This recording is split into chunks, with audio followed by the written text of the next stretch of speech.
So are we back live?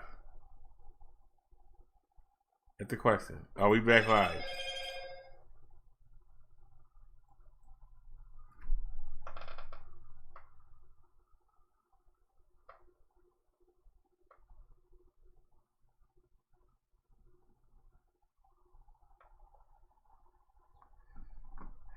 Okay.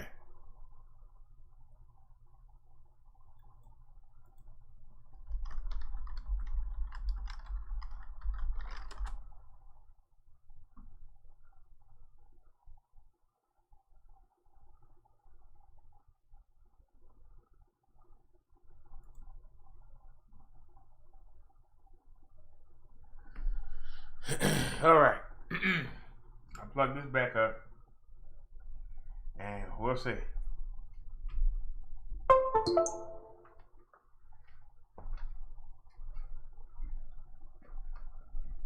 Deny.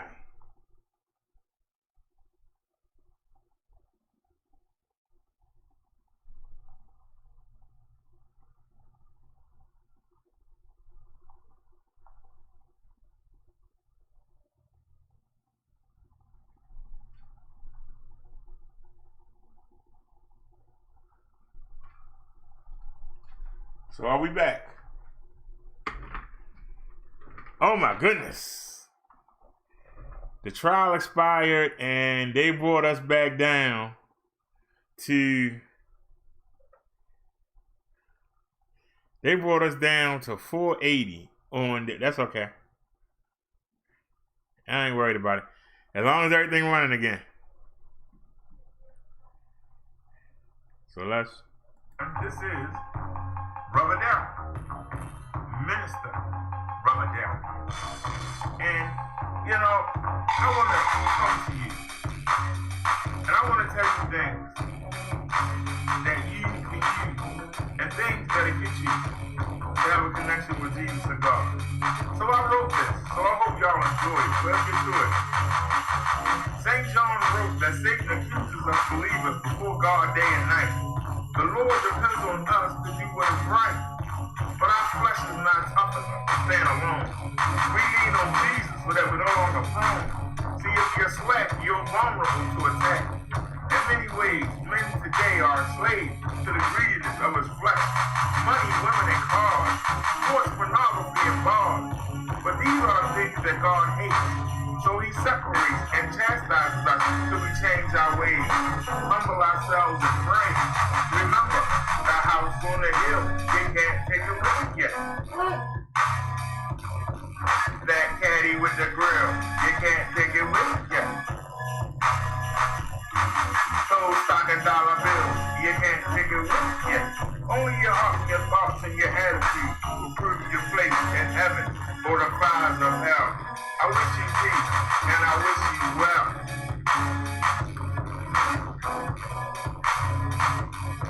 It doesn't matter if you're rich or poor, you creed or race, by believing in Jesus, we're all going to the same place. And that's good to know that God loves us all, black or white, short or tall. He only asks us to be more like him, then you won't want the same. Let God into your heart and make a fresh start. You have a clean slate. Jesus' blood makes you pure in God's eyes. So stay vigilant and keep the evil at this world at a distance. Ignore the devil's resistance. Keep hoping that you slip. He chips away at your faith and strips away from God's grace.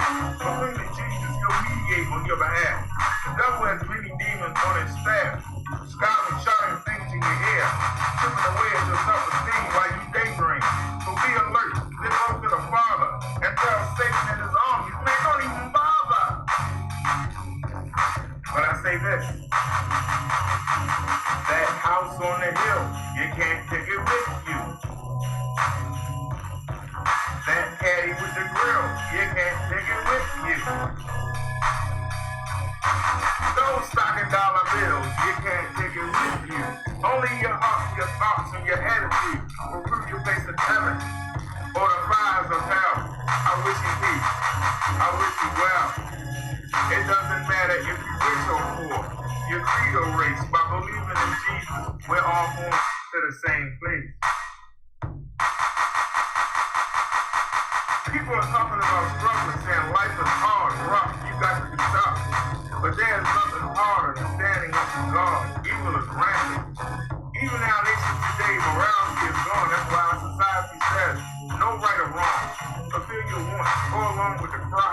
of the wrath of that time. This country is going to hell in a basket, no a casket. And if you speak, you're labeled a fanatic, a Bible-toting, scripture-quoting do-gooder, who's living in a fantasy world, waiting for a heaven that never comes. But God's will be done. You can't stop it. You're on the wrong side. Swallow your pride and humble yourself. Ignore the traps of this world. Study the word and let the knowledge unfurl. Because I'm telling you, that house on the hill, you can't take it with you. That caddy with the grill, you can't take it with you. Those stocking dollar bills, you can't take it with you.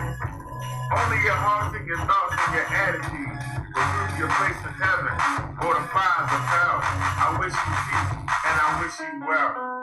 This is Minister Brother Derrick, and this is the new theme song for our Sunday sermon in the Bible study.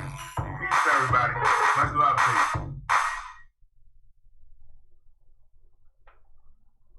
Alrighty, y'all. We having problems with this, what you call 'em? Like I said, our webcam is on the way. And we keep trying to make do with this, and it ain't working. So, but we just gonna do what we can do. Cause that's all we can do is do what we can do. That's all that we can do. Just do what we can do.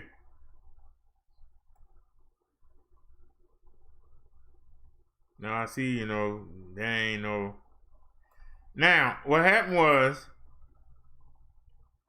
they have, we had the trial version. Remember, we got 2 webcams coming. I wasn't going to pay for this.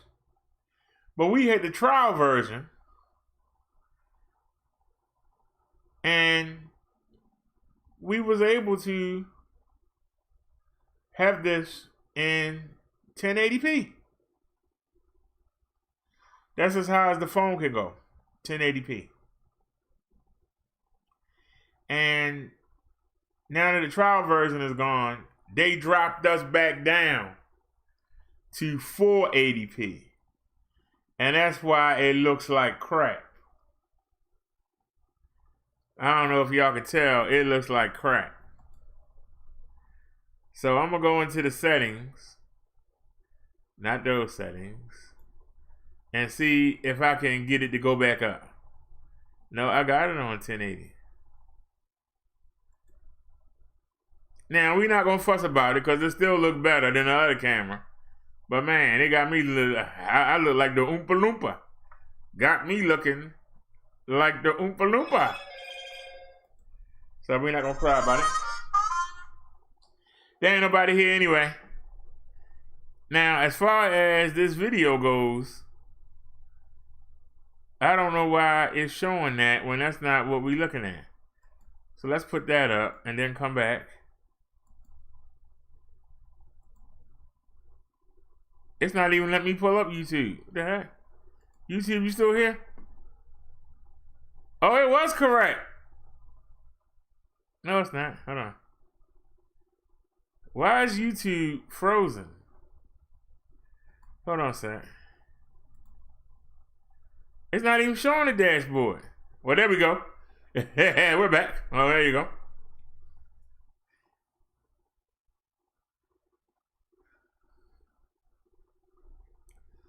So now, I'm too big. So let me fix that. All right, we got that back. Let me play something while we wait.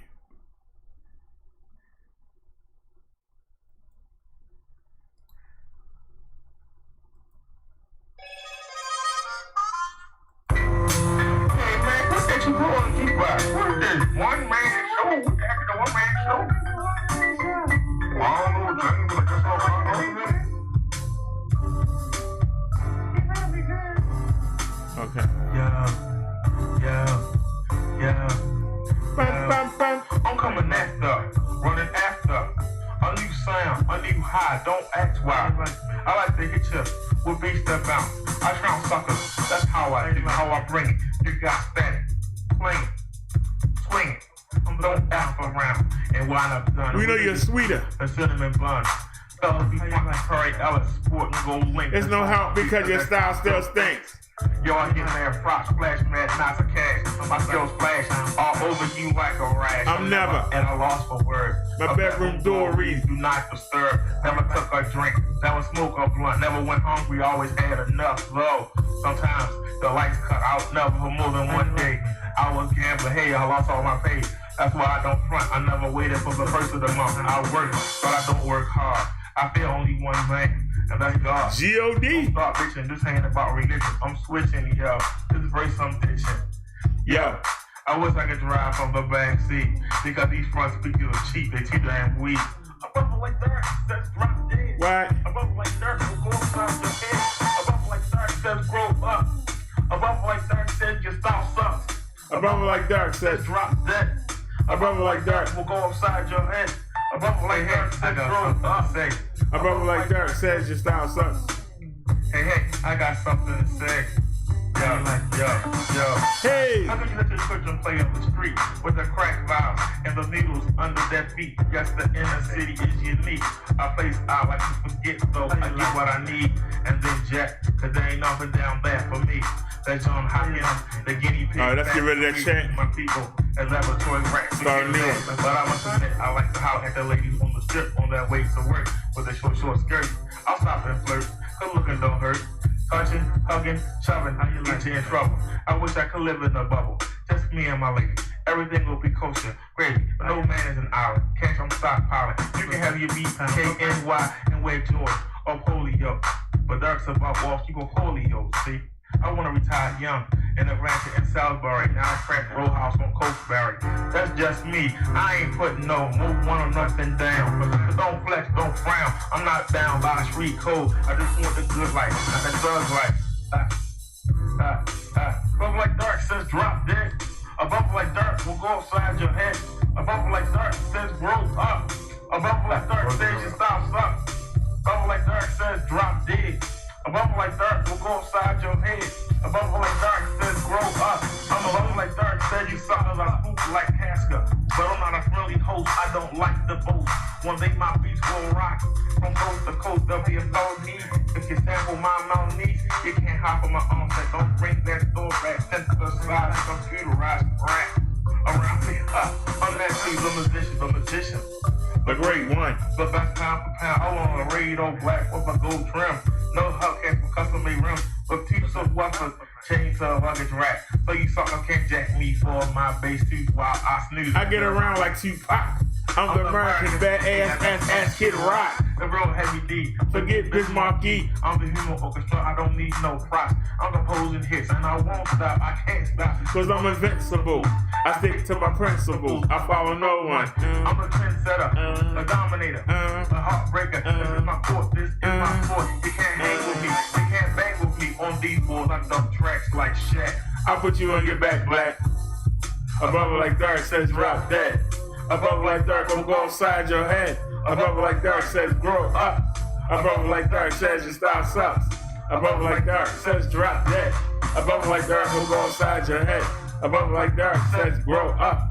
Above like dark says your style sucks. Ha, ha, who you gonna tax on? Cause I'll put you on your back. I'm probably hit like this.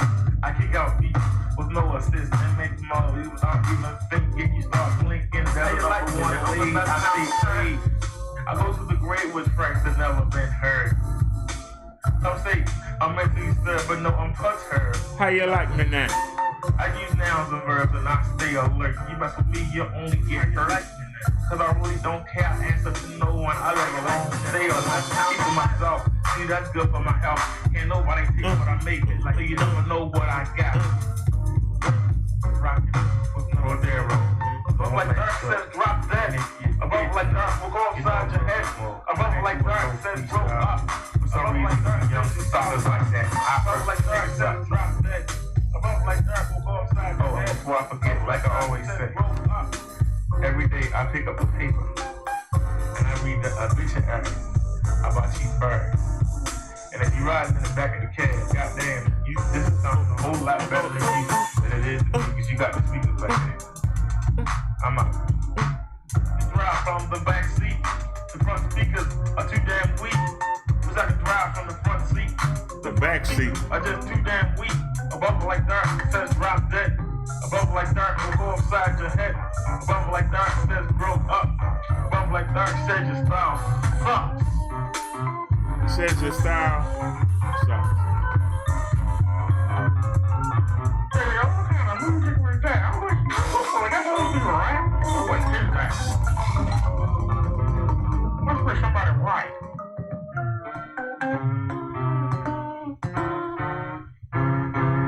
All right. So we had a slight problem.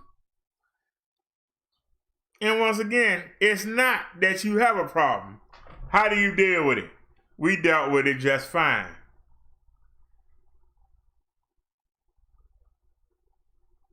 So, the program, even though it says that we, and you know something? I could try to scale this up. Let me see something real quick. This is one thing about me. I wonder if the OBS will take it up. Let me see if we can go to, do they have a scale and aspect ratio? Yes, they do. I tell you, boy, this technology. But it looks like we need to be tightened up some. Let's change that resolution. Now we streaming in 2K. Let's see if we can bring this up to 1270. How much impact on the PC? None. What if we make it Lanzos? How much on the PC now? Okay. Let's see if we can fix it even more. That's at 720. What if we take it to 1920? How I look now? Now let's close and see what happens. So, do I look better? I'm using the OBS to upscale. So let me look. Did we look clearer?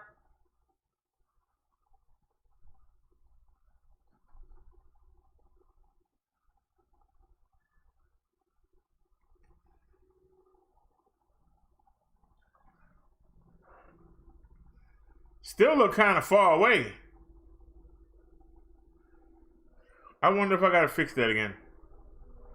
Let me put another song on. Let me see if we can get this working here. But the PC didn't change that much, so that's good. Don't we gotta, there we go. There's a gospel song. We haven't played yet.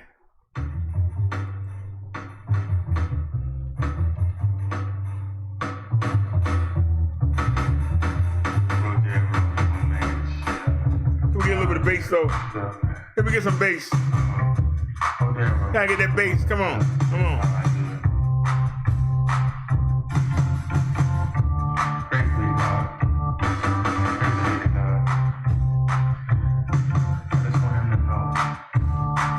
Let them know.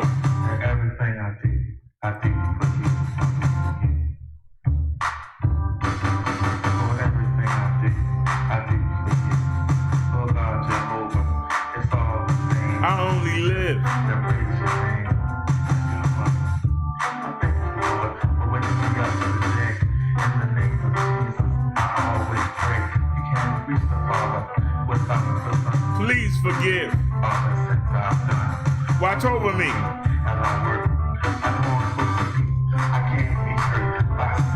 He's waiting, baiting me with temptation.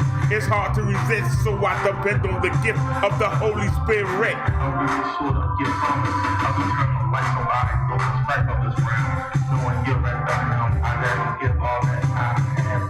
I'm possessing my talent, my time. I'm gracious. Whoa, that's too much. I'm worthy of your love. I've never seen you. But I know you're above in heaven. I can't wait to see you. Well, yes, I can. I have work to do here. Fulfill your plan. Everything I do for you. Everything that I do for you. Everything I do for you. Lord God, Jehovah, It's all the same. I only live to praise your name. Sometimes it's hard to turn the other cheek, but retaliation is not what the So I back down on one day. I wear a crown, never wear a frown in God's mansion. for taking my place on the cross. I can't tell you to take you from the pain and loss and suffering. But But I can spread the gospel to others who don't know or are afraid to show. yeah, they really did bring it down. So now we used to let the knowledge unfurl so they can receive these blessings. So many people go through like together. Am I saved? I think so. Well, Lord, Help me let them grow. Let me give those words to save their soul. make me bold like St. Paul. I don't want to save one, I want to save them all. But everything I do, everything I do for you. Lord, everything I do, I do for you. I only live to praise your name. Everything I do, Lord. Everything I do for you. All that I am, all that I achieve is blessings from you. I believe that you're the Lord of Lords, the host of hosts. I want to spread your name from coast to coast, not the host, but the host of the non-believers who are missing out but not receiving your grace. Don't let me get distracted. I'm a taste of the third item That I don't need, but let me feed on the life-giving knowledge of your word. so I can witness to those who haven't heard. I hear your call. Don't let me fall into the crack. I'm feeding my flesh until it becomes my head. And you left and made the sin of the world have no power. Just let the spirit shower me every hour so I can stay faithful. May no hateful words escape my lips, Lord. You are the steward of my ship. Everything that I do for you. Everything I do, Everything I do. everything I do, And know this, God. everything I do for you. Go there, bro. Go on, man.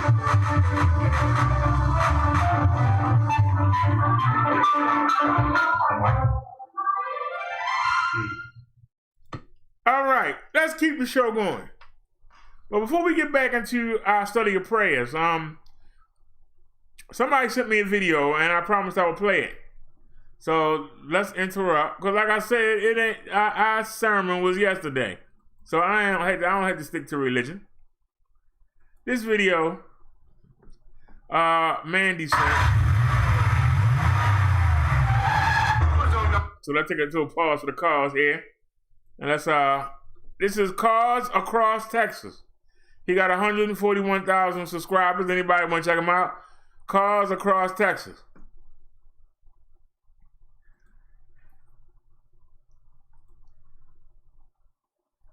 Copyright disclaimer. Under Section 107 of the Copyright Act of 1976, an allowance is made for fair use for purposes of criticism, comment, news reporting, teaching, scholarship, education, and research. Fair use is the use permitted by copyright statute that might otherwise be infringing on. And let's get it. Take that out.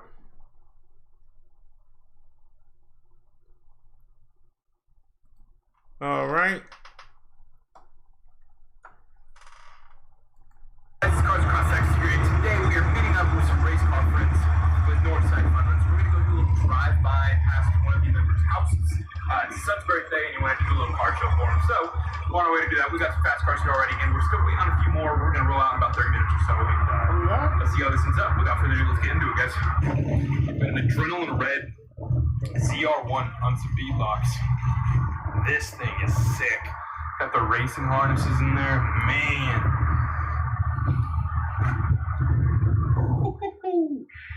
Man, it's just such a timeless looking car. Next to it, we got the 5th Gen ZL1. Looking very nice. Couple SS's and a SRT Charger. Got a Challenger here on slick in the back. Kind of interesting. A V3 CTSV. Little 5.0. And then a race red GT500. Crazy chopping 1LE pulling up with a high ram intake sticking out the hood. This thing's oh my god.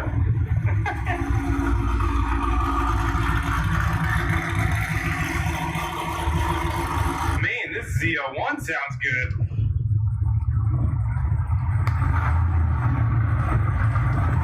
beadlocks, okay. Jeez, brother.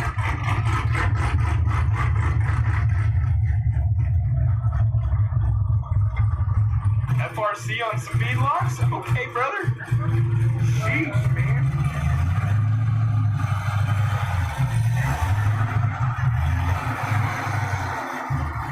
Oh my God, that thing sounds mean. The boy Moheen pulling up. KMC 6 Grand Sport. Yo, what up, what up? Yes, sir. CLA 45? Okay. Little pocket rocket Mercedes. Another SS rolling up. Is that, who is that? Don't recognize him, but good to have new people out. Got a good crowd out here. For a good cause, I'd say. And this is a clean C7 out here, huh? Green brakes. I like this. This is super nice, man. Six pulling up. Jesus, man. Look at that. Some sick cars out here, man. Crystal Red ZR1. Got a base model C6, but check this out. Carbon fiber fenders. I like that. Look at this intake, man. So we're gonna head over to the kid's house, do a little cruise by. He said he wants us to be very loud. We're hopping in, my friends. Very loud, canned ZL1 on beadlocks, so you know it's fast.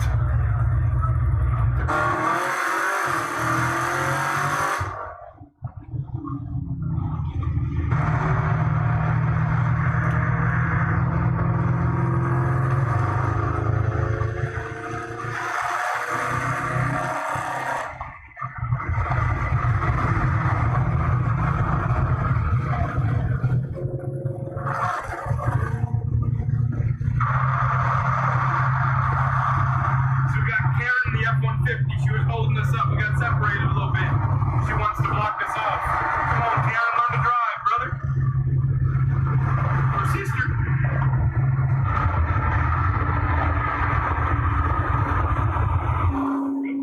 Ready?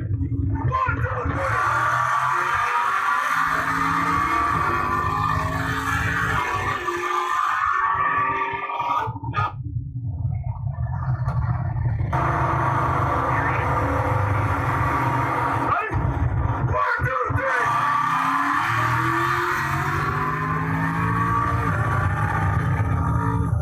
No ticket. Shit. I'm trying to show off. So they out there racing.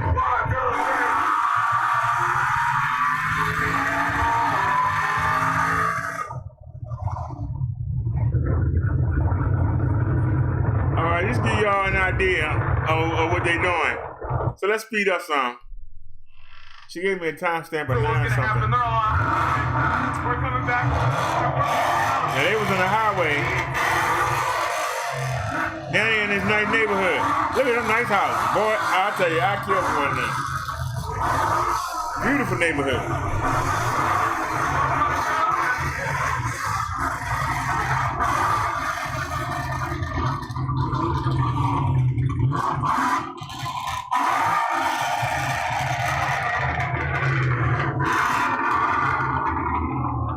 This car's so damn loud. Oh my God.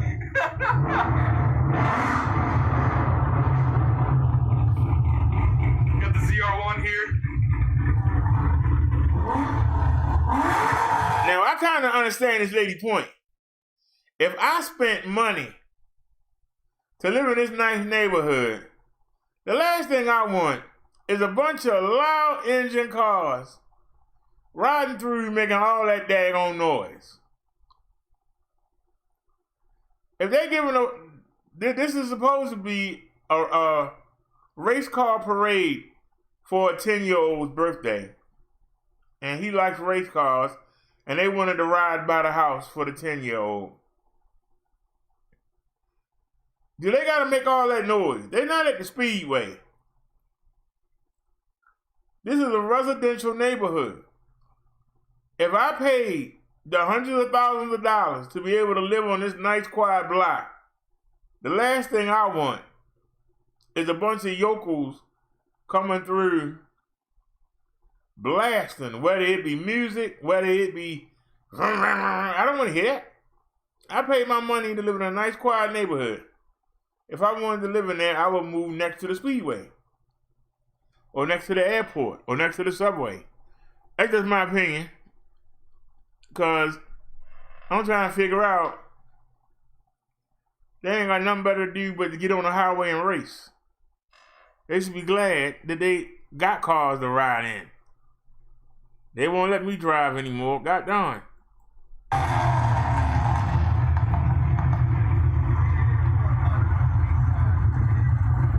think they're calling the cops.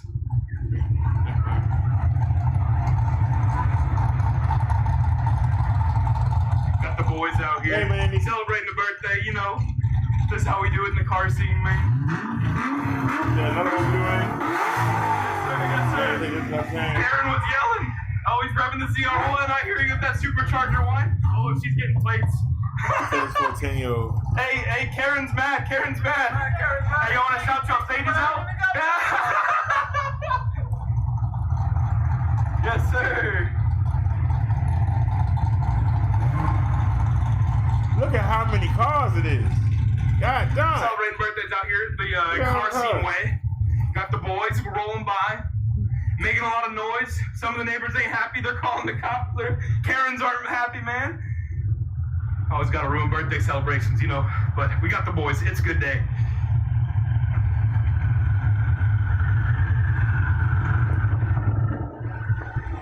Look at all those cars. Picture's good, man. Might have to get me one of these in the future. So I got one question. This is the problem I have with this. And I know it's all in fun and all of that. But look, you got all these people, and they can all afford these fancy cars. Why couldn't they rent a speedway for the day and bring the boy as a special guest? And they can ride around that speedway all day and do whatever they want to do. See, that makes sense. But see, they don't want to spend the money to do that. They rather just put it on the average citizen. You can see these communities are nice and quiet. People work hard and they expect to relax and not have to deal with this crap. They could stay in the city. I know. She said if she wouldn't have blocked them in, they would have left. That's my next point, Mandy. This woman that's stopping them is actually keeping the cars in the neighborhood longer. I want y'all to keep this in mind as we get to this part. This is when being spoiled, because her husband's a cop, being spoiled, this is when it come and just doesn't make any sense. If you want these cars off your block, let them go. But why would you hold them up so they can stay on your block longer? Increase your pollution from all them muffler exhaust longer. Make all that noise and mess with everybody hearing longer. Why wouldn't you want them to get out of here? Now hold them up.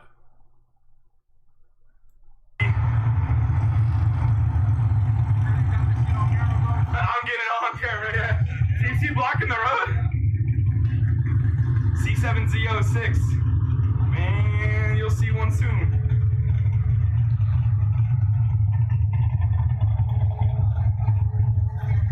Hey, what's going on? Is Karen mad? No, not Karen, the fucking lady over here. Not Karen. She's mad. She's saying that we're not supposed to do this in her neighborhood, whatever. We told her it's for her kid's birthday. You know, it's a 10-year-old kid. She goes, I don't care, blah, blah, blah. This and that. My husband's a cop, and he's already getting the plates or whatever. And I'm like, oh, Karen is angry.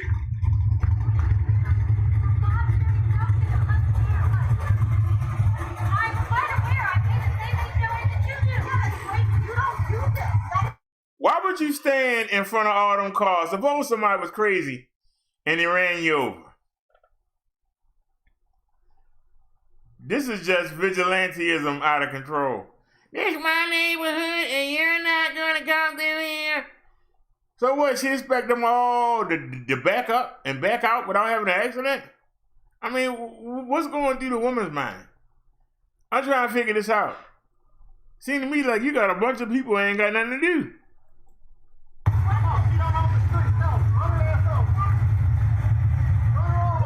Karen is angry.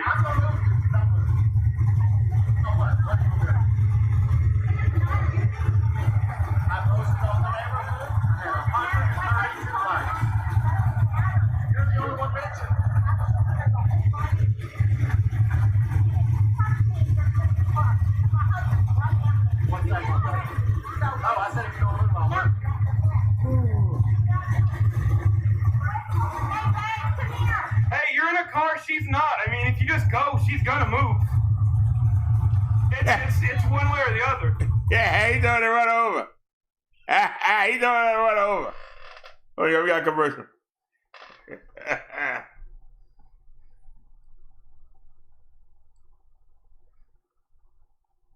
Y'all think he used to get in trouble for that? He basically just said run over.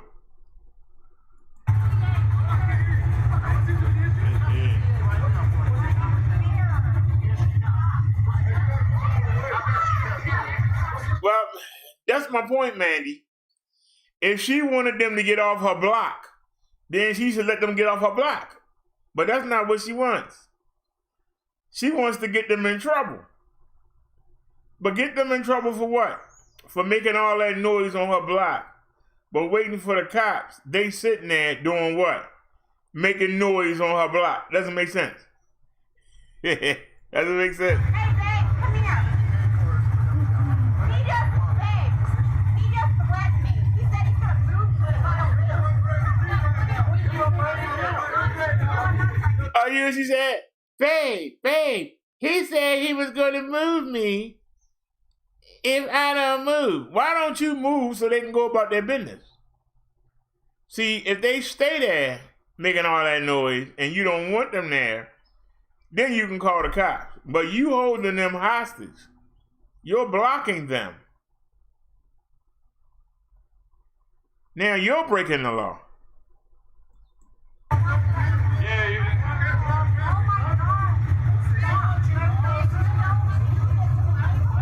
You're gonna be YouTube famous. I mean, it's cool.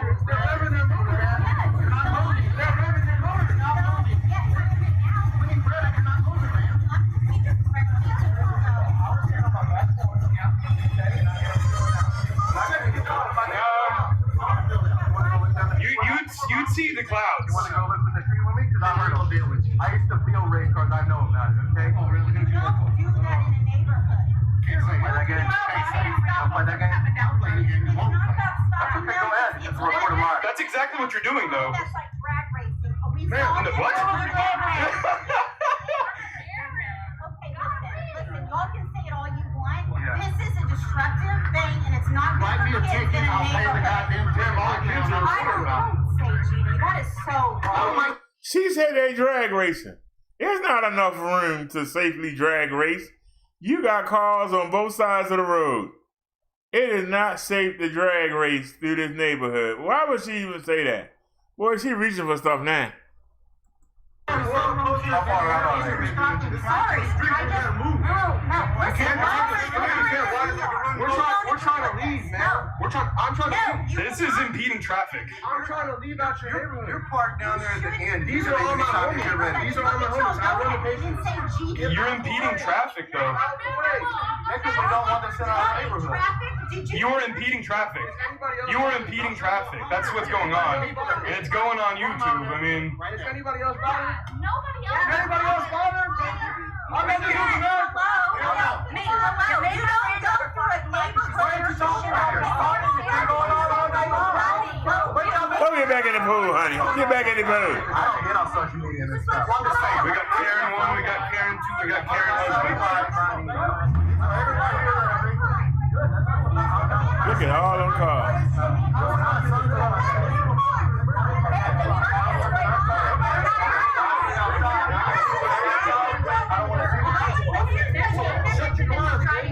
And a little bit more positivity. We have a very cute puppy who doesn't want to be on camera.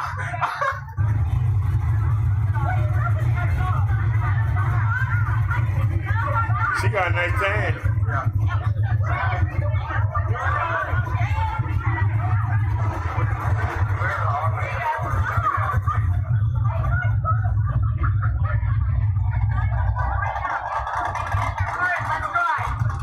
Yeah, he's gonna get beat up. She came over there, helped him out. He's gonna get beat up. Oh yeah. Yeah, you ain't gonna intimidate me. You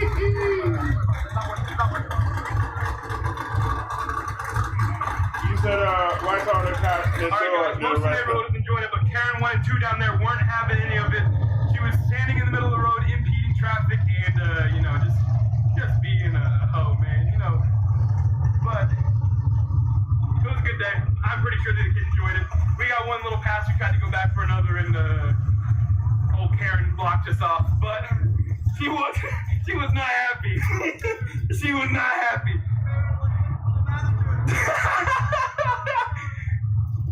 The constable just blazed by, lights on, ready to get this gang of murderers and felons and thieves and stuff out here. Oh wait, no, we're just how many of them are there? God, 3 cops down there rolling up with their sirens ablazing.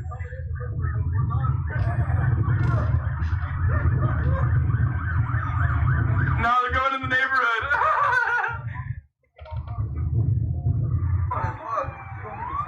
I'm in the gas station. For real. I get to think it myself. 17 murdered in Montgomery County neighborhood. Oh wait, it's a couple cars revving.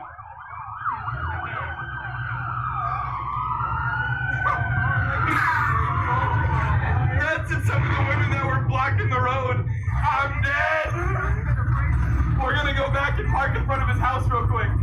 Alrighty, so the cops filed in. We're about to go back into the neighborhood because apparently people that were blocking us are getting arrested. And the guy whose son it was his birthday for said we're good to come park in front of his house, so. Hell no! I am not going first. I can guarantee you right now I will not go first. Why, you scared? You got the camera. Yeah, that's the best angle. In this part of the woods.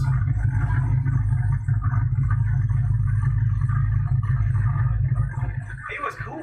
Yeah, he's cool. Look at all the cops. The cops are rolling out. They're probably sitting in the back seat, handcuffed. Like, that's those hoodlums. They're so nice. They wave back and everything. You got that on camera? I got it all on camera. What the heck? Oh, bunch of hoodlums, man. Go this way. The cops down there.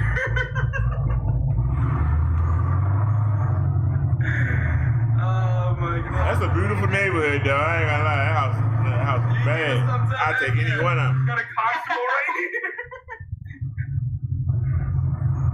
Give me the first floor or basement of any one of them. I ain't gotta head a whole house. This is gonna be so good, man. What the heck?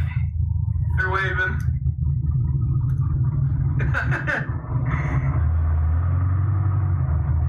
Damn, an Evo. Nice. Well, the people that left were missing this. Yeah. Nice.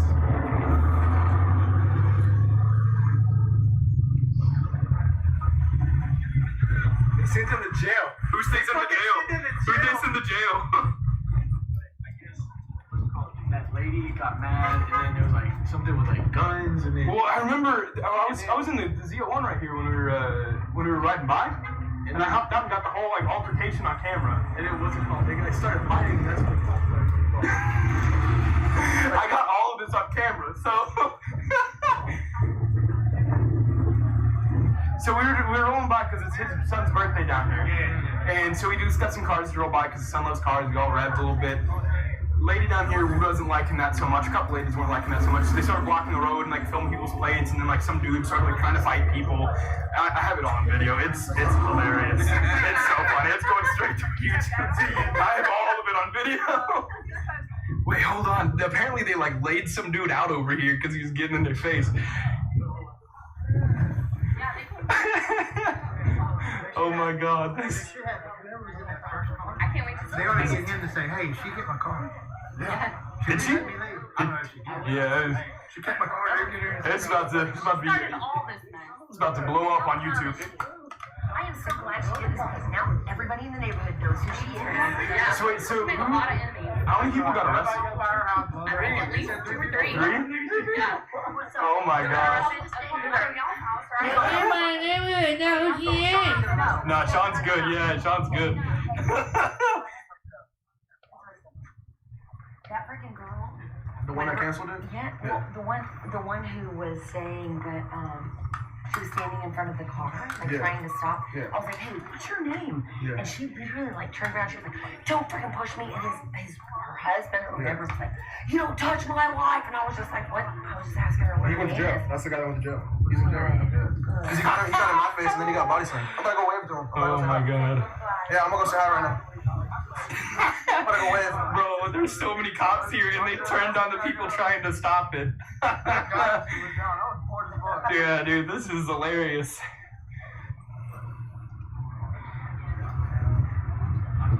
So we got a lot of cops here. I got hungry. I got 10 boxes of pizza. Hey, listen to me, everybody. If you weren't involved in the initial disturbance, please go down yonder. We'll come talk to you in a minute if we need to. Everybody else that was involved, y'all just come up right here and let me talk with you, okay? All right, well, let's get it. Alrighty, I guess that's the end of it. Why you leaving? Positivity to this video. We have a dog. Why you ain't go in there? You can film it. Right. Oh, hello, puppy. Dougie, smile. Come right up to you. Where's the red CR1 rolling out? I'll see you later, boss. Alright, we're leaving the scene. Okay. I'm disappointed. I must say, I'm disappointed. Why didn't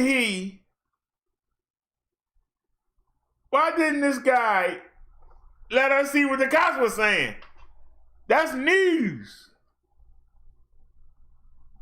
So we can find out what happened. And apparently somebody got body slammed.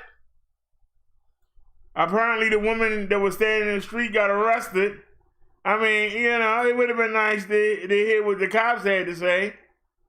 Why he leave all that out? That's all I want to know. Why he leave out all the good stuff, Mandy? He left out the good stuff.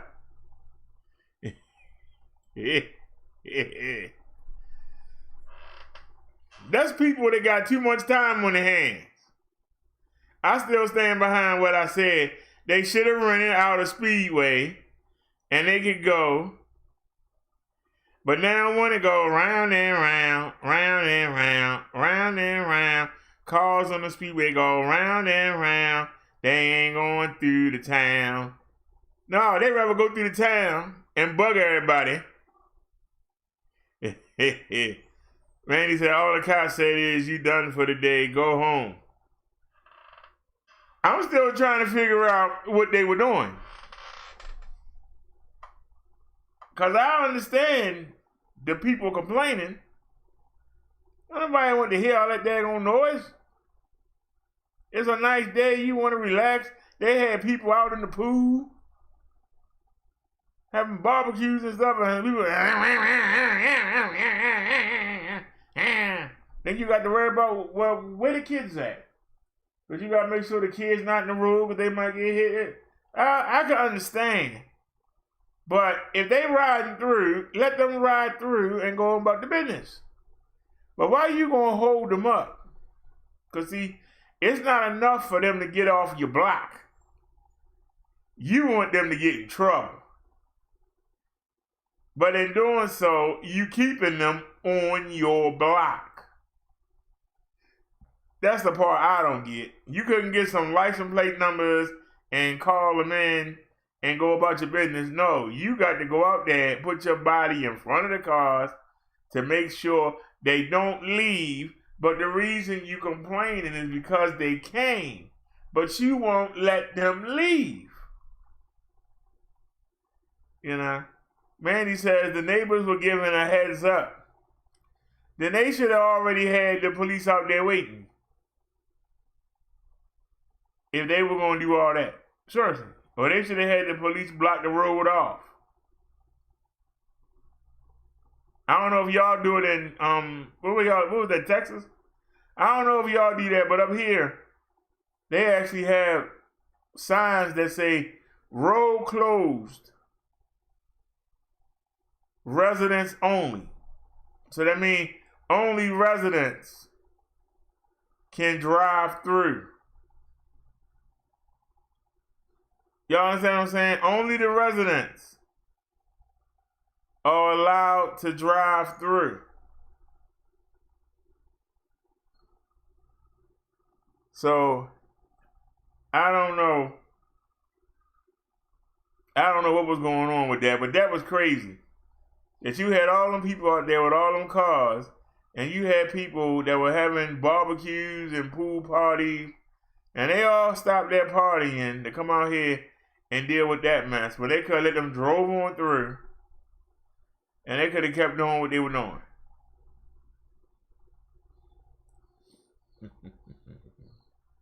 And I'm saying, why, if the young man, once again, likes race cars, why didn't they rent out a track? Because it seems kind of cheap. And it's like, we're not going to spend money to get a track, but we're going to make everybody have to listen to this noise. We're going to have to make everybody keep their kids in so no kids don't run out in the street. We're going to impose our will on you. And this lady out there in the street looking stupid because none of the other neighbors came until afterwards. She looked like she out there by herself. Nobody else was out there blocking them, so why did she start blocking them? And some of y'all can say it take one person to start something, but it wasn't a whole bunch of neighbors that came out there and said, yeah, get up my block. But the thing is, why do you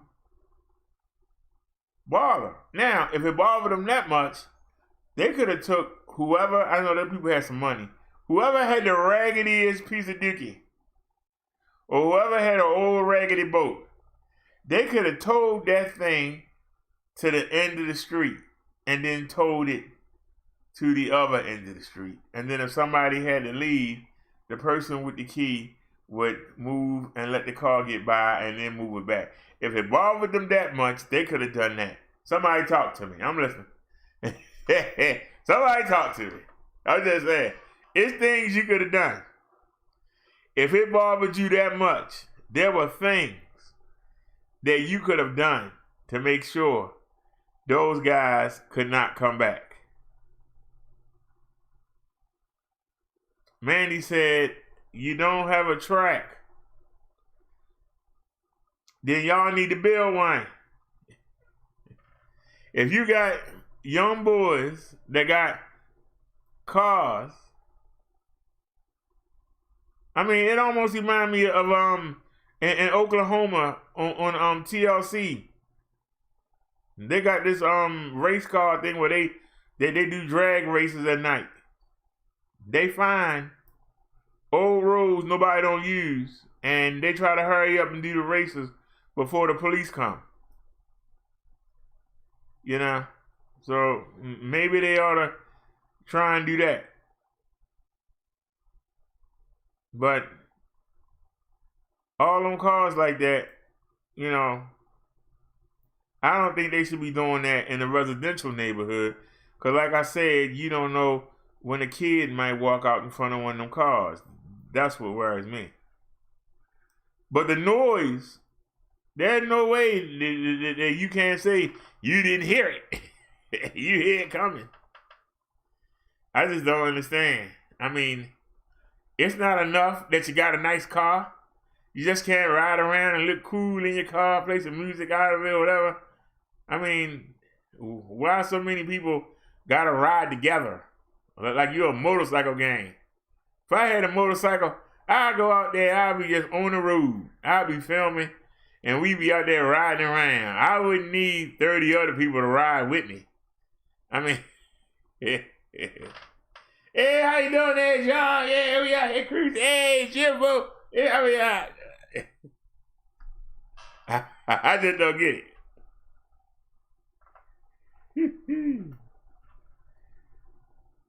I mean, that's just me. I just don't get it.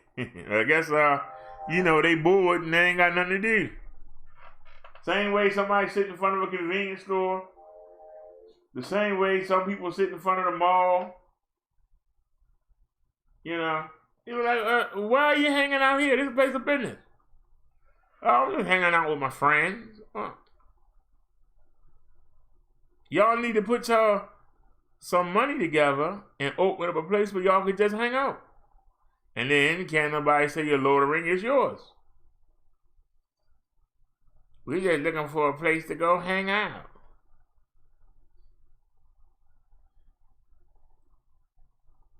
Everybody got a friend that got a backyard with a pool in it. They can go hang out, but they won't do that. Now, because their mom and dad can walk out and say something to us, and we want to be alone. Then put your money together and go be alone. Go rent something. That's all I'm saying. The same way they all sitting there in their car, they could have went and rented some boats. And they could have been out at the marina. And they could have been out there boat racing. Wouldn't nobody say nothing to them. They could have got some jet skis and been out there jet skiing.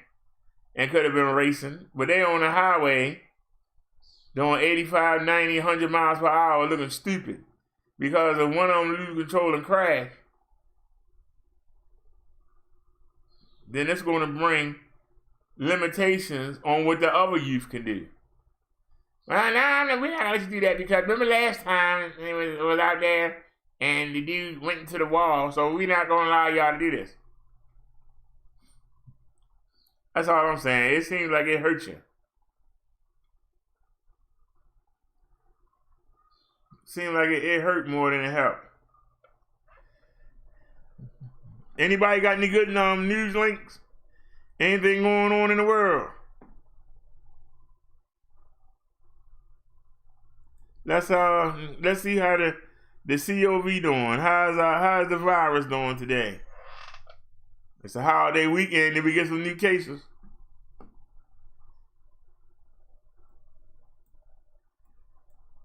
We got 1,684,956 cases.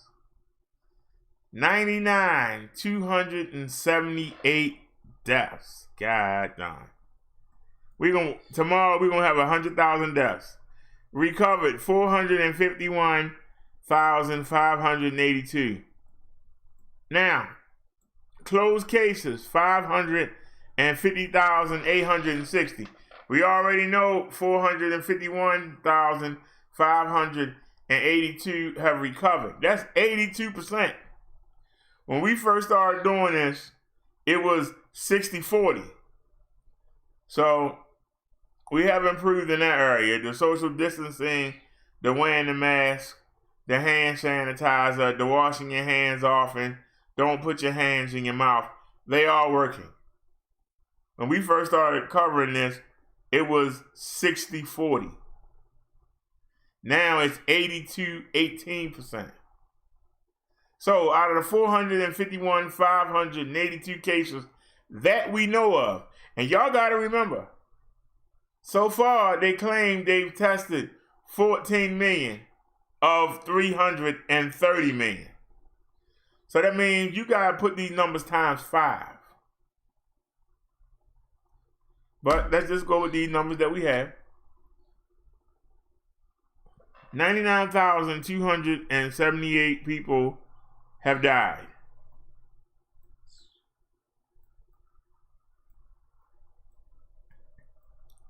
Now let's take a look. New York City, 371,191 cases. There are more cases of COV in New York City than in any country in the world. Just New York State alone has more cases than any country in the world.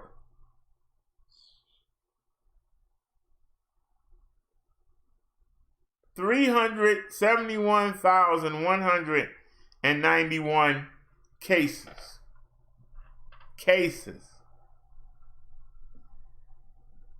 Now let's look at the world. We always do this. This is our regular routine. 371,000. Now, make me look stupid. Come on. Somebody have more than 371,000. Anybody. Somebody have more. I'm listening. Brazil, coming up behind New York City. New York City is 371,000. Brazil got 363,000. Then you got 344. You got 282. These are countries, not one state. Spain 282, UK 259, Italy 229, France 182, Germany 180, Turkey is 156, India is 138. Where's China at? Where it started? Where's China? Look at China is at 82,074. Do y'all realize that New Jersey has more cases than China where it started? Somebody talk to me. Somebody talk to me. I don't believe these Chinese numbers. I think they fake.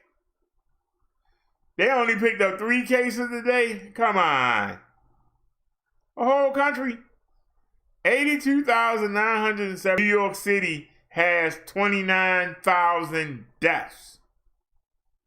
If you look at this country list, we're on number 15. Well, let's scroll up. 29. Who beat 29,000? France got 28,000. All right, Italy beat New York City, 32. The UK has 36. Spain has 28. Brazil has 22. So New York has beat everybody except for the United Kingdom and Italy. The United Kingdom and Italy.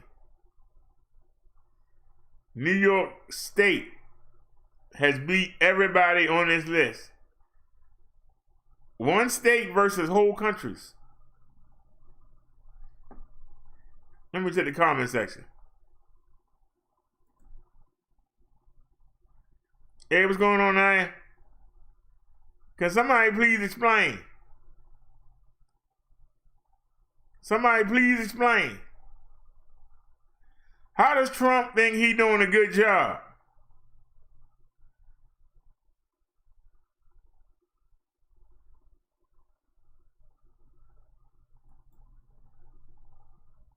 Somebody explain to me, if China not cooking the numbers, China is at 14 around the world. They number 14. They started it. Saudi Arabia is about to pass China. Canada and pass China. So y'all trying to tell me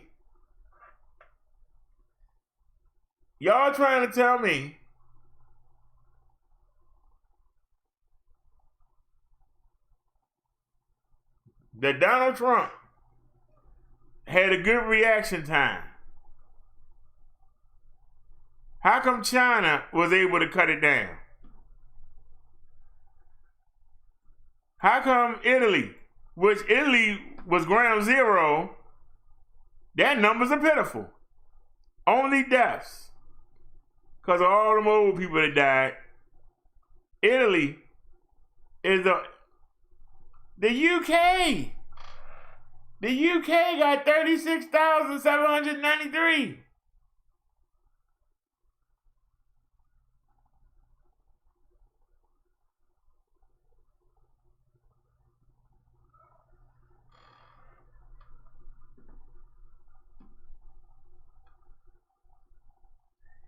So Brazil lost 653. Brazil been hit hard.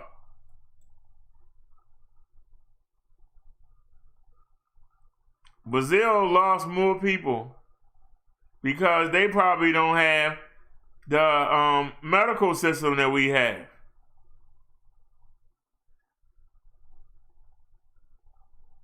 They lost 653,000. They picked up 15,813. Brazil is burning up. Brazil's burning up. Where's Canada at again? Canada picked up 1,078 today. Saudi Arabia picked up 2,399 cases. What's going on with the world, y'all? What's going on here? What is going on with the world? Check the chat real quick. Nadia said, listening, cleaning up dinner. Happy Sunday. She said she'll be right back. So, New York City, 371,191. They picked up 1,535 new cases. Total deaths, 29,231. New deaths, 119. New Jersey, 155,384. They picked up 671 new cases today. They got 11,139 deaths. New Jersey ain't that big. 56 people died today in New Jersey. Illinois, 110,304. They picked up 2,508 new cases today. Total deaths, 4,856. 66 people died today. California. I'm going back to Cali. I'm going back to Cali. That died in the alley. 93,381 total cases. They picked up 846 cases today. Total deaths, 3,776. 17 people died in Cali today. Massachusetts. Shady Tom Brady. Oh, I'm sorry. He's in Florida now. Massachusetts, 92,675 total cases. They picked up 1,013 new cases today. Total deaths, 6,372. 68 died in Massachusetts. So cold weather don't affect this disease. Pennsylvania, 71,689. They picked up 553 new cases. Total deaths, 5,165. 22 people died today. Texas. I think the video we just saw was out of Texas. 50, because you notice nobody had a mask on in that whole video. But 56,166. They picked up 681 new cases today. Total deaths, 1,535. 8 people died in Texas today. All right, now we're going to Michigan. The state of Michigan, what up, though? 54,679 total cases. They picked up 314 new cases. Total deaths, 5,228. 5 people died in Michigan today. Florida, 50,867 cases. They picked up 740 new cases. Total deaths, 2,237. 4 people died in Florida today. Maryland, my little itty bitty state of Maryland. 46,313. I say this every day. When we first start covering this, Back in March, we only had 20 cases. We got 46,313. And we picked up 818 new cases today. Total deaths, 2,277. 34 people died in Maryland today. Georgia, 42,838. They picked up 596 cases today. Total deaths, 1,824. 2 people died in Georgia today. Connecticut, 40,468. 446 new cases. 3,693 people have died. 18 died in Connecticut today. Louisiana, 37,169 total. They picked up 129 today. They got 2,690 deaths. 1 person died today. Virginia, 36,244. They picked up 495 cases today. Total deaths, 1,171. 12 people died in Virginia today. We're in North Carolina today. Total deaths, 784. 6 people died in North Carolina today. Where did the driver stay at? Where you at, the driver? South Carolina, 10,096 cases. They picked up 201 cases, 435 total deaths. 10 people died today. So as of right now, we got 1,684,956 cases in the USA. We picked up 18,128 new cases today. Total deaths, 92,278.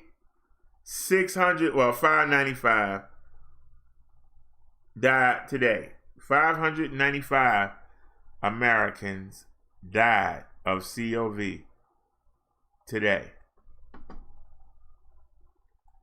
600 Americans died on a Sunday. 600.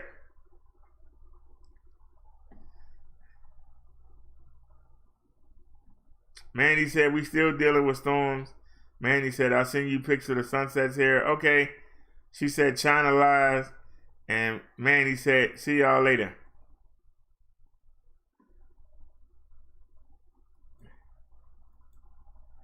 You know, Mandy, when somebody say the virus is going to run its course, that sounded to me like you saying that the people that died, they just weak. We need to get rid of them anyway. They just was weak. They wasn't strong. They couldn't even handle a little virus. That's how it sounds when somebody say that. I know, I just said that's what it sounds like there. If Trump would have took my idea back in March and shut the country down for 2 weeks, we wouldn't have no virus. Instead, by Tuesday, we will have lost 100,000 Americans. And we not in a war. With all the technology and the scientific advancement, we let a virus wipe out 100,000 of our people. And what makes it worse, when we first started covering this, people from Italy were sending us videotape warning. Don't become us. We have just blown past them. Take this seriously. Don't become like us. And we got a president They're still talking about some hydrochloramine oxide, whatever. People dropping dead. He spent millions of dollars on a medicine that's been proven attacks your heart. The virus goes after your lungs. It goes after your brain. It goes after your throat. It causes thrombosis in people's legs. Thrombosis leads to heart attacks and deaths. And you're going to tell the people to take a drug that attacks the heart. So instead of closing down the country, you out there spending millions of dollars on a drug that's been shown to cause heart problems.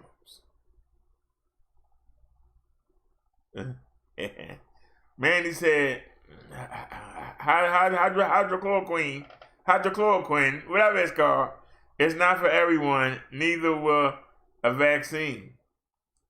We wouldn't need a vaccine if we shut the country down. If we had to shut the country down back in March, there wouldn't be not one case of COVID. The economy would be jumping because guess what? We got to start making our own stuff because we ain't letting nothing in and we ain't letting nothing out. So it's going to be more than enough jobs for everybody. They be bringing people off disability. They be bringing homeless people from under the bridge. Come on, we need some workers.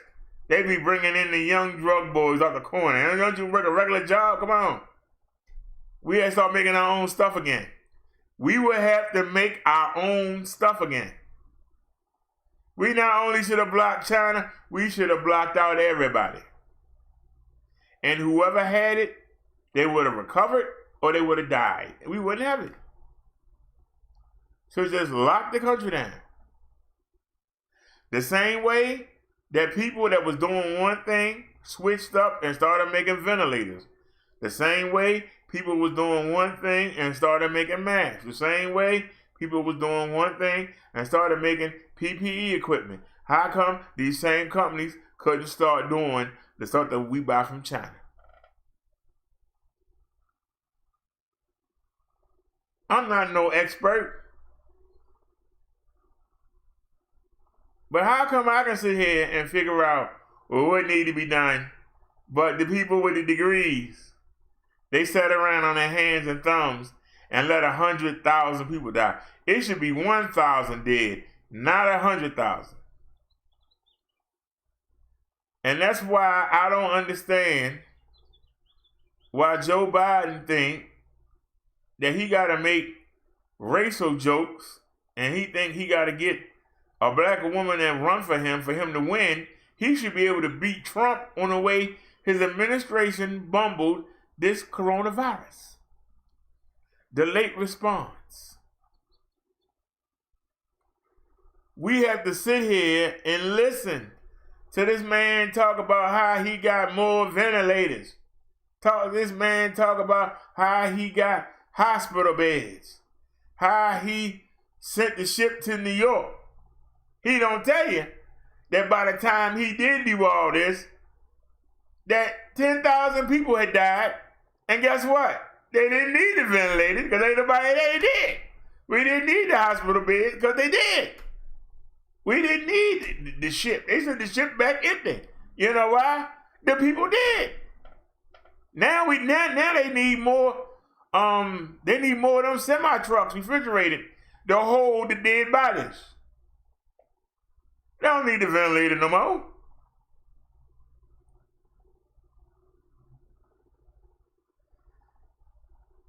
Mandy said, agreed. She said, because they had deal with, I don't care what kind of deal you got with China. You got 1,000 American citizens dead. There's nothing more valuable than the human life. That alone should get Donald Trump not reelected. The fact that he allowed 100,000 citizens to die on his watch. The same way that Bush, too, shouldn't have been reelected. How many people died from 9/11? How many people died from Katrina? Why Bush had them people living on the daggone bridge? Why he got them people living in the arena? But yet, California is putting up the homeless people in hotels and strong-arming the hotels into taking them and giving them their liquor and their weed and their drugs, giving it to them for free. But they let them people sit up there on that daggone bridge for a week. No Republican should ever get elected. I'm sorry. And I don't have any affiliation to anybody. I'm just telling you what I see. And I'm asking questions. There's a history of this. They respond too late.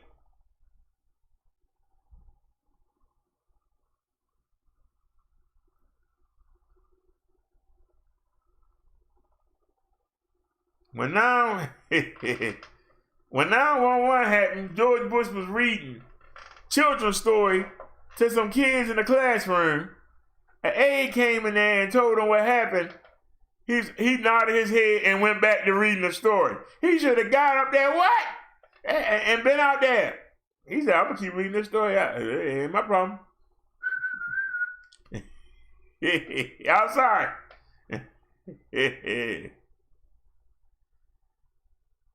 Manny said, when was the mandatory evacuation set? It was set 2 years ago. When Katrina almost happened. The year after that, Katrina almost happened.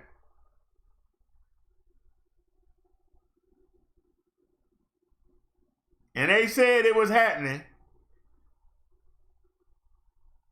And people had 4 days to get out. It was the end of the month. They say that 80% of the people in the 9th Ward is on some kind of assistance. They were trying to wait for that check to come. Then they was going to leave. And people get mad when I say that. I'm telling you what I saw. I was a cab driver at the time, and I've talked to some people that live down there. They said, we waiting for our check. We done got our check. We done got out of there. But Mother Nature said, They was all sitting there waiting for that check. They waiting for that check on the 1st. Katrina hit on the 29th. Now, there ain't no check. Because the builders are flooded out. They sitting out there looking stupid. Why did I say it was your fault, Mandy? We talking about a president handling a crisis. So you say it's okay for them people to be left on the bridge. You saying it's okay for 100,000 people to be left dead. You say it's okay for a president to hear that 4,000 people just died and the World Trade Centers is knocked down by terrorists, and he sit there, well, let me keep reading this book to these kids, because whatever. That's what I'm asking. I'm just asking.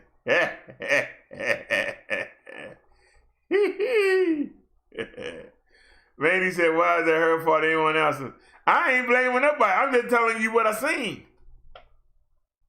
Now, if you want to challenge it, I welcome it. But I'm just telling you what I've seen. If I'm wrong, tell me I'm wrong.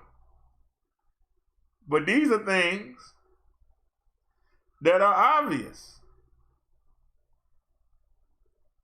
Because people came in here when I was talking about shutting down the country. Oh, it's going to hurt the economy. Tell that to the 100,000 families that's planning funerals to bury these dead people. Tell them that.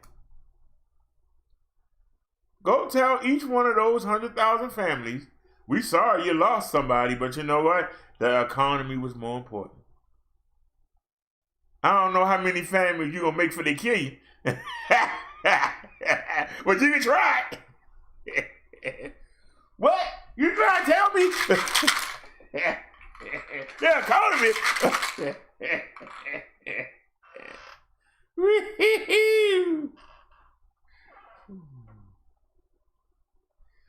All I'm saying is the response is too late. That's all I've said. The response is too late.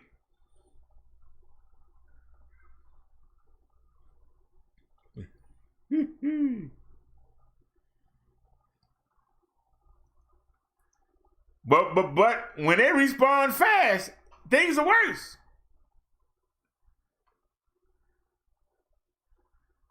When they respond fast, Republicans are worse.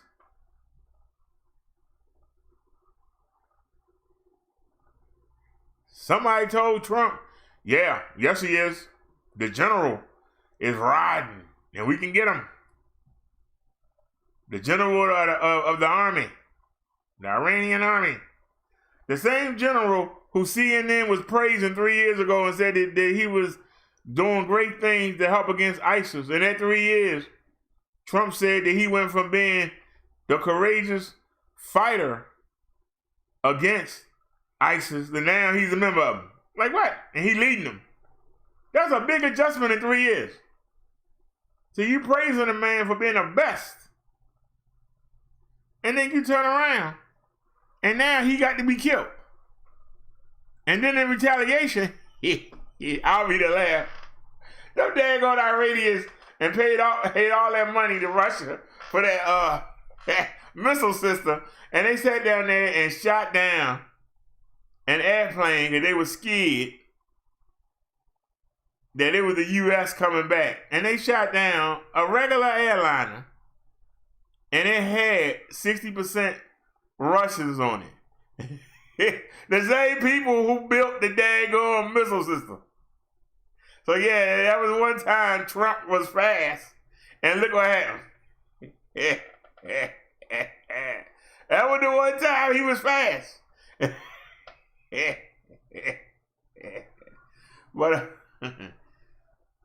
But he has done some good.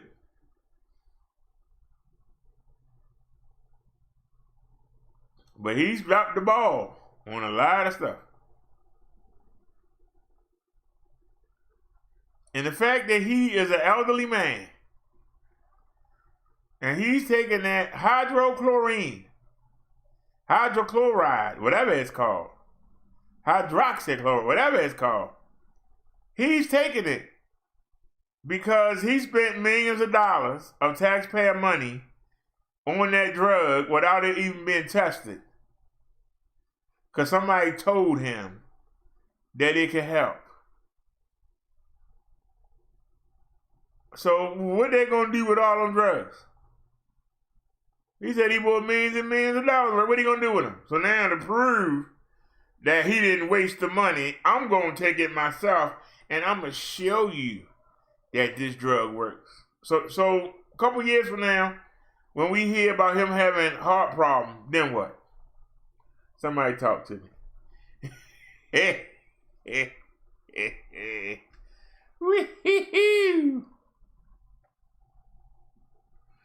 a couple years, when we hear about him having heart arrhythmias,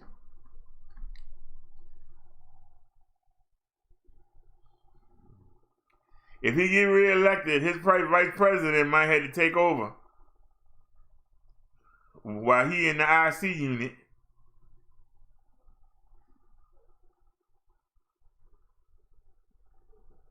He the president of the United States, but he won't wear a mask. How does your leader not set the precedence?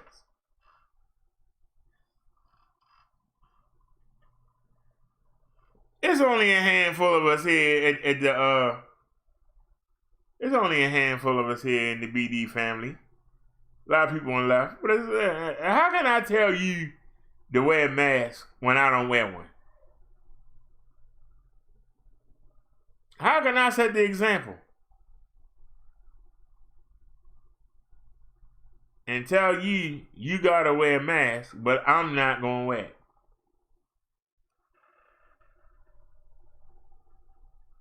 For those that don't know, I got 3 of them. And 1 on the way. You know? Mandy says we can talk about it later. I'm here every day, Mandy. I'm here every day, sweetie.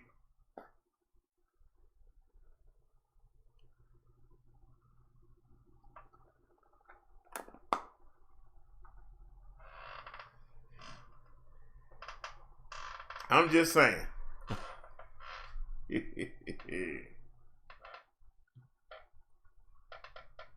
100,000 people gonna be dead by Tuesday. And the sad part is,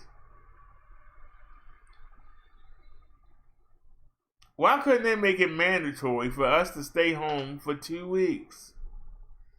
Give everybody enough money that they could buy supplies. Buy video games.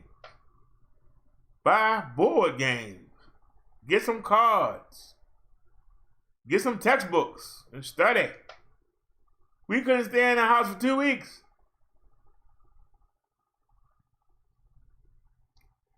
No, instead they rather do a stay-at-home order.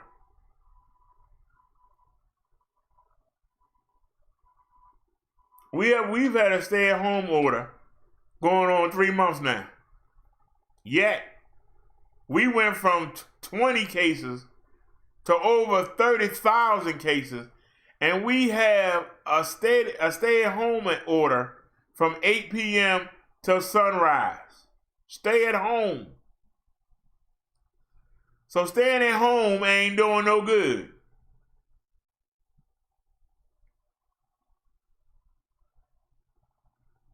But locking down the border, not letting nothing in, not letting nothing out, making us make our own stuff.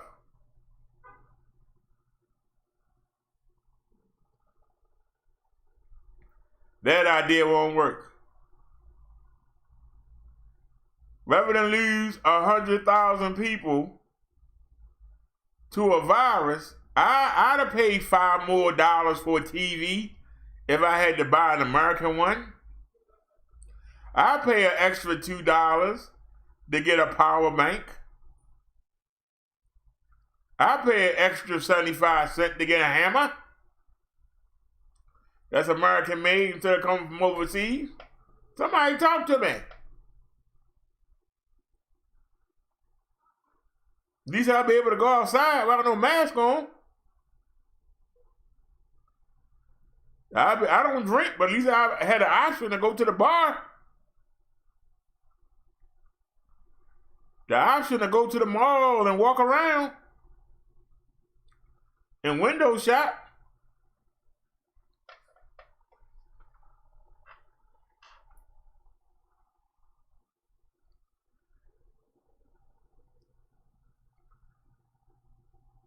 We supposed to be the biggest country, the best country in the world. And yet the third world country laughing at us. And they all laughing. They think they all there. Look at them.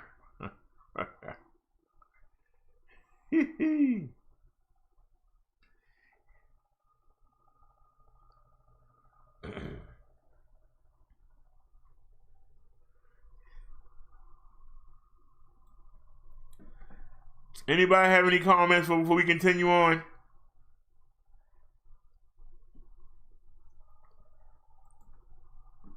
Like I said, yesterday was our Sabbath, but we still got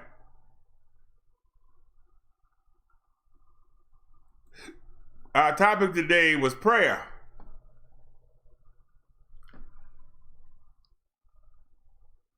Wait a minute, we don't want that one.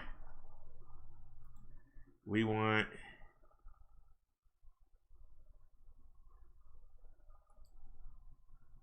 Is this the right one?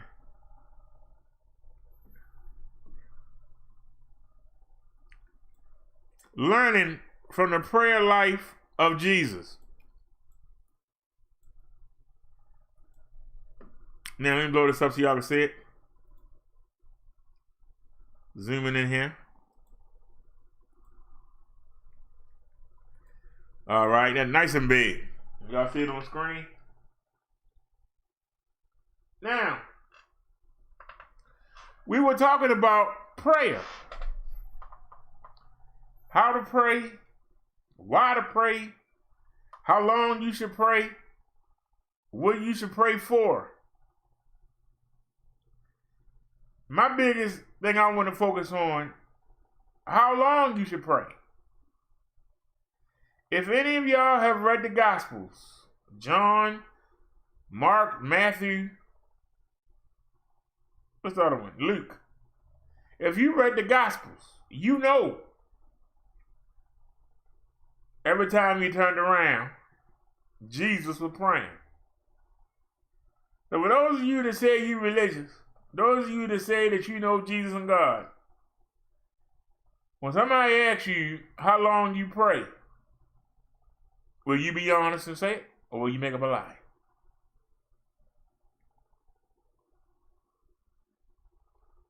Ask somebody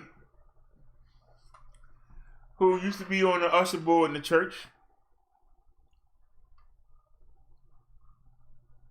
somebody that used to attend Bible study. I can tell you that most people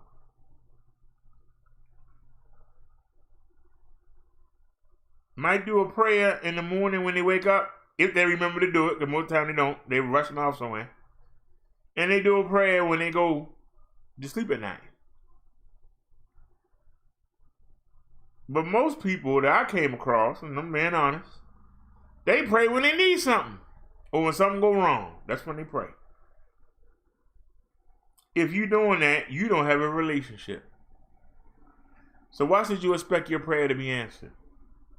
Why should you expect your prayer to even be listened to?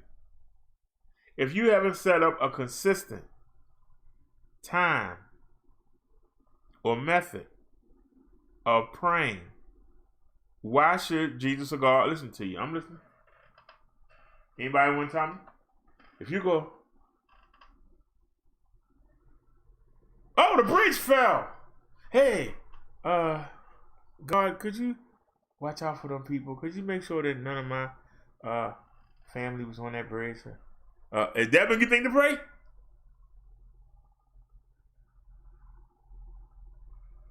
When something bad happens? That's the only time. It's the only time you really think of Jesus and God. Is when you're around somebody religious and they bring it up. Or something bad happened. It's a tragedy. And you go, oh, Lord, how did this happen? Is that what you think I'm? If you walking and talking to somebody and the piano fall and hit them in the head and you jump back and don't get hit, you go, oh, thank you, God. Thank you, I didn't get hit. And then you go about your business. Is that what you call prayer? If that's what you call prayer, it's no wonder you don't get what you ask for. You don't have a serious relationship. And you don't talk to them like they're your friends. Like they're your mentors. Why really should they care? I'm just asking you. How could you let this happen? You were talking to me, it wouldn't happen. It would have happened, you wouldn't have been there. You were doing what I want you to do. You wouldn't have been nowhere near the World Trade Center when it went down. If you were doing what I asked you to do, you wouldn't have been in that club when the man went in there and shot them 50 people. You wouldn't have been in there.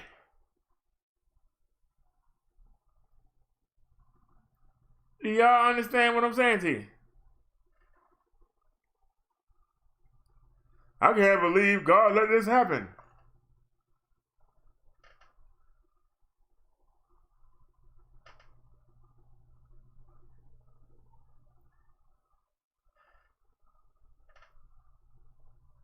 Trips me out when somebody says that. I can't believe God let this happen.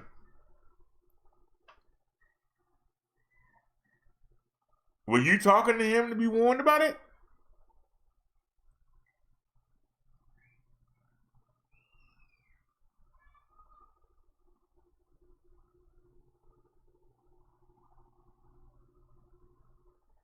I can tell you right now, if we had got the flooding that Michigan got or North Carolina would have got,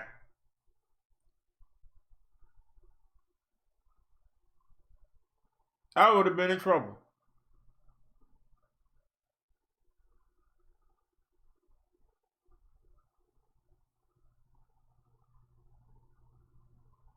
Because one, I ain't got no way to get around.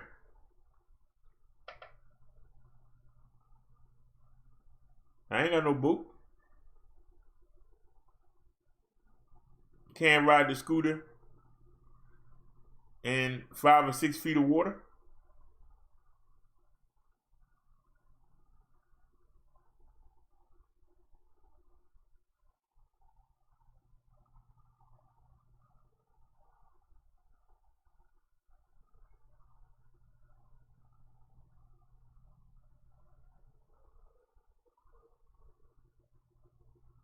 Now, I still got a little bit of the stimulus left.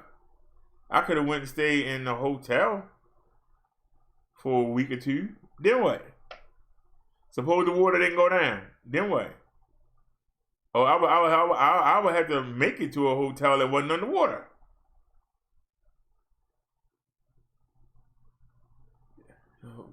Then what? Everything washed away. No computer, no phones. Everything just washed away. Couldn't even go live.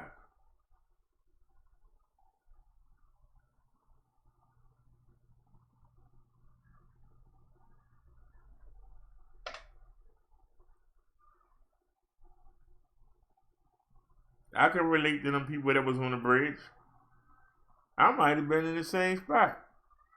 I don't think I know how to use resources. I'd have made some phone calls and I'd have had them come on a boat. They'd have came with a boat and got me and Davey.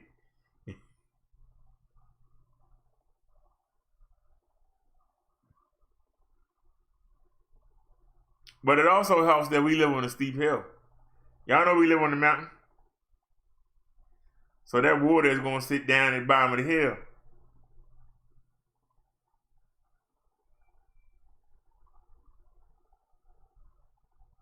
So I believe if we survive the initial water as it comes down the hill, if the building's still standing, if the mud didn't slide the building off, I think that we would be okay. We would just need food. But I think we would be okay.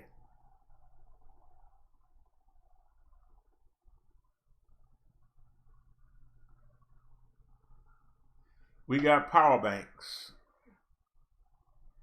And we would have power.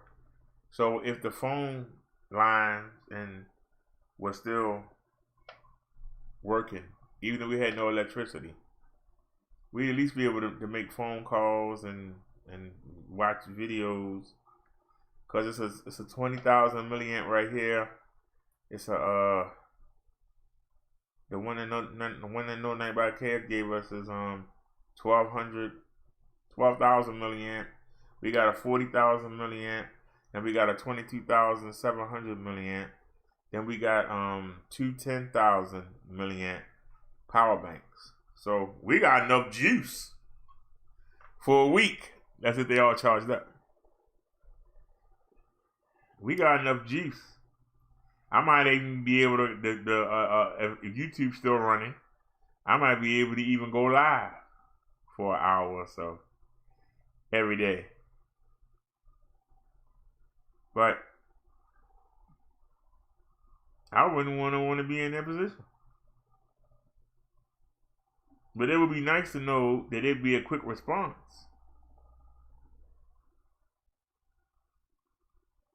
That I wouldn't be sitting here wondering what would happen. But I would take that time to pray.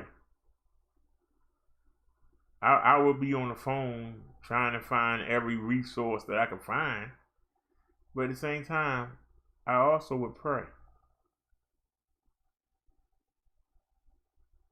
And instead of saying, Lord, why did you allow this to happen? Instead,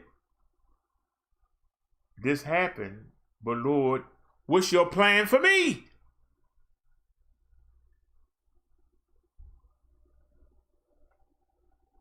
Do y'all get what I'm saying?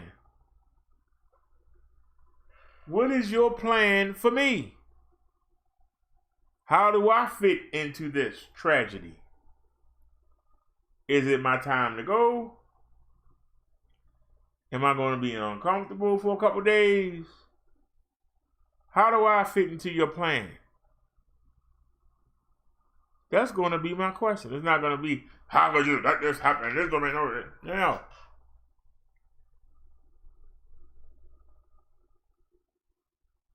If you look on the map and look at how small my state is, but look how high it is of the 50 states. Look how high my state is. Why is it so high? Because we connected to New York. A lot of people that work in New York, they have houses in Maryland. They take the MARC train and they ride the train to get to New York, and they work, and then they come back.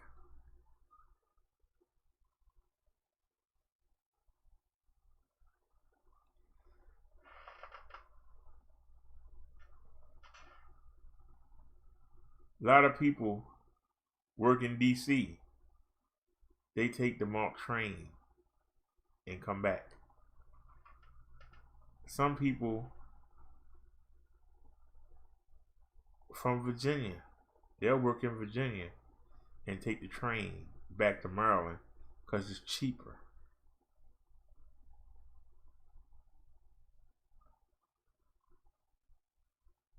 Remember when I told you about Delaware? We first started, Delaware ain't had no cases.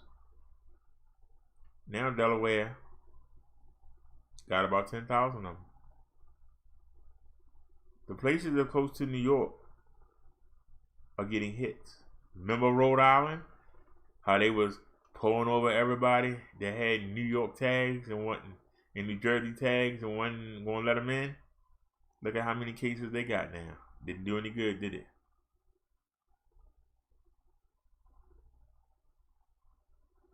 That's why y'all were laughing at me when I was so desperate to get a mask.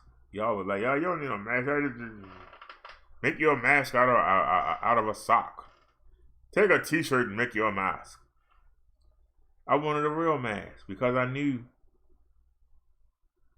that the people was not going to wear them like they supposed to. And you seen us go out and you see people without masks on. You heard me tell somebody, "Where your mask at?" I've seen y'all in the chat. How come when that woman out there with them kids, they ain't got no mask on? I've seen y'all write that in this chat. I know that people don't use their common sense.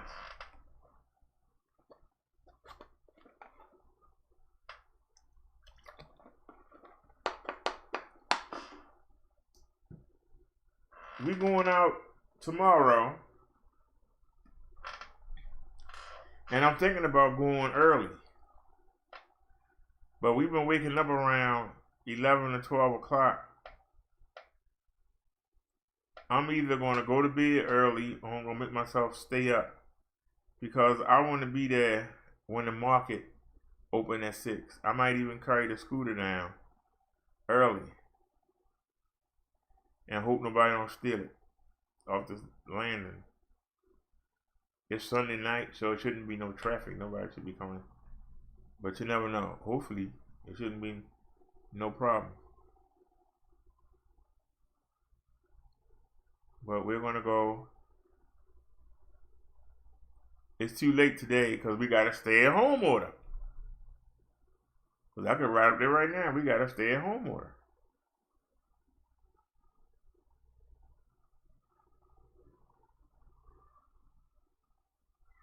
And like I said, I still got chicken legs in there. I still got chicken noodle soup. I still got eggs. I still got 2 cans of spaghetti and meatballs. I still got a bag of rice. I think I still got some English muffins left.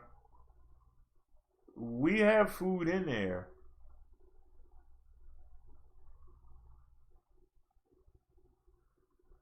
But I need to stop just buying 2 packs of hot treats. I need to go with 4. You know.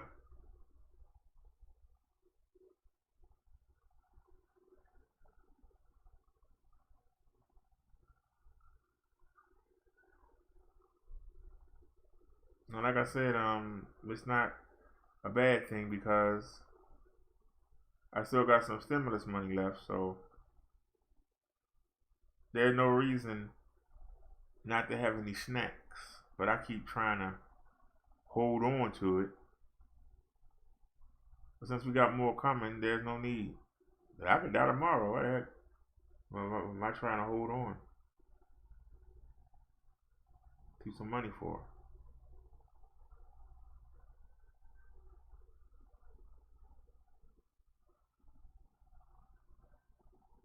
But like I say, I'm going out, and we got what do you call it? The webcam coming Wednesday. I think it's gonna be here Tuesday though. The first, I ordered 2 of them because I ordered the first one and it didn't move, and then we had the problem, and so, like I said, we're using the phone right now. Eventually, the phone is gonna mess with the phone that's running the show. It's gonna happen. It happens every 2 to 3 hours, no matter how well I try and set it up. When we get the webcam, we ain't gonna have a problem no more because there won't be 2 phones on the USB system on the computer. It's gonna be 1 phone and 1 webcam. 2 different things. But because the program that I'm using to run the show uses the USB tether, it looks for a phone. If the phone that all we're using it for is a webcam, a couple of times it didn't turn this Wi-Fi on by itself. Why it does that, I don't know. It's not an old phone. We got it. We got a brand new couple months ago. But for some reason, the computer or the program get confused, the USB system, because they both are connected by USB. You should never have 2 phones connected to the same computer, and one of them, actually, it recognizes both of them because before we took the SIM card out of that one and we ported the phone number, and we got our old number back. So this phone, the computer knows this phone.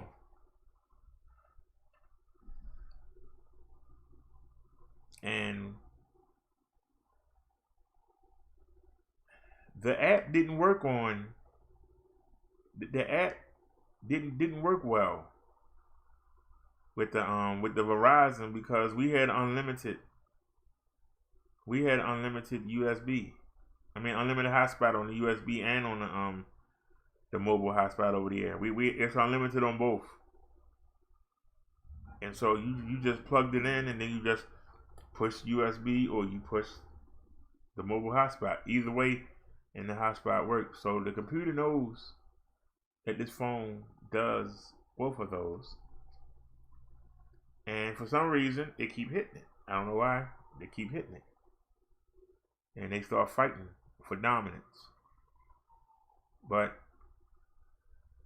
the fact that I ordered 2 of them, and I ordered both from American companies, and they taking forever to get here, it's causing us to look amateurish because we keep cutting off.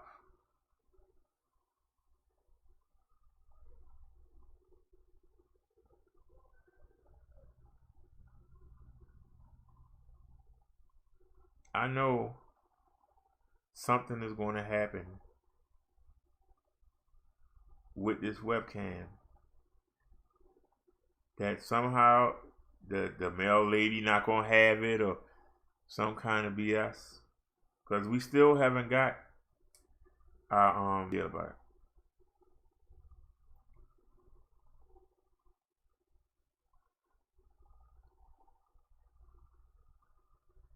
But we got everything else except for these two webcams we're waiting on.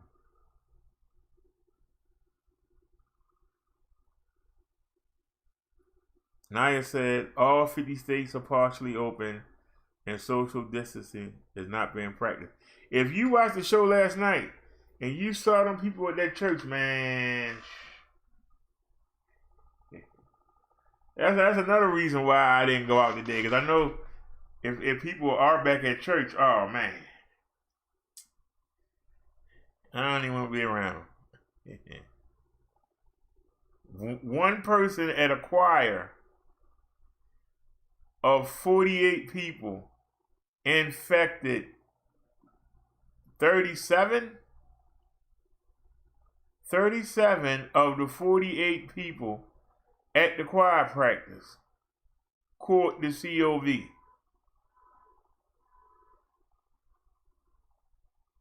I want y'all to let that marinate.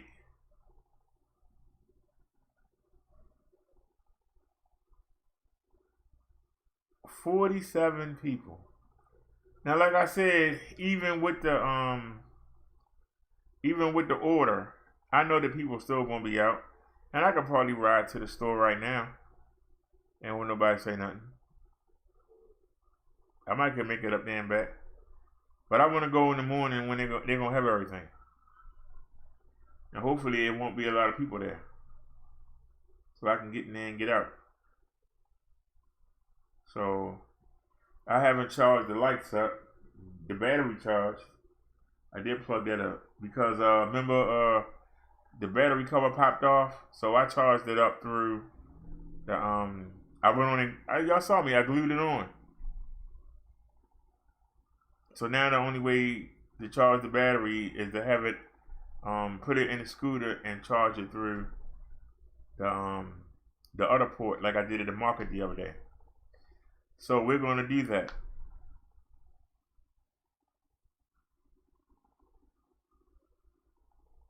So we're going to go ahead and do that.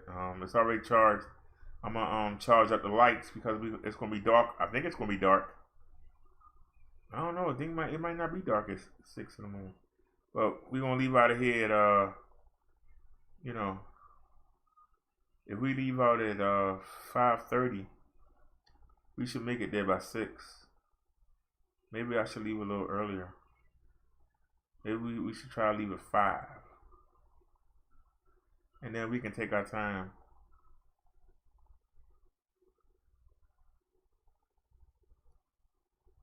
Yeah, because maybe they'll open the door. And maybe I can go in there and charge it up. Maybe I can go in there and charge it up.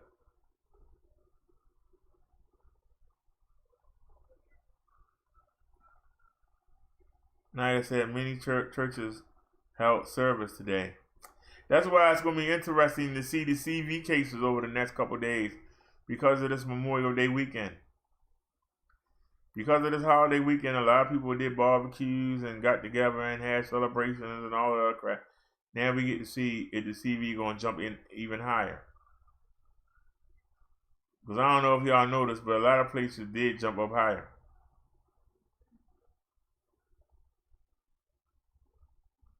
A lot of places jumped up higher. That's what I like about this show.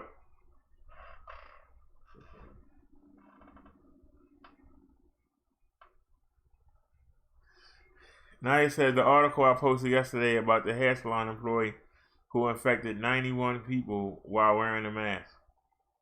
Yeah, but what kind of mask was she wearing though? I keep doing shows, but it's like people don't get it.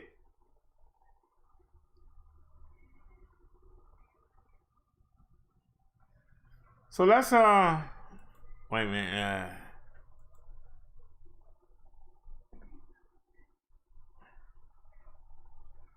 Give me a second. Let me pull up YouTube real quick.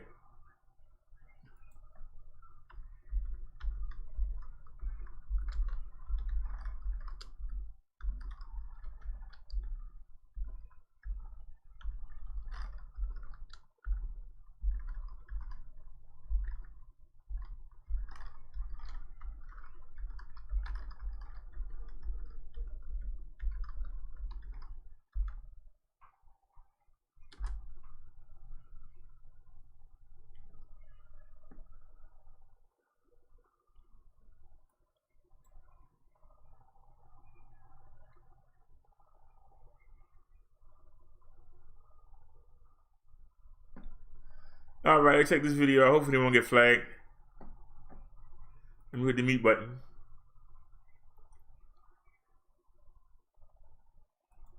All right.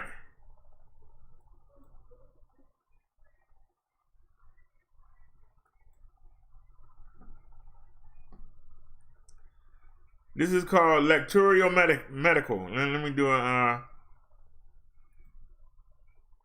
disclaimer. Copyright disclaimer. Under Section 107 of the Copyright Act of 1976, an allowance is made for fair use for purposes such as criticism, comment, news reporting, teaching, scholarship, education, and research. Fair use is the use permitted by copyright statute that might otherwise be infringing. Let's get it. Disclaimer. Get rid of that. All right, let's come back.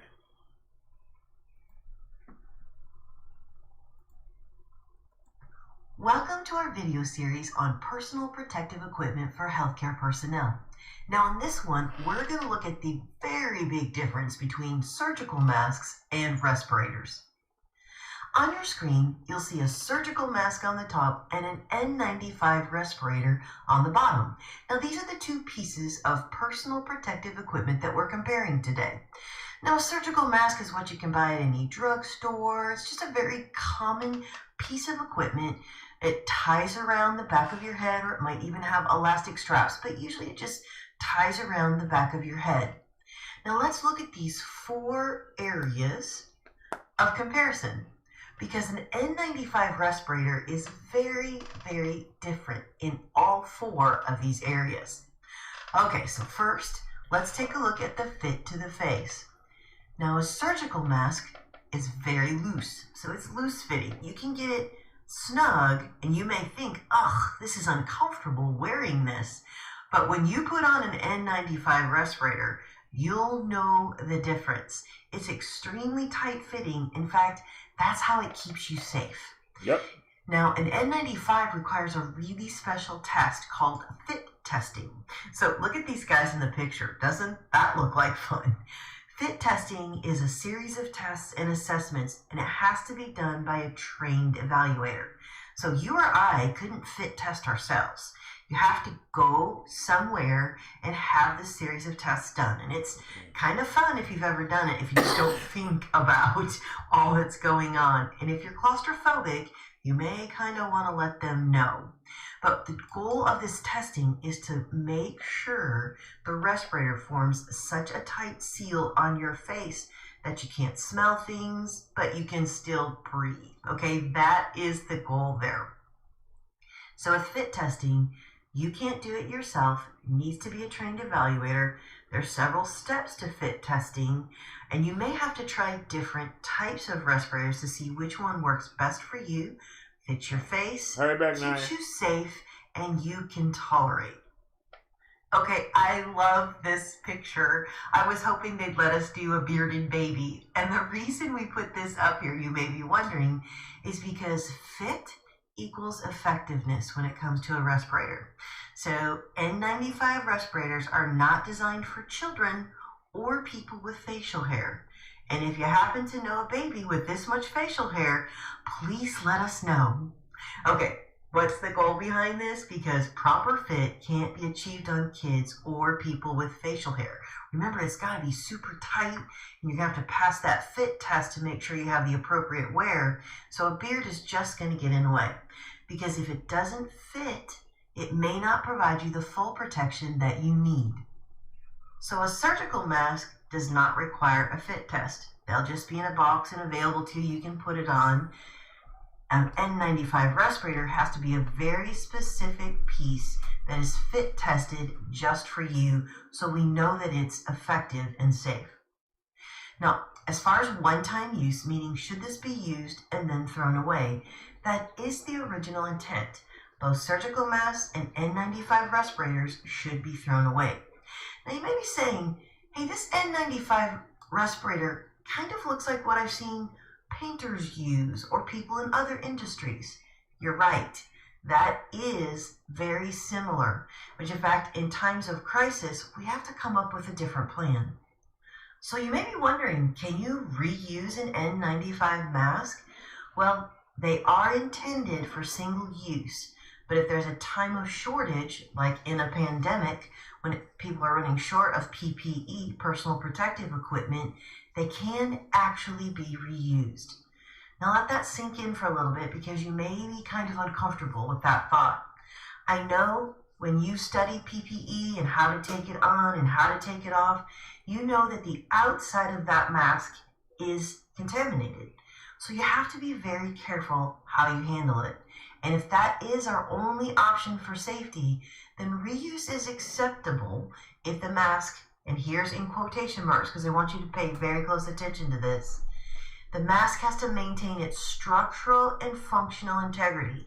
And look at that filter, make sure it's not physically damaged or soiled. Those are the examples of when you can reuse an N95 respirator mask. Now, a surgical mask is not reliable for smaller airborne particles. Okay, so keep in mind, here's why.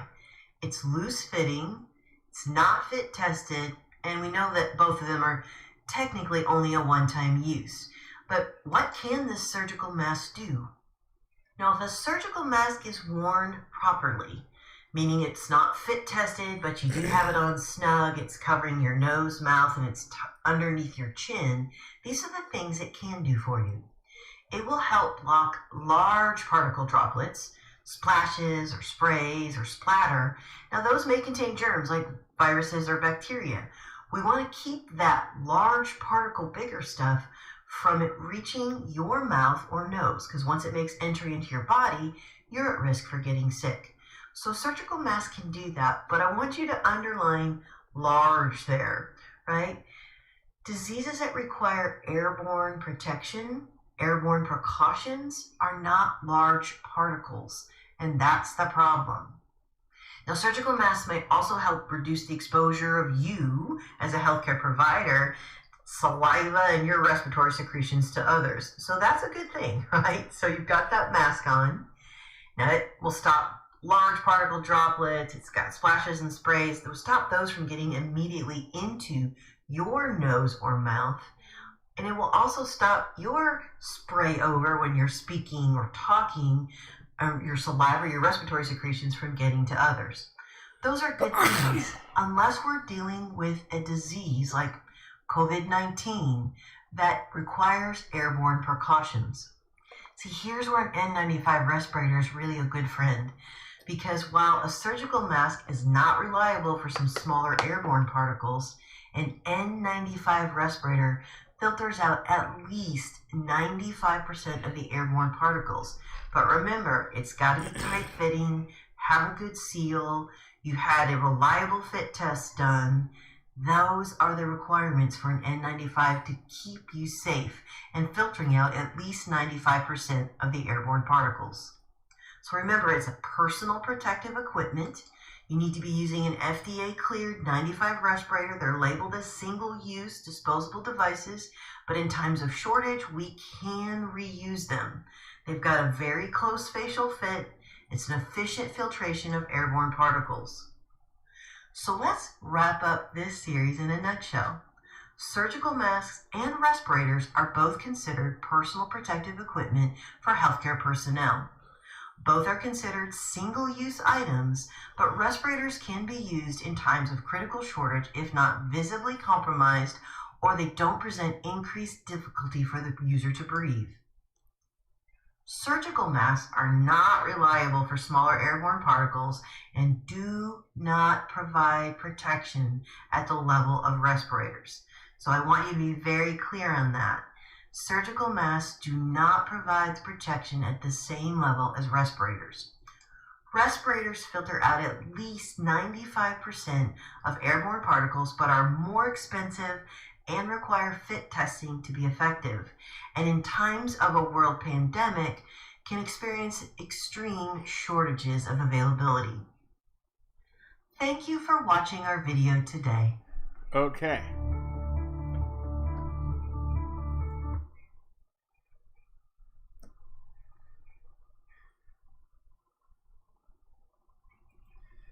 Now, for those of y'all that watched the show yesterday, you heard me ask, why did the lady that be up there with Donald Trump, the lady that wear the flowery handkerchiefs around her neck, scarves or whatever, why does she have on a cheap surgical mask? Why was she wearing a cheap surgical mask? There's a reason for that. Because the administration did not have a supply of the N95 mask on handy, and they had a shortage of them. And they trying to get us to wear surgical masks and trying to get us to wear fashion masks because the people in the hospitals need the N95 mask. Now, China has come through with their own version since they see the United States was messing around. They saw an opportunity to make money. They made their own version. It's called the KN95. And the K means that the Chinese made it. It's called the KN95. It's supposed to be the same exact thing, except Chinese made it. That's what the extra K is for. Most of the people that make the masks are like 3M, companies like that. There's a shortage because the United States did not get ready for it. And you or I as a consumer, it's nearly impossible to buy a regular N5 mask without paying $200 to $300 for it. You might can find some in an auction on eBay somewhere. You might get lucky and get one for like $150, $120. You might get lucky. Also, there's a surgical N95. There is a plumbing N95. There's a plumbing N95. There are painting N95s. I would take any of the three over a surgical mask or a fashion mask. I would take any of them. Because I want the KN95. But I'm not satisfied with the N5 or the KN5. Because they have 100s that supposed to filter out 100%. You can't find them. They got them. You can't find them. Go Google them and see if you can buy one right now. Guarantee you're going to pay a pretty penny. If you can find one. Y'all remember one night we tried to find one, we couldn't find one. But I would take that over a surgical mask or a fashion mask. Or mask that somebody made on that sewing machine. Because the material is not made. It's not just a cloth. It's a way that the cloth is presented so that the particles get trapped and can't make it through the cloth. So even if it get in at one point, it's going to get trapped before it gets to you. That's why you want an N5. Whether it's a regular N5 or a KN5, that's the reason why you want that mask. Because it is made so that it's hard for the virus particles to get through it. Now, for those of you who were concerned about the tight fit, now both my KN95s provide a tight seal, but I use 4 layers of the Kirby Micron Magic HEPA filter. I take the filter from out the vacuum bag. No, they don't contain fiberglass. And I put them on the inside of the mask. The mask hold the filters to my face. There's that airtight seal. Even though it's already an airtight seal, it's really holding it there. So now the virus has no way to get in. And y'all have seen me, and y'all have seen it hang out sometime. And you see me tuck it in. I don't have to. I should just leave it out because it's going to trap the virus and keep it from going up my nose or in my mouth. So I use both. Now, the filters, if you use one, it's 97.9. It's 97.7%. So you got so you're using the 9.5, that's 95%. Then you got the filter, that's 97%. I use 4 layers. So I don't know how many percentage that is, but I'm well over 100% protected. That's why I'm not afraid to go outside. I personally am not afraid to go outside because of that. I'm still cautious of who I'm around and things like that. But don't put your hands in your mouth. Don't put your hands in your nose. I got the hand sanitizer now. I'm not afraid to go outside like I was before. I know for a fact that I'm protected. And it didn't cost that much. Like I said, if you can't find a regular N95, try to find a KN95. You should be able to find some of them on eBay. You might could find some. Maybe Lowe's still got some. If you Walmart, you gotta shop around because people snatching them up, and they snatching them up and they reselling them. Hey Liz, let's see if we can look at something else.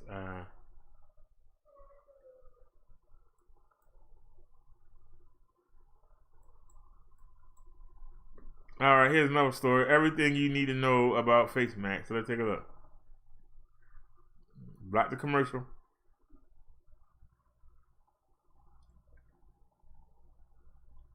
Three, 2, 1. Oops. What happened? Who told you to speed up, sir? Topics. Do masks really help?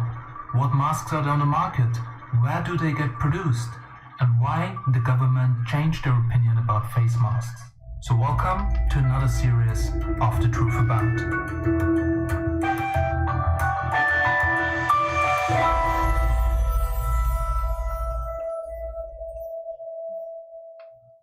Hey Liz, happy Sunday. So guys, just to clarify this in the beginning of this video, don't run around with a gas mask. There are 2 simple reasons for that. First of all, it's very scary to other people, like kids, older people. And second of all, if you're not using this correctly, then the chances to infect yourself are actually way higher than the benefits of a gas mask. Because I've seen really a lot of people here in Austria actually running around with a gas mask, which is ridiculous. But now let's talk about the content of this video. Now, a little background story. Most of you people think that YouTube is actually my main job. Well, I do earn some money with YouTube, but I won't classify it as my job because my real job is actually importing stuff from China, building up brands, and we work on a few different projects. I started with Bitcoin miners even back in 2013, then again in 2017 until now, and also we sold television. So I know a little bit on what's going on in China, how the supply chain works, and I'll share my industry knowledge with you guys. Also, there will be an interview with one of my best friends in China who is helping me to source stuff, and he also has a few really good insights on the industry. But before we get to this topic, my friend Chris is going to explain what kind of different masks are there, do they really help, and what different levels of protection do they offer. And after this question is answered, we're going to look in depth into the mask industry. So make sure to stay until the end. This video is a little bit longer. There are timestamps down below in the comments, so make sure you check them out. I won't be mentioning sources in this video. I will just go through the consensus. So let's start with the surgical mask. The pros: it's easy to make, it's cheap, it's widely available. Okay, maybe not right now. It's nice to wear. It's quite nice to wear actually, and it will also prevent the public from your droplets. Surgeons use this to not spit on the patient, to not contaminate their wounds. It seems that the consensus nowadays is that they won't protect you, but they do to a degree. They protect the surgeon, for example, from fluids, because if there is blood splashing in the surgeon's face, they don't want to get infected with hepatitis or something like that. So it will prevent them from things, but it obviously won't protect them from airborne diseases, droplets that are floating in the air, because they don't have a perfect seal. So somewhere particles can get in, and they will thus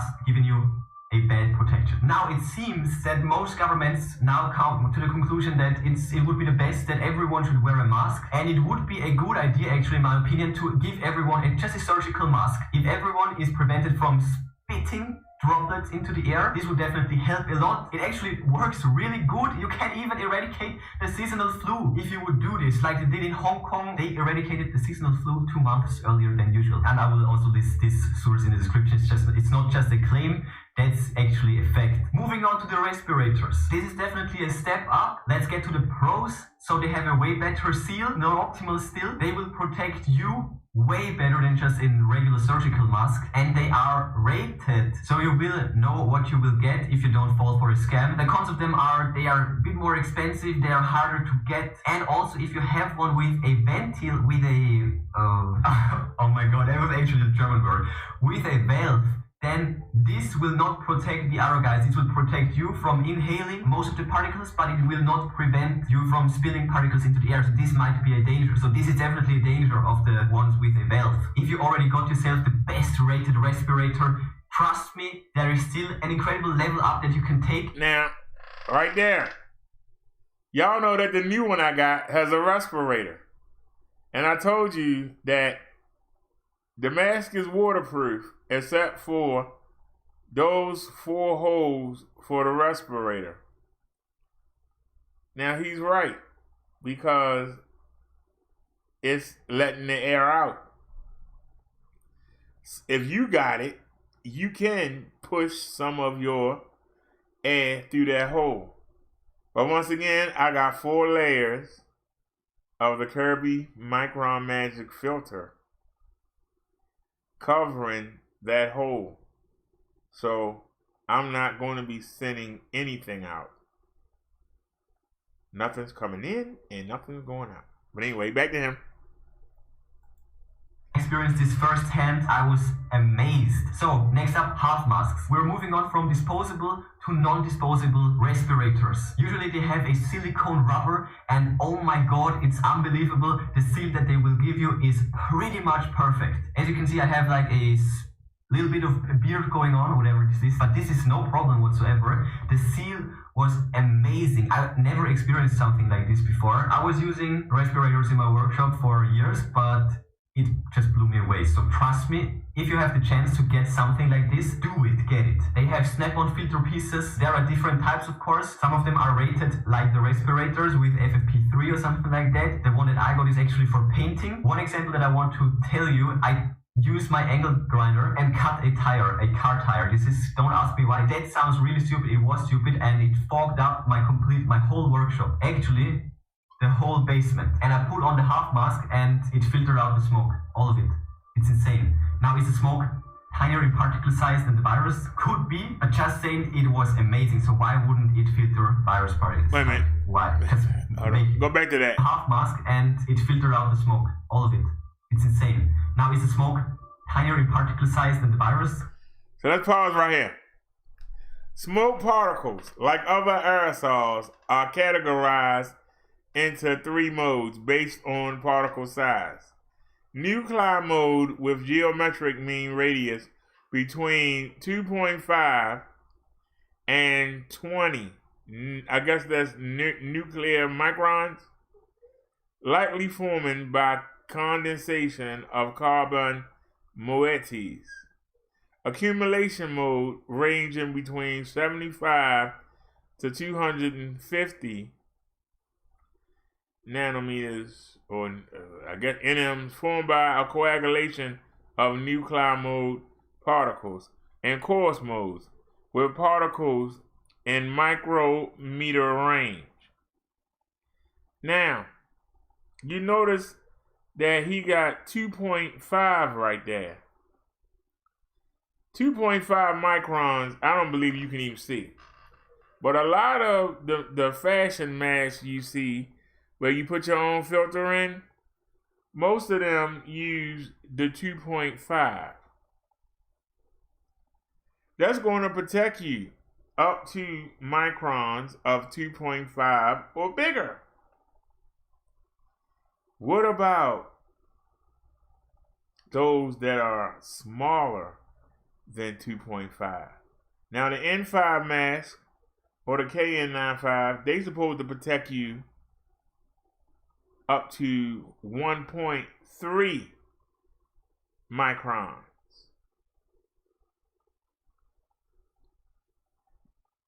A HEPA filter is supposed to protect you to 0.2 or 0.1. Another reason why I use both. But let's get it. But just saying it was amazing, so why wouldn't it filter virus particles? Like, why? Just make up your mind. It's working amazingly well. Okay, enough said. Moving on to the full face respirator. Now it's getting a bit crazy for, you know, the regular guy, but this will not only prevent your airways from droplets and, you know, possible virus C, but yeah, research. This will also protect your eyes, mucous membranes, you know, virus can get in through your eyes. Basically the same as a half mask plus a separate seal. That's basically replacing goggles. Okay, so cons are, of course, it's more expensive, especially for the full face mask. It's so expensive. Oh my god. I thought about getting myself one, but no, it's just so ridiculously expensive. Triple digits. Easily. This is pretty much the only con. Well, actually, the closure mechanism, the fastener, you know, if this one is cheap, this is the point of failure, actually. It's easy to fix, but just wanted to mention this. Definitely another con. Now the pros. Exchangeable filter pieces, way thicker filters. The filters will reject way more. They have way more ratings. This is where it gets kind of crazy and, you know, professional. This is definitely getting high-end, high-performance filters right there that you can use. Now, I won't get into gas masks. This is pretty much similar to a full face mask with a way better seal, of course, but the thing is you have quite similar filters going. No, instead I want to talk about the next level after that, because there is still an inherent risk in all of the masks that I just talked about, because you're still breathing in the air and there is a risk of a tiny hole somewhere where the air is just getting through and not filtered. Now it's getting really amazing because there is a thing called PAPR, P-A-P-R, a powered air purifying respirator. Previously, you had to create negative pressure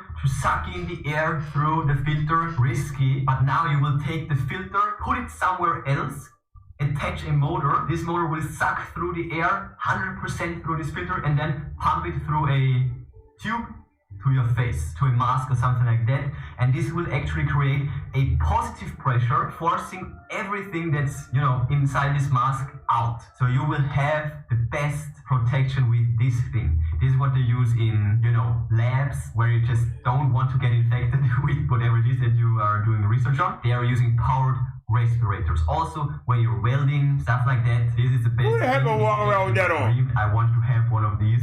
I want to get myself one of them, but now we're moving on from triple digits to quadruple digits. Powered air respirator. Oh my god, you have a lightweight mask, have the bulky filter and motor on your waist or something like that, amazing. So this concludes my video about different masks for protection against particles, droplets, viruses. And let's talk about it. Let's talk about the differences of these respirator ratings. The difference between a surgical mask and an actual respirator should be clear now, so I won't get into this. It is important to mention that respirators are of course better than masks, but they are no absolute barrier. They have a rejection ratio. They don't act like a shield, they act more like a labyrinth. And I heard this amazing quote from Tech Ingredients: particles passing through a mask is basically the same as if you shoot an arrow into a forest. It's not a given, but it's highly likely that the arrow will hit something when it's passing through this forest. And when you compare the particle size to the mask thickness, it's actually quite a lot. It's literally like shooting an arrow through a... Okay.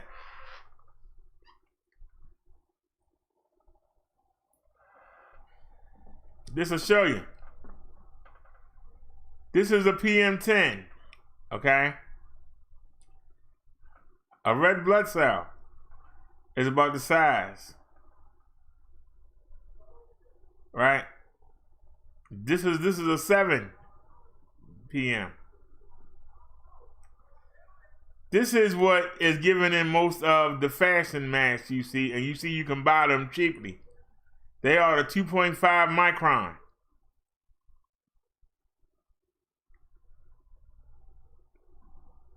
This is bacteria, bacillus or bacteria. 0.5 PM. Coronavirus is 0.1. Do y'all understand that if you are using a regular surgical mask, you back up here. If you get a mask with one of those PM 2.5 filters, you do realize that you're letting in all three of these. This is the coronavirus is right here, 0.1. 0.1.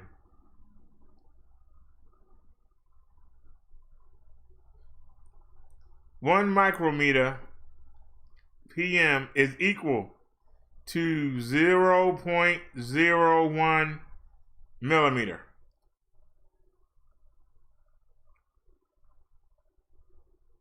So y'all do understand that this, the 2.5, will not protect you against these three particles.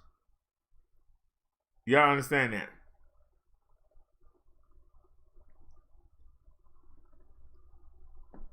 That's why it's not 100%. The way I do it, it really makes it over 100%, I hope. So right here, hold on. Oh, man.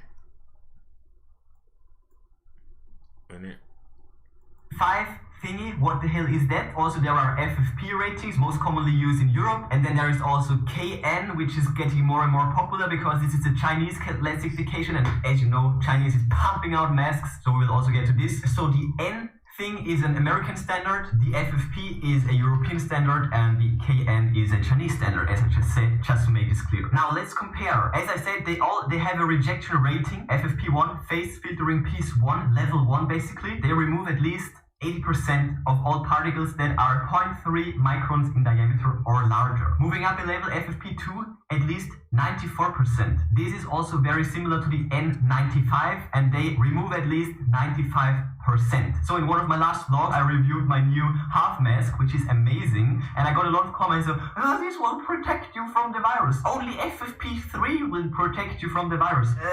Yes and no. Let's just say it is a reasonable protection and it's better than nothing, but of course the higher you go, the better it is, the safer you will be. Let's move up another level, N99 and FFP3. I haven't heard about an actual N99 filter, but there is N100. Anyway, so FFP3 will remove 99%, P3 99.5, and N100 will remove at least 99.5%. I told you about the 100. So again, FFP3 is I can't find the 100. N100, but it still won't remove all of it, you're not 100% safe. That is the important message right here. Although it will give you the best protection out of these disposable respirators. To make it short, N95 is pretty much the same as FFP2, and the N100 is basically the same as the FFP3. Let's get to the upcoming KN95 one. Yes, it is similar to the N95 one. Read up, my guys, but just that you know, there are a lot of scams, so don't get trapped. So this basically concludes the lessons for the ratings on respirators, disposable ones. The non-disposable ones also have a rating, but this will definitely need further investigations because there are many more things to know. I'm not a big fan of disposable respirators. I got myself this half mask and oh my god, when I tried it on the first time, it is amazing. The seal is something else. I have never achieved a seal like that with a disposable respirator. By the way, first of all, if you want to see more collabs, smash the like button. And secondly, if you want to see more videos about this topic, masks, particle visualization. All right, thank you, sir.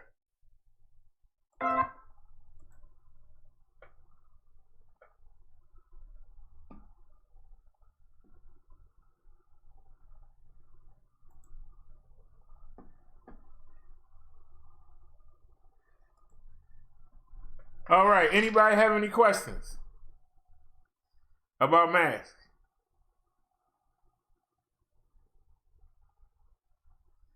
Does anybody have any questions about masks?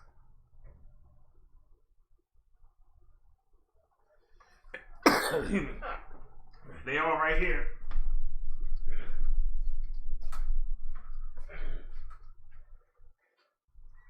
I got them hanging.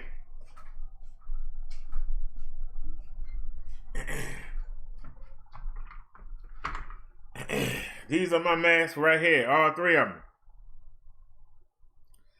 Like I said, the one from Wish ain't got here yet.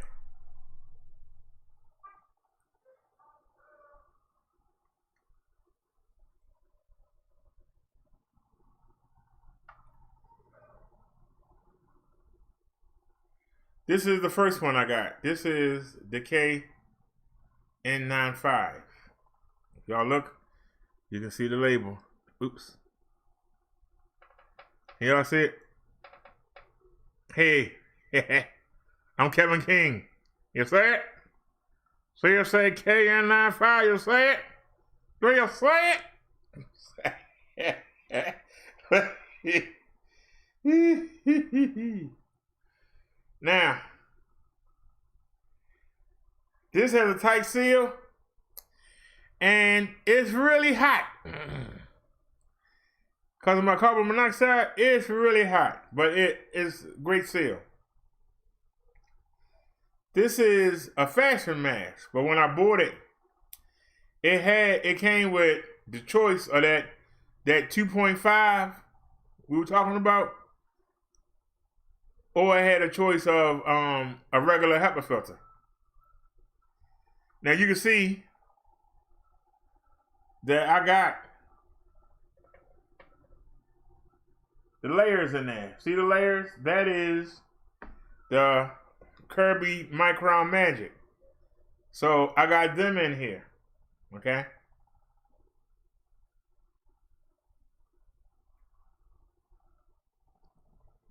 Put that back on the hook. Okay. Now this is my newest one. This is the one I got me and I got my neighbor one. It was a 2-pack. Now, as you can see, it ain't kind of balled up now. I'm gonna put some new ones in here. But here is the filter. Now, I don't know if y'all can see that. Wait a minute. It's 4 layers. But can y'all see it? It's 4 layers. But it's breathable. Now, this is a HEPA filter. This is supposed to be 99.7. No. Yeah, it's either 97.7 or 99.7. I gotta go read it again. But anyway, I got 4 layers here. As you can see,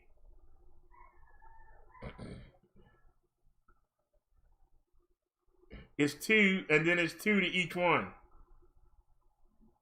I don't know if y'all can see that. But it's a layer here. Can y'all see that? It's 4 layers. This is the valve that he was talking about. Y'all see that? Now, it has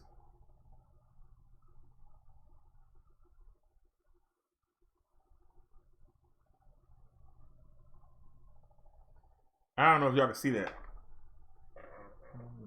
Can y'all see it? That is the respirator valve. Now, if you notice, if you look through the vents, see that yellow? That yellow is actually a blockage. So that makes it hard for the virus to actually get in. It has a yellow filter right here that makes it hard for the virus to get in. But it allows air out. Now this one isn't totally waterproof because of that. But if I put water in here and don't put it higher than that, or I block it, it doesn't come out. So it passed the test. Not to mention the layers that I got from the filter. So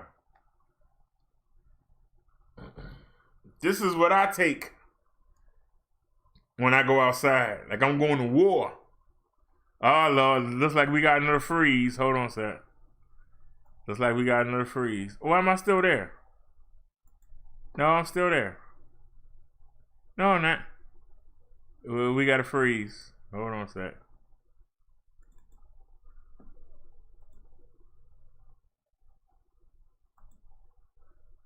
That's a chat. There we go.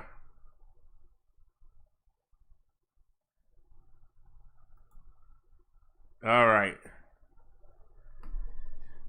Y'all can see the chat for a second and then it come back. All right.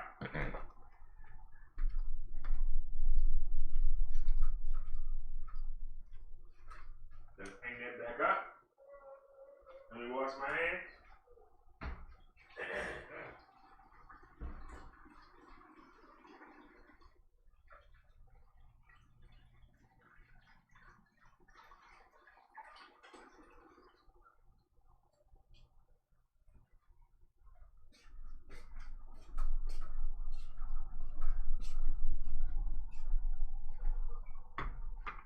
All right, so unlike other people that just tell you stuff or just show you videos, I showed you firsthand. And I can take it a step further.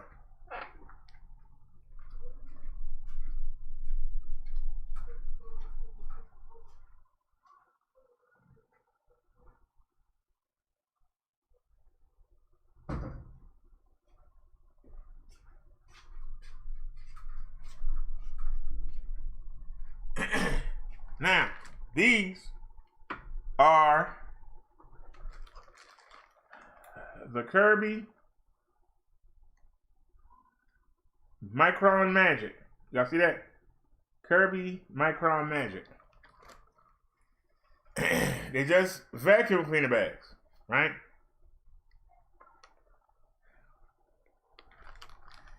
Now, for this side, you just cut this out.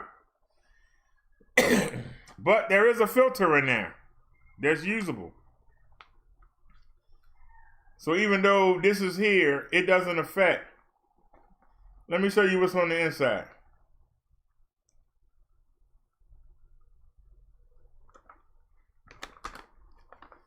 This is the inside of the bag. Y'all see that? Y'all see that? That's the inside of the bag. Now what I'm gonna do is, you see that there's a filter right there? I'm gonna cut this and I'm gonna put this over the hole. And I'm gonna reuse this. I'm gonna cut right through here. Y'all see? I'm gonna cut right through here because I can use. See, what you do is,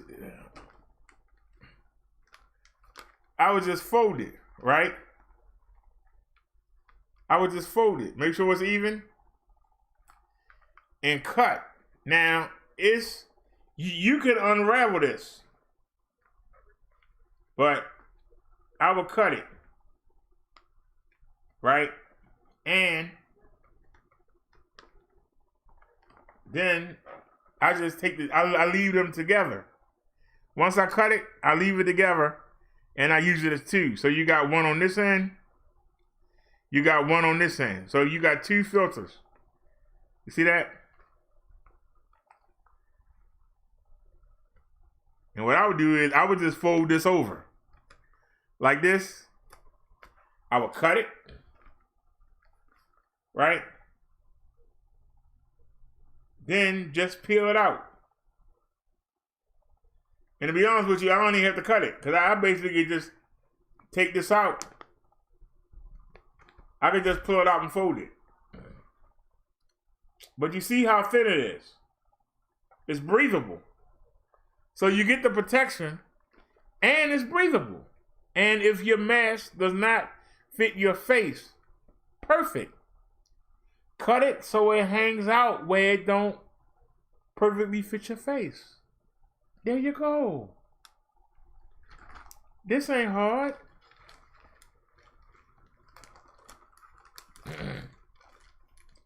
But like I said, you can get 3 bags for $6 something on Amazon right now. It's called Kirby Micron Magic.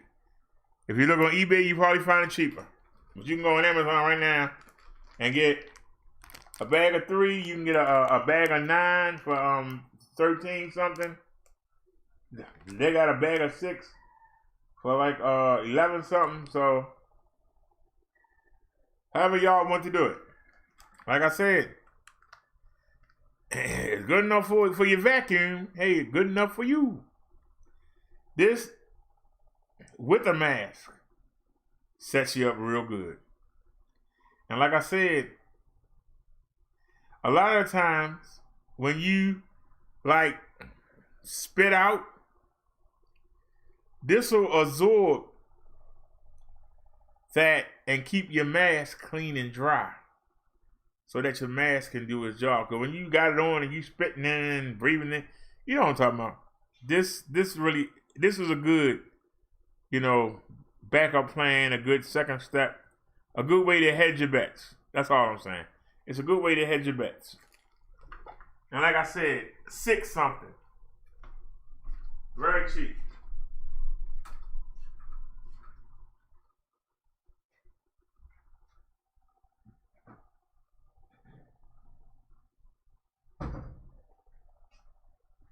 All right. I keep it in that cabinet so it stay clean. Hey, what's going on, the driver? You missed the CV numbers. So, does anybody have any questions about masks before we move back on? Anybody have any questions?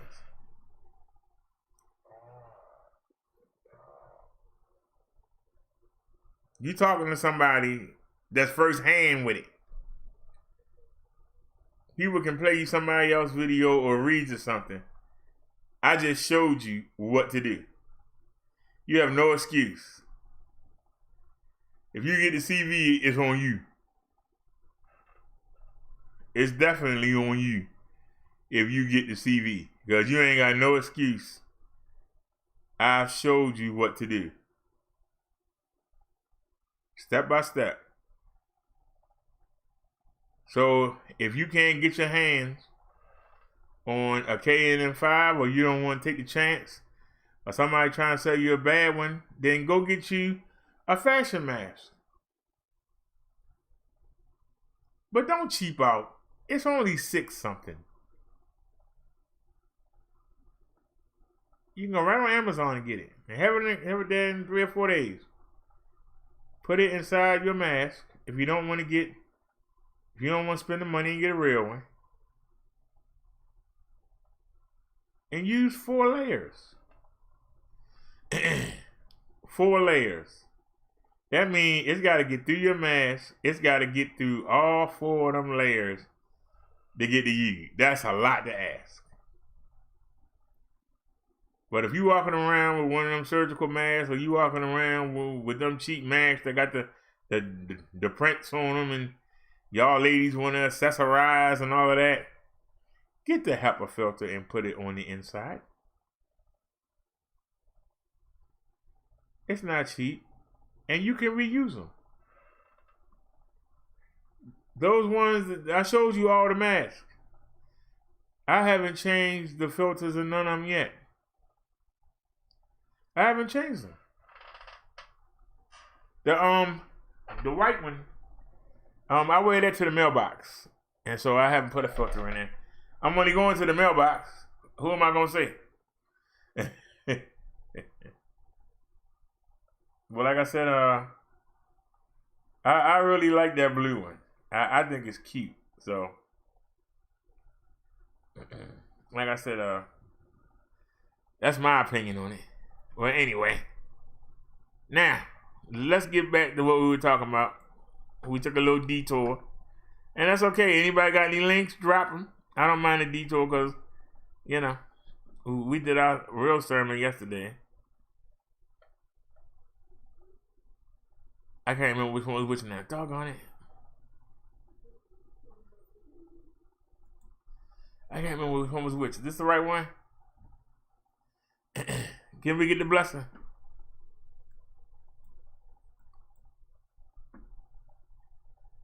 All right. This is called Learning from the Prayer Life of Jesus.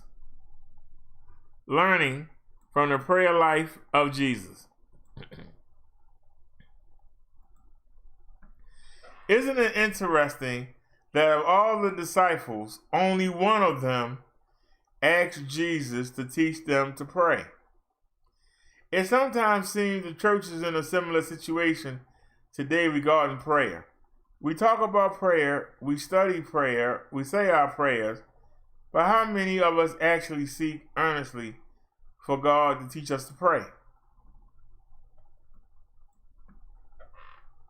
Luke 11:1 reads, one day Jesus was praying in a certain place. When he finished, one of his disciples said to him, Lord, teach us to pray, just as John taught his disciples. There's much to learn from this passage beyond the significant Lord's Prayer that follows it. For one, we learn that what sparked the unnamed disciples' curiosity to learn about prayer was the fact that he saw Jesus in prayer. We also learn that John the Baptist taught his disciples to pray. And as a result, the disciples of Jesus were also interested in learning to pray. Or at least one of them was. Isn't it interesting that out of all the disciples, only one of them asked Jesus to teach them to pray? It sometimes seems the church is in a similar situation today regarding prayer. We talk about prayer, we study prayer, we say our prayers, but how many of us actually seek earnestly for God to teach us to pray? Why did Jesus pray?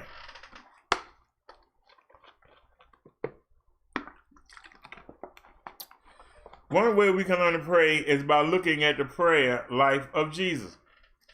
Although the Gospels don't provide a detailed biography of Christ, they do offer captivating glimpses into his prayer life. First, however, it will be helpful to answer the question, why did Jesus pray? This is sometimes puzzling for Christians. After all, if Jesus is God, why did Christ need to pray? Theologically speaking, there are at least three reasons that Jesus prayed. First, Jesus prayed as an example to his followers. This is an example we continue to learn from, as this article demonstrates.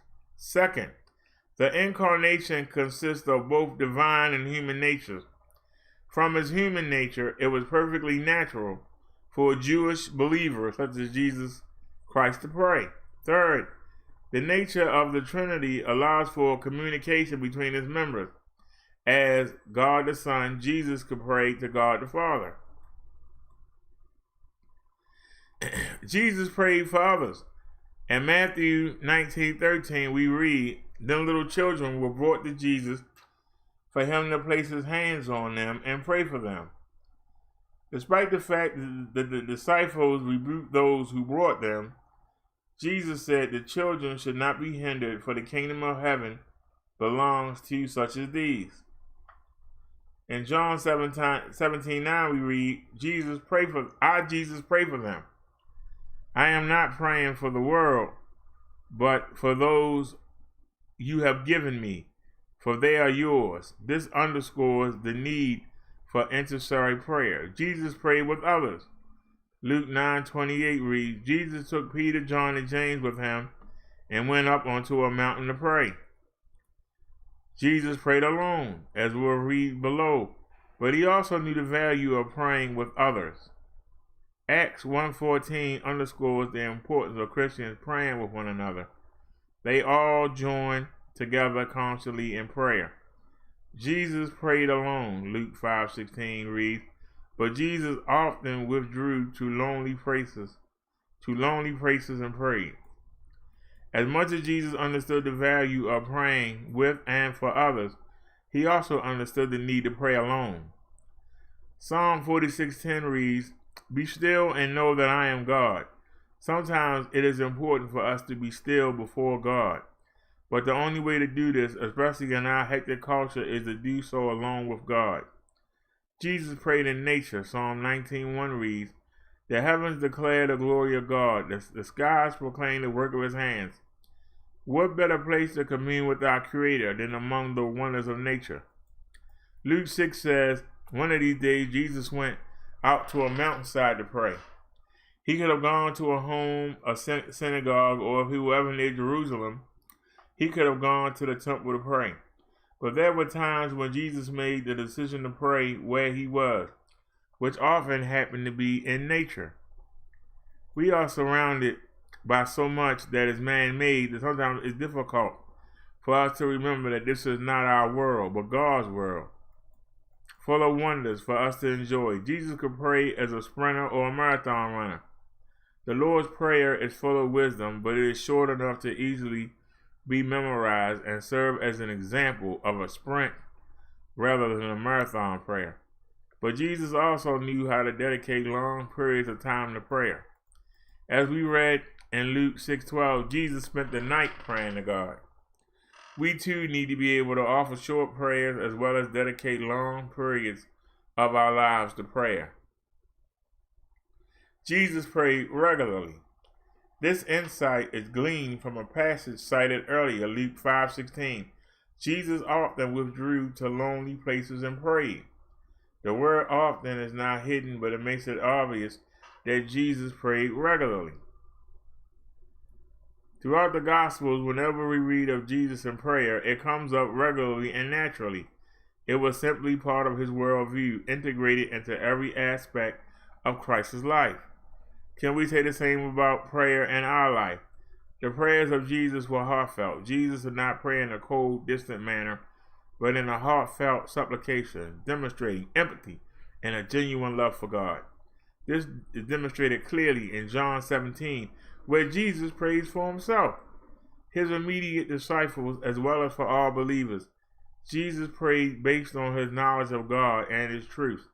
The prayers of Jesus were based on God's revealed truths, and as such were in line with a solid biblical worldview. In John 4:24, Jesus said, God is spirit, and his worshipers must worship in spirit and in truth. He also said the truth will set you free, underscoring the importance of truth in the life of Jesus and in turn our lives. Proper prayer requires us to have a truthful understanding of God and what he has revealed to us through his word. Jesus taught persistence in prayer. Then Jesus told his disciples a parable to show them that they should always pray and not give up. The parable Jesus shared is not meant to depict a pestering disciple who finally loves God enough that he chooses to respond, but about persistence in prayer and waiting on God and his timing. Jesus knew that not all his prayers will be answered as expected. This is a difficult prayer lesson to learn, but the fact of the matter is that not all our prayers are answered in ways we expect. Even Jesus knew this hard lesson as he cried out to God the Father from Gethsemane. 3 times Jesus prayed for God to allow an easier path, but Jesus knew, yet not as I will, but as you will. Unanswered prayer is such a challenge to the Christian life that we address the matter in more detail. Man. When Jesus prayed in Gethsemane, yet not as I will, but as you will, he offered a tremendous but seemingly simple insight into prayer. God is in charge. As we learn from the prayer life of Jesus, and there is much to learn, we need to keep this overarching principle in mind. A disciple asked Jesus, Lord, teach us to pray. And in response was taught the Lord's Prayer. But by studying the prayer life of Jesus, we can learn not only the important truth of the Lord's Prayer, but so much more. Robert Velarde is the author of Conversations with C.S. Lewis, The Heart of Narnia, and primary author of The Power of the Family Prayer. He studied philosophy of religion and apologetics at Denver Seminary and is pursuing graduate studies. And is that it? Oh, that was it. That was it. Why didn't he know all that? Alrighty. Man, we lost 3 people. That's rough right there. That's rough right there. We lost 3 people. No, y'all ain't bored. Ain't nobody send no links. I asked hours ago for somebody to send some links. Ain't nobody send no links. So I know y'all ain't bored.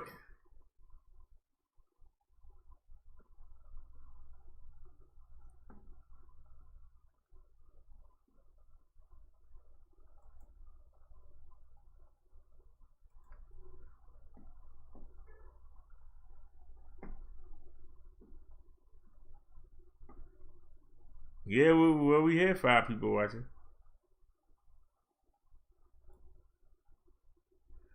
Troll meeting? What the heck is that? 81 people watching? What is she talking about? Baby, we got no cheat when she exhale, you hear the smoke.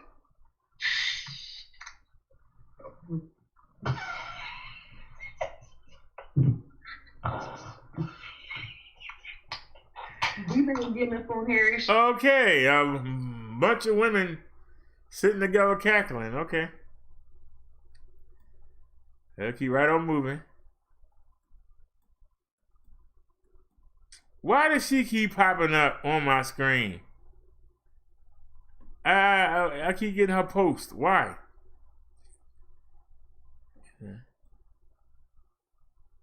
I ain't mad at her no more, but darn.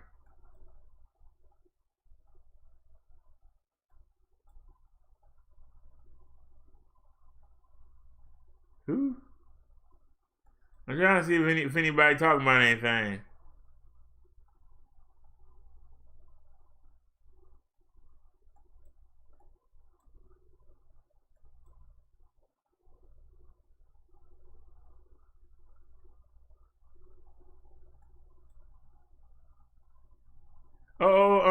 Cecilia coming on at 9:17. It's 9:26. But let's check her out.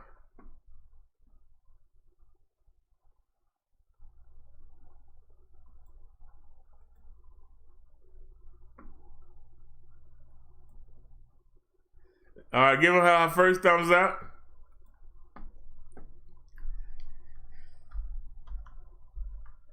I keep spelling her name wrong.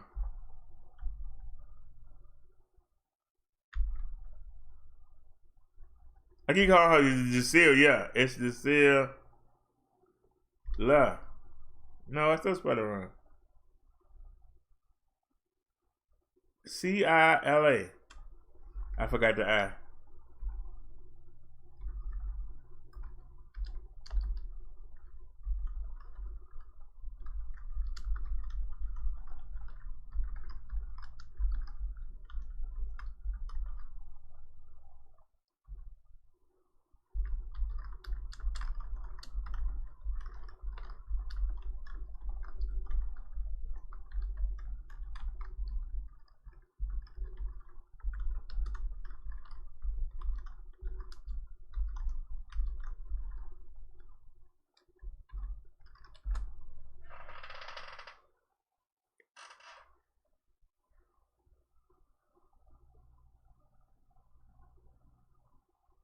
Well, she got 2 thumbs up. I give her 1. But we the only ones here. So, all right, Charles, remind me to check back on her. She hasn't responded. So, all right. I don't know if something happened.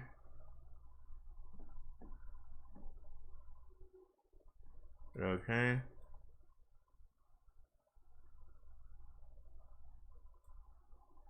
Trying to see if there's anything we're talking about.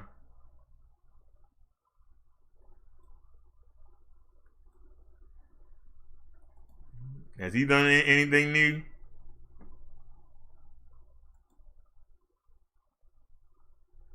I hope he okay. He made a video in 6 days.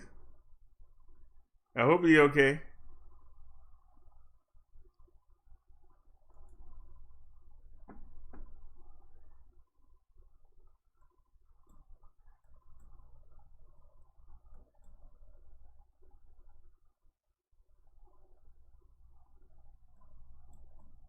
I'm looking for something to comment on.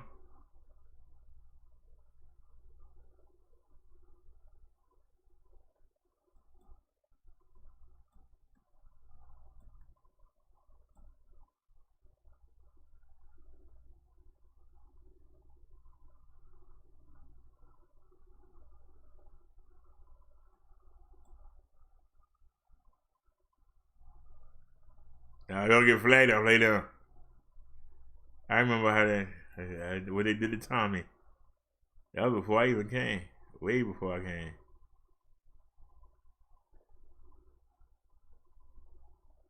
Who?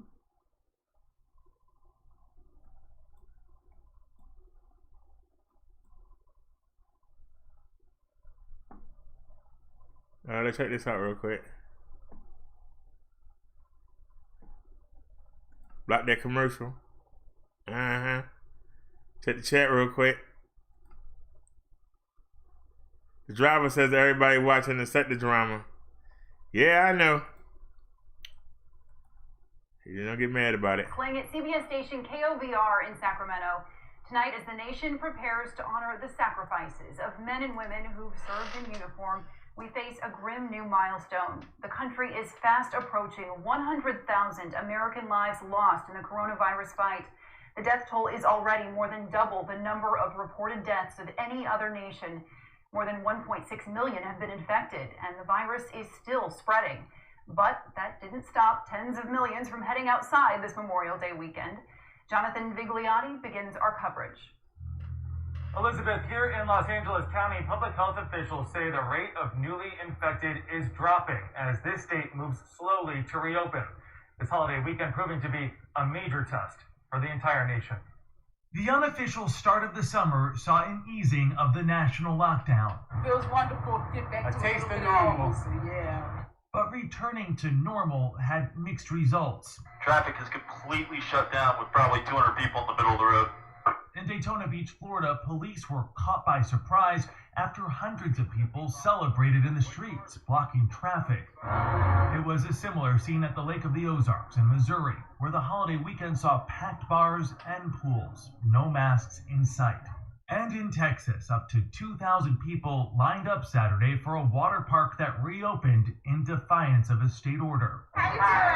Across the country, church services were held, many for the first time since President Trump deemed them essential. Everybody coming into the church building will wear masks. On a weekend intended to remember those who served, many Memorial Day events were canceled. Still, Gail Johnson, a Gold Star mother whose son Daniel was killed in Iraq, paid tribute to him. He knew the dangers in Iraq. He told me we should always honor him with laughter and not tears. A weekend of honor and in New York, hope, after New York Governor Cuomo reported 84 deaths, the lowest number of daily coronavirus deaths since March. But in a sobering reminder that every number is a person, the New York Times paid tribute to the victims of coronavirus, printing the names of 1,000 in their Sunday edition. That's just 1% of the nearly 100,000 people lost in America's latest war. And as some states take caution, others are moving faster to reopen, like Arkansas and North Carolina. At the same time, those states experiencing their highest single-day rate of new infections. Elizabeth? Jonathan, thank you. That's crazy. Wait a minute. Hold on. Go back. Hope we won't get flagged for this. You know they're gonna have that yeah, commercial. As polls continue to show a steady lead for Joe Biden, President Trump seems to be getting increasingly desperate. He's now committed himself to an election strategy that is centered on blaming China and its leader Xi Jinping. Throughout January and February, you'll remember, Trump showered praise on Xi, describing him as strong, sharp, and powerfully focused, repeatedly emphasizing the close Sino-American cooperation on COVID-19. And he praised Beijing for its transparency. As late as March 27th, Trump tweeted, "We are working closely together. Much respect." That was before it became clear that he had mishandled the outbreak in America and before his approval ratings began to drop. No wonder then that he has returned to a familiar pattern, blaming foreigners. If the 2016 campaign centered around blaming Mexico, the 2020 campaign will clearly focus on scapegoating China. Trump surrogates are already insisting that China must pay for the damage it has done, which will presumably happen right after Mexico pays for the wall. Let me be clear. China engaged in a cover-up of the initial outbreak in Wuhan. Local officials silenced whistleblowers. The entire Chinese Communist Party system was terrified that this bad news would slow growth or spook markets or reveal that it had mishandled a public health emergency. They did the same and more during the SARS outbreak of 2003. But the Chinese authorities also did do some things right. They sequenced the entire genome of the coronavirus and released it to the world on January 12th, much faster than happened with SARS. They also realized, belatedly, that in this particular case, their censorship and control were exacerbating the public health crisis. So on January 21st, the Chinese Communist Party's Central Political and Legal Affairs Commission posted a statement. Quote, "Whoever deliberately delays or conceals reporting for the sake of their own interests will be forever nailed to history's pillar of shame." Unquote. The post was later removed, probably because it revealed that people had been delaying and concealing reports. In any event, by the end of January, the World Health Organization had announced a global health emergency, and several places moved quickly to combat it. The United States was not one of them. Had Trump done so, America would be in a very different situation today. Taiwan, which gets millions of travelers from mainland China each year, did not close its borders to China until after the US. Yet, it took smart, targeted steps early to limit the spread, and as of Saturday, it has had 7 deaths from COVID-19. Adjusted for population, that would be under 100 deaths in America. Hong Kong has had 4 deaths. Compare that to over 16,000 confirmed deaths in New York City. Now, the real puzzle here is not that Trump is engaging in China bashing, but that the Democrats are joining in. They're falling into a familiar trap. Republicans take a legitimate challenge to the United States and pump it up into a mortal danger, massively exaggerating the threat and accusing the Democrats of appeasement, or even of taking part in a conspiracy with the enemy, Beijing Biden. And the Democrats, instead of standing their ground, get scared and join in the scaremongering. In response to that ad bashing Biden and China, Biden released his own China-bashing ad, which even competed with Trump's in its racially charged tone. Rather than explaining that policy toward China will require both confrontation and cooperation, the Biden campaign has basically conceded the argument to Trump. These are not just election year antics. These tactics have lasting consequences. Democrats supported coups and covert operations around the world in the 1950s and 60s for fear that they would be labeled soft on the Soviet Union. They stumbled into Vietnam in large measure because Lyndon Johnson did not want to face Republican accusations that he lost a country to communism. The most recent generation of Democrats went along with the Iraq War largely because they did not want to be seen as weak in the war on terror. In 2002, as Republicans began beating the drums for war with Iraq, Joe Biden joined them, saying, "We have no choice but to eliminate the threat. This is a guy who is an extreme danger to the world." For Trump, the attacks make sense. He and his followers want to cripple international institutions.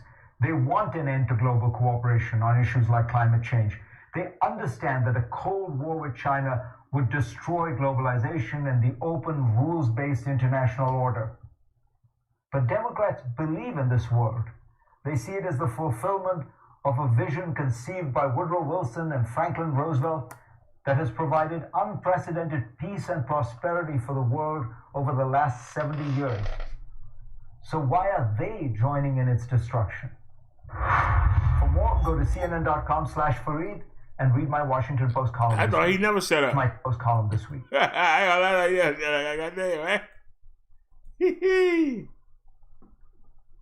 All right, the driver dropped some links, y'all. Let's hit the chat real quick.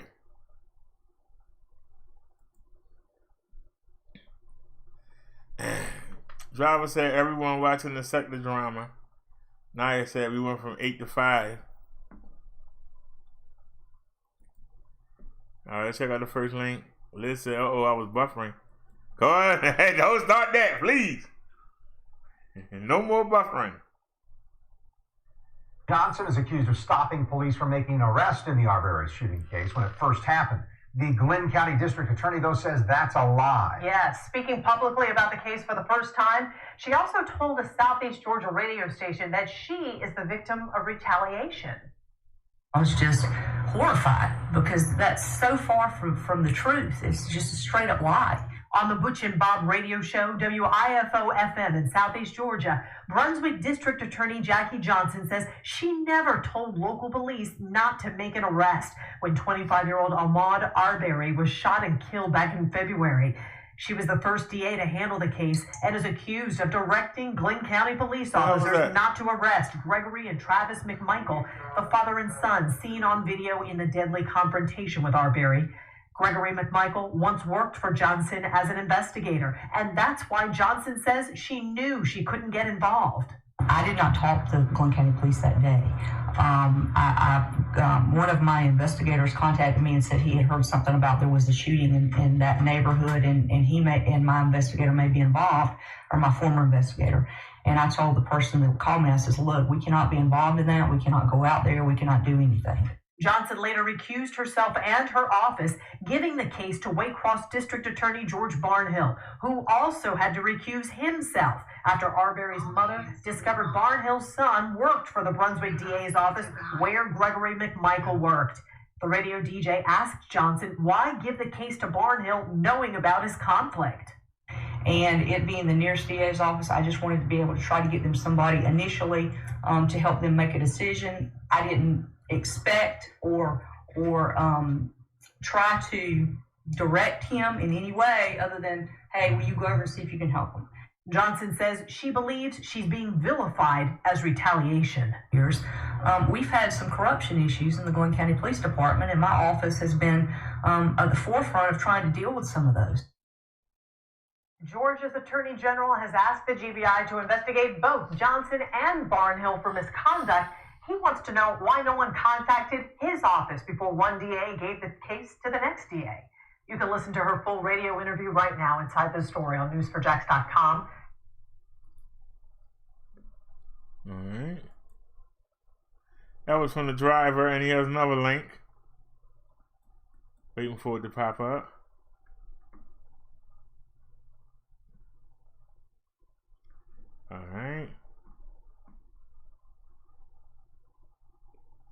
Naya said Governor Cuomo is preventing all team sports to begin training. Liz says some soccer players are refusing to return. Naya says, yes, Liz, our service is terrible today.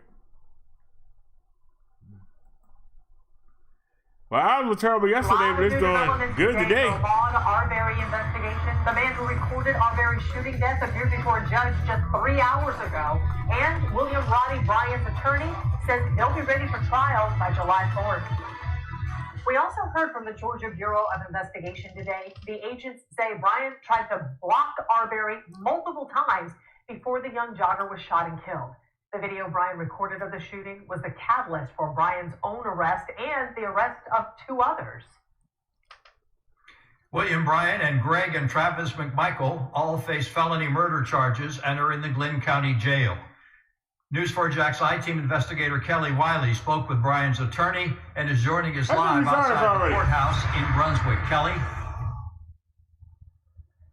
Bryant's attorney spoke right before that bond hearing, right in front of this courthouse.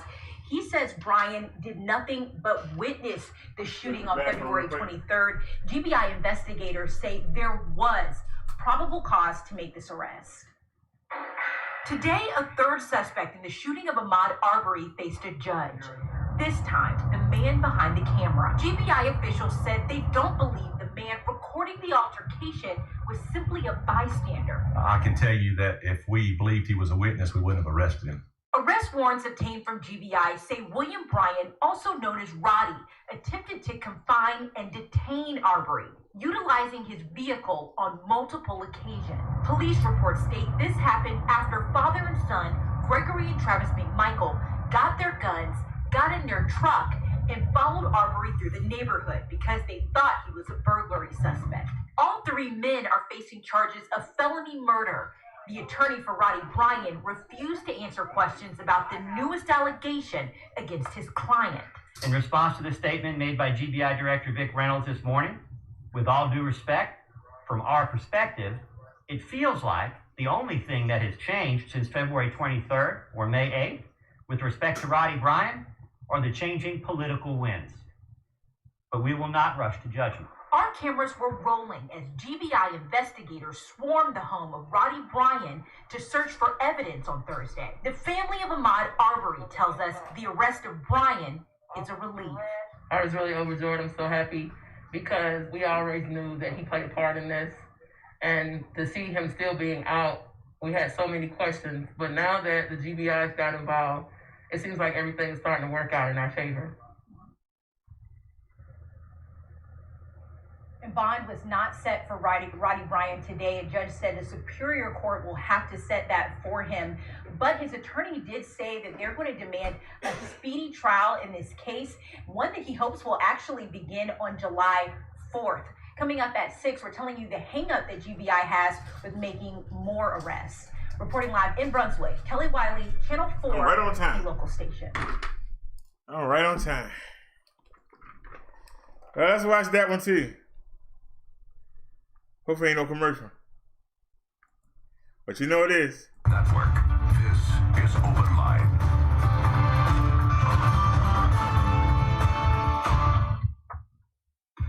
Good evening, everyone, and thank you for joining us for Open Line tonight. It is your chance to call in on our hot button topic tonight and get your questions answered. And tonight we are talking about the Ahmaud Arbery case. And if you have been watching the news, you know it has been in the headlines for about a week now when it surfaced, thanks to video surfaced of this 25-year-old man out for a jog who was then shot, allegedly, by a father-son duo who were pursuing him because they thought he had committed crimes in their neighborhood. We have 2 attorneys joining us tonight to talk through this case that will be in the headlines for some time.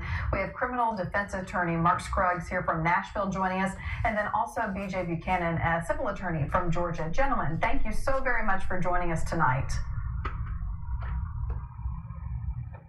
All right, we're going to get to them in just a moment. But first, I want to bring everybody up to speed before we get the calls going about what is happening in this case and get you the very latest from Omar Villafranca. Cobb County District Attorney Joyette Holmes has been appointed special prosecutor in the Ahmaud Arbery case.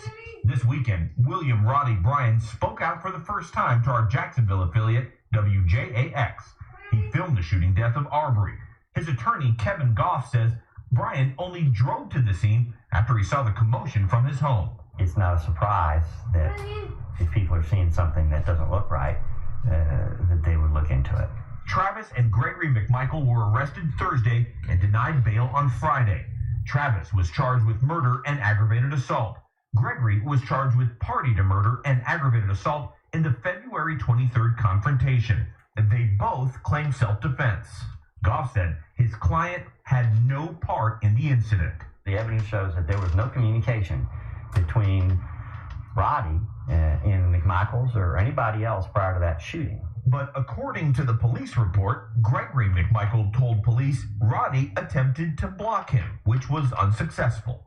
Arbery family attorney Lee Merritt thinks more arrests should be made. Do you think the man who shot the video should be charged? I think that William Bryan, the man who shot the video, should be charged. Arbery's mother, Wanda Cooper Jones, agrees. While he was videoing, he should have been trying to aid in the situation. And maybe if he would have stepped in, our mom would be still with us today. Bryant's fiance, Amy Elrod, says they have not been able to leave their home because of the threats. I mean, it's turned our lives upside down. The phone calls starting at 3 a.m. From who? We're coming for you, we're coming for you. Bryant's cell phone footage is not the only video evidence. The GBI has this video from a camera about a block away from where Arbery was shot.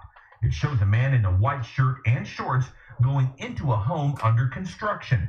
But investigators say they had this video before the arrests of Gregory and Travis McMichael. The video shows it happened within minutes of a 911 call reporting a burglary. No, it's all open, it's under construction, and he's running right now. There he goes right now. Arbery's family and their attorneys are happy that the Justice Department is now involved, adding that is all that they really wanted. And as word of Arbery's case has spread across the country, murals like this one here behind me have started to pop up. Omar Villafranca, CBS News. Oh, no. Now that we're all on the same page about the story, let me introduce you to our guest once again. We have Mark Scruggs, a criminal defense. So what happened?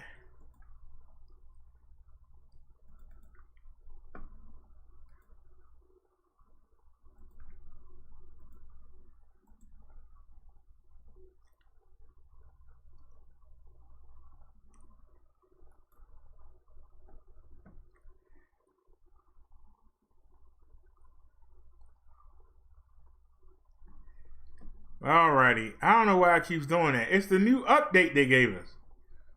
The new update, it keeps doing that. Alright, the driver got another video.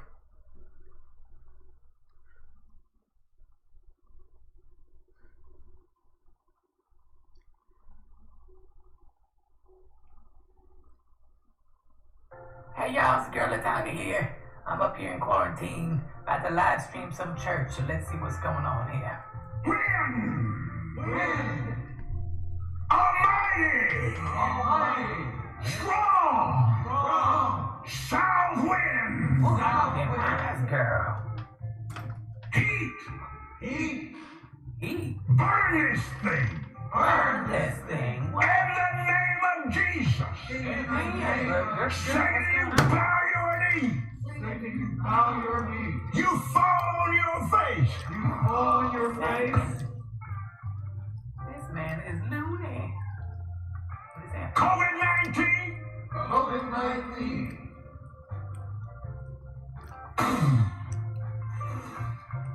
I'm blow. The wind of God. On you. You are destroyed forever. And you will never be back. Thank you. Let it happen. Girl. I don't understand. This is like false worship or something. This man think he's so great. His podium is clear. He think that podium made out of diamonds. This guy got like $50 million. And then he telling his congregation to pay their tithes even if they don't have a job during this virus. He's crazy. Look at him blowing this wind. The wind of God. Not even a thing. Here we go. He huffing and COVID-19! COVID-19! Oh, he done blew me away. What in there? This man, what he eat for breakfast? Bleach? And why is this man wearing red shoes? Is he the Dorothy from the Wizard of Oz? Girl, send a tornado and blow this coronavirus away.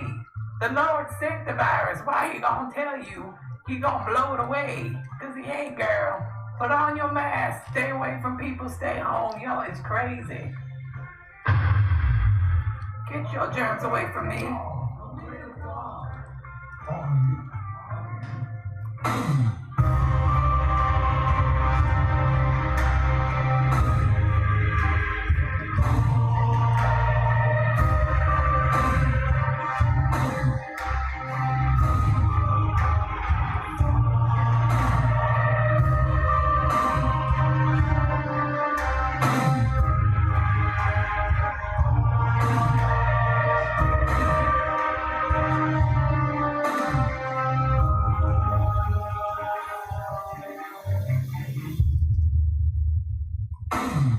Thanks for watching Fluffy Friends. Now if you're not subscribed to our channel, you're not living life to its fullest. So make sure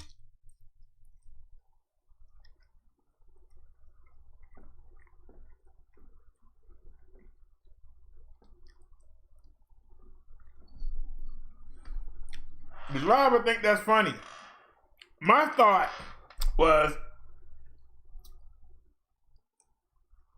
this man told his followers, I don't care if you ain't working. You better pay me them tithes. You don't understand that? Man said, I don't care that you not working. Pay me them tithes. Look at how big that church is. Look at that nice airplane that he owned.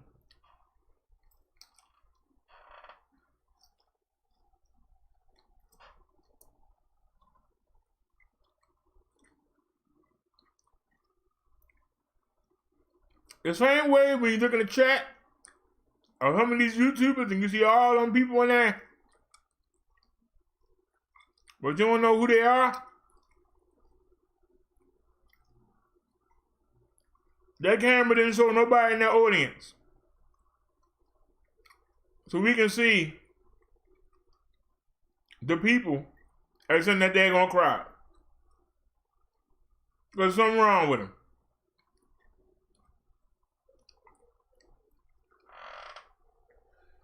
I say the same thing I say to the preacher that was talking that trash last night. Go tell the families of the 100,000 people that are dead, go tell them that you're going to heal them.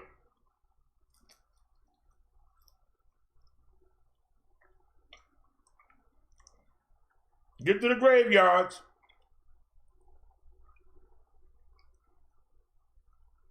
And heal the people about the ground.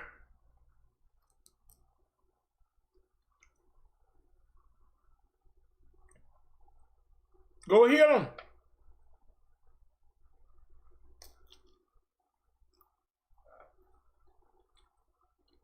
Stop hiding behind the pulpit.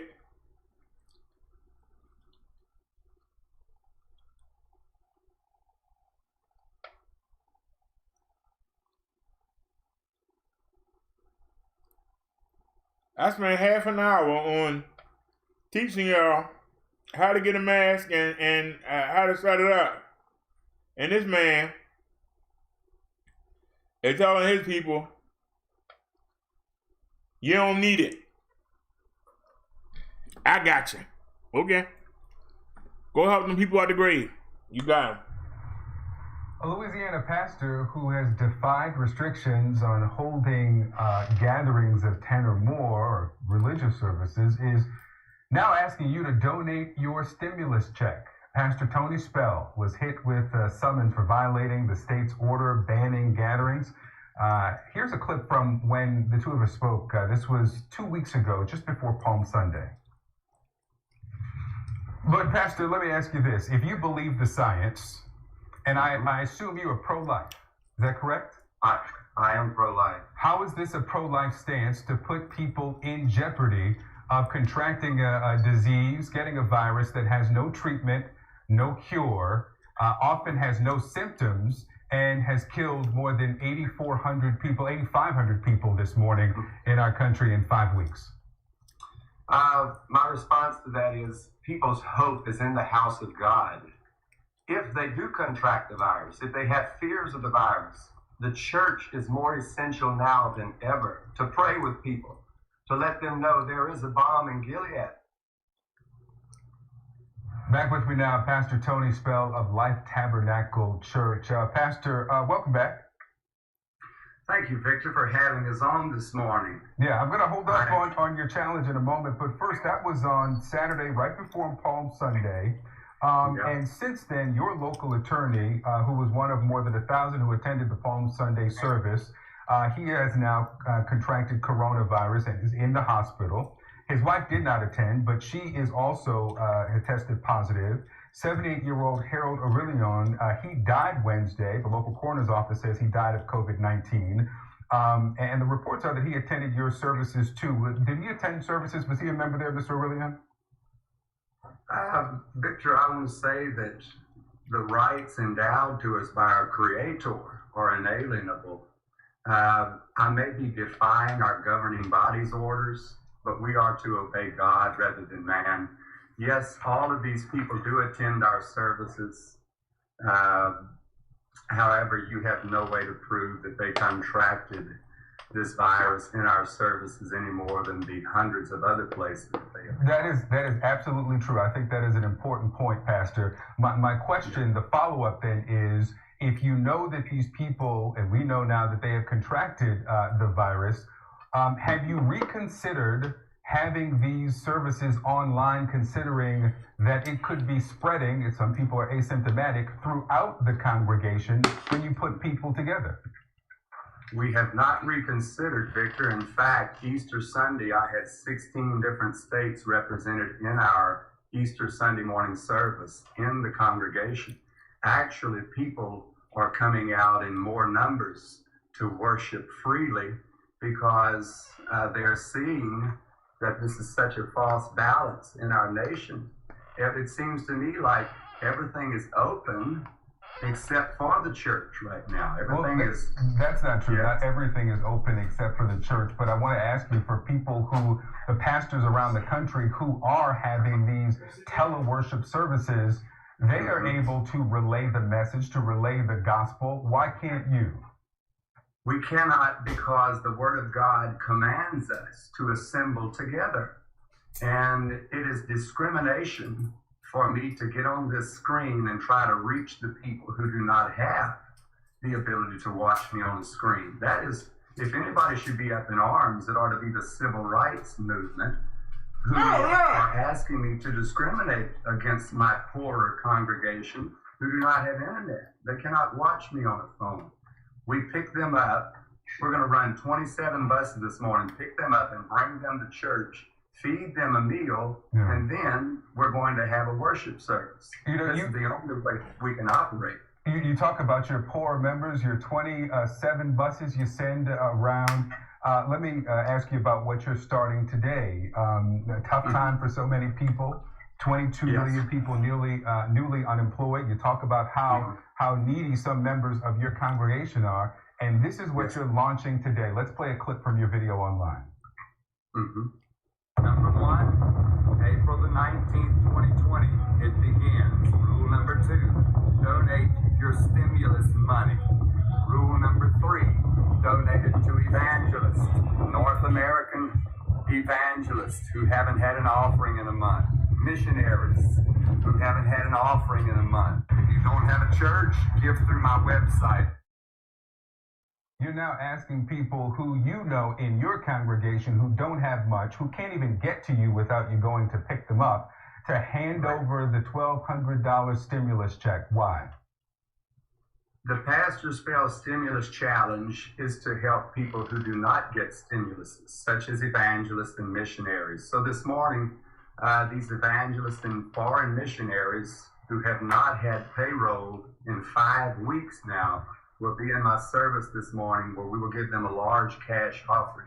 You know, Victor, but Pastor, hold on, Pastor, because nonprofits and faith-based ministries can apply for the Paycheck Protection Program. You can get the economic injury, but that is your choice. If you know that your people, Victor, I just made sure that I printed out on the Small Business Administration website, you have the option. My question is, and I'll let you answer, I will let you answer, but to say that people who you know don't have much, you have to go and pick them up to bring them to your church, to then ask them to hand over the $1,200, the only money some people will have, and you have another option, why not give that money to them? And why isn't this a time for the church to give to those who do not have?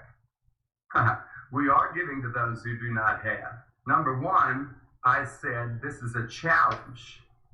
We are challenging you, if you can, give your stimulus package to evangelists and missionaries who do not get the stimulus package. They don't file taxes the way you and I do, Victor, number one.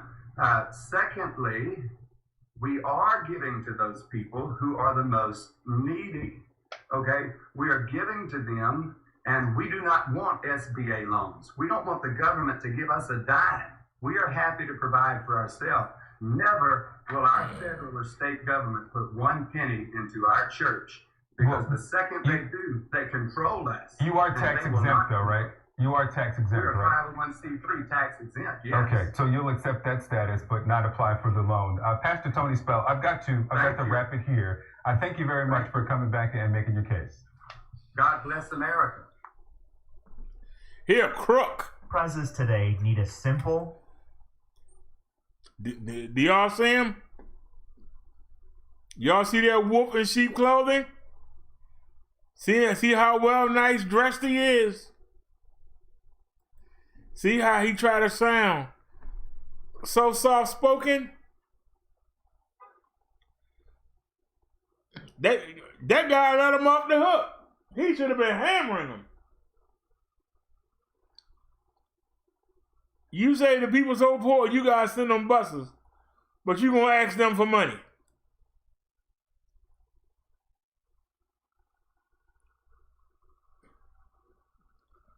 Then he switched up. Oh no, it's only a challenge for those that can afford it. If the people ain't working,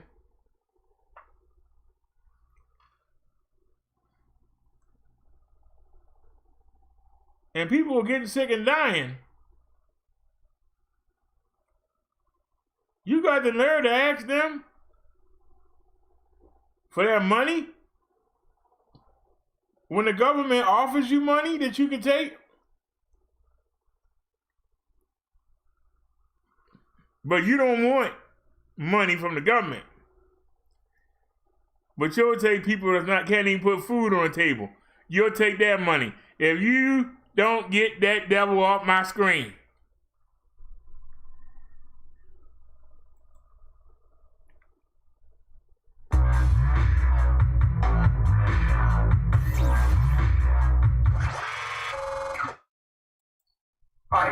All right, so this next story was sent to me by Tammy McMullen. She sent this story to me about a pastor out of Alexandria, Virginia. His name is Terry Millender, 52, senior pastor, down in Washington, pastor of Victorious Life Church out of Virginia.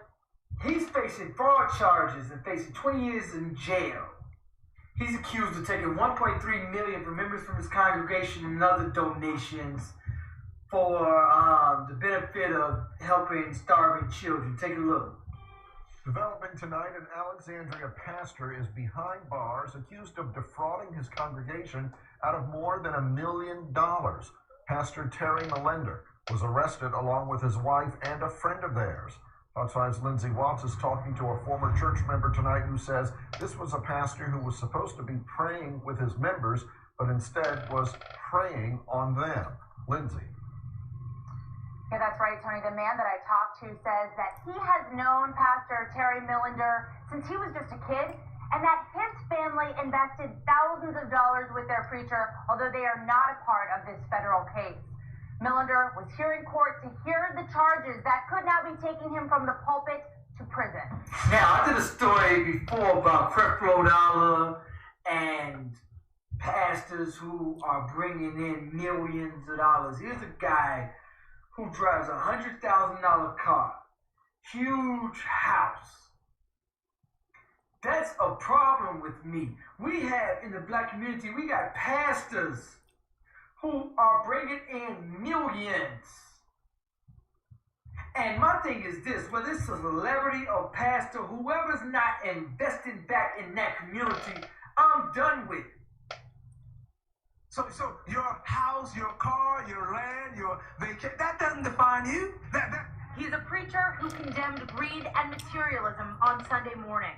Because there's a whole lot of people with all kind of houses and land and whatever else, and they are miserable on the inside. But federal prosecutors say Terry Millender was preying on the very people he was preaching to at Victorious Life Church. According to court documents, he convinced parishioners to invest in his company to help poor people in developing countries. Church members gave $1,000, $50,000, even $400,000. The grand total, $1.2 million. Investigators say Millender, his wife Brenda, and their friend Grenetta Wells used that money for things like risky trade deals and this lavish home. I mean, it didn't really come as a shock. It was more so a sigh of relief. We spoke by phone to Eric Brown, who grew up in the church.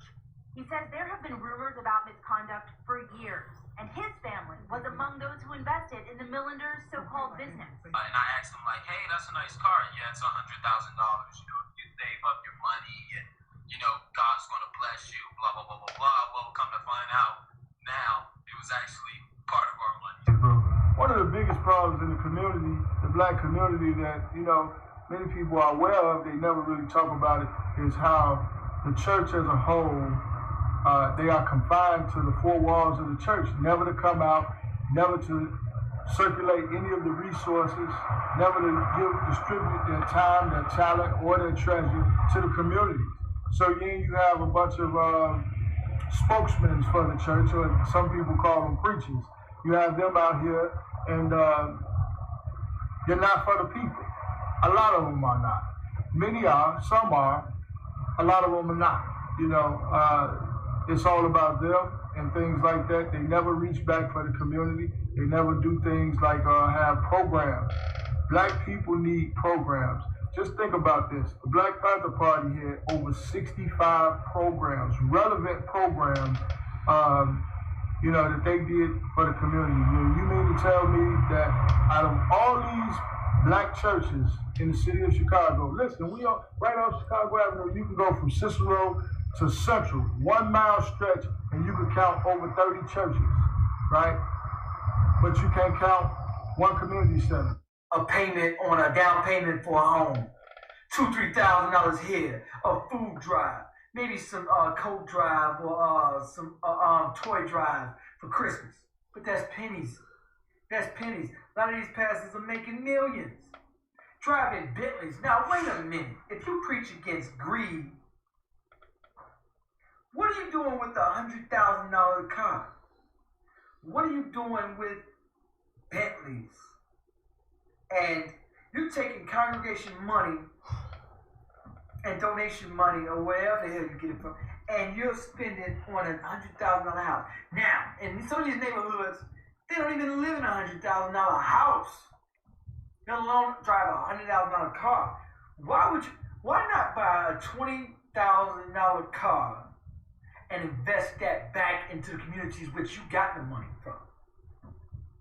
Why don't you invest in something that's going to bring that community more money?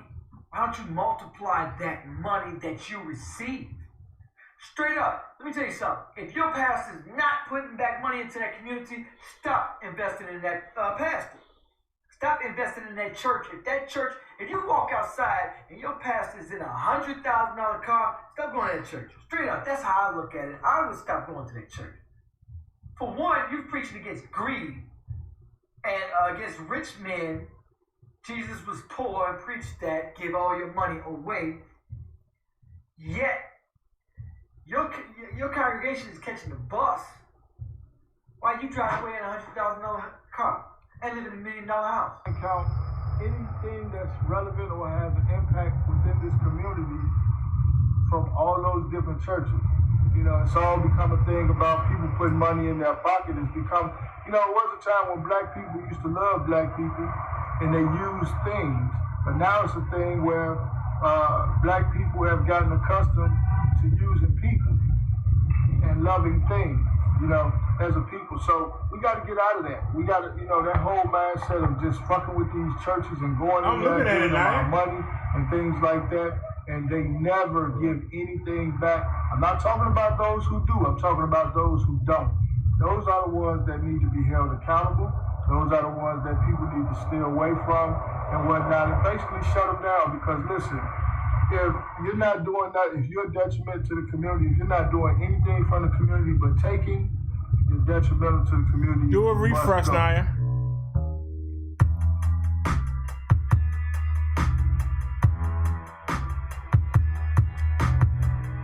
All right, y'all. That was down in Washington.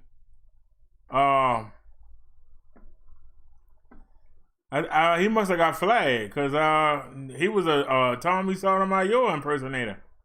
He used to do stories on black women, just like Tommy Sotomayor.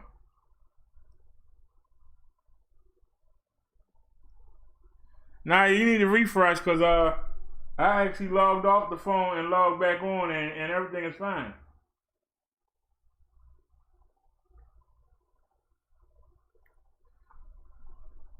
Yeah, the driver, I got it mixed up now. You got 3 of them there. Yeah. Wait a minute. Which one is this? Alright, we already saw that one. Okay.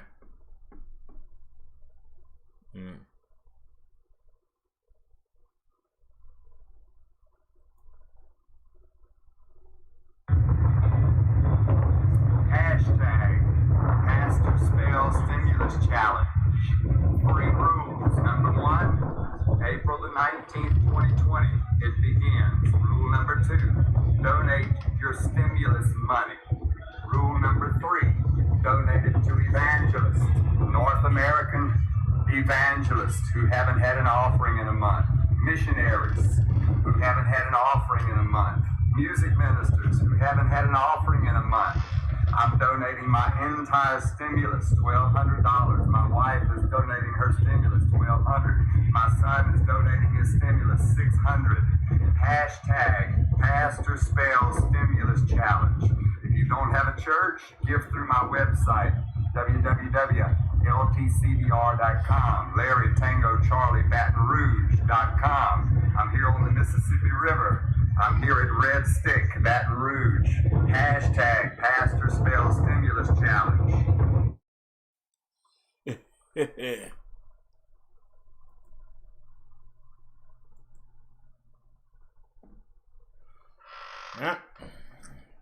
The driver showing us tonight. Wolf in sheep clothing.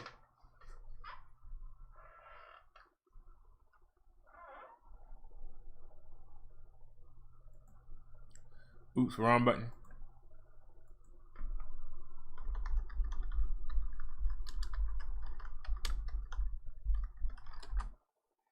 Do a refresh, Naya. I logged off on the screen and on the phone and logged back in, and I watched.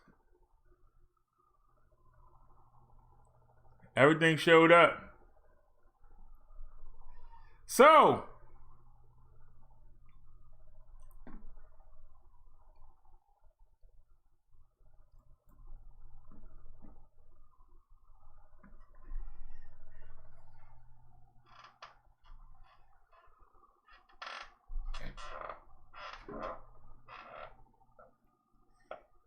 So, y'all like to give me a hard time for asking about something for the show. Maybe I need to start asking for a car.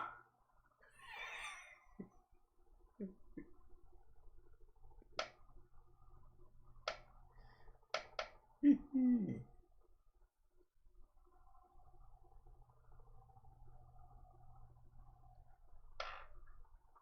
me turn the volume up. Hold on.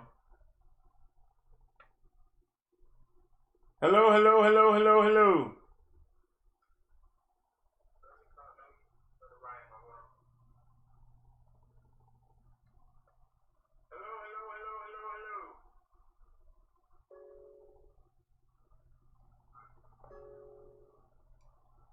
It is lagging behind, but how you doing? How you doing? How you doing?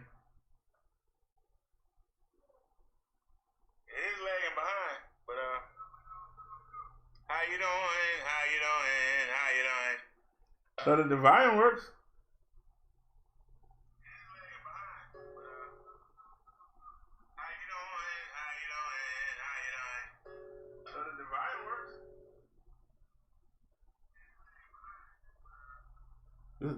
This is a bad chord.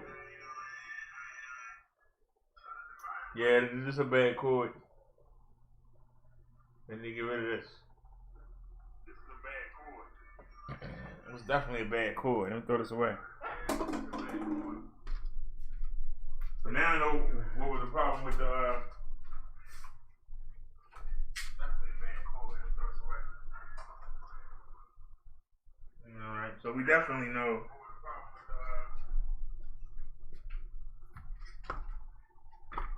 Yeah, that was a bad chord. Hold on a second. That definitely was bad. It was a bad chord. So that's why we wasn't getting a good reception. Cause that chord we were using to run the show with, and I switched them.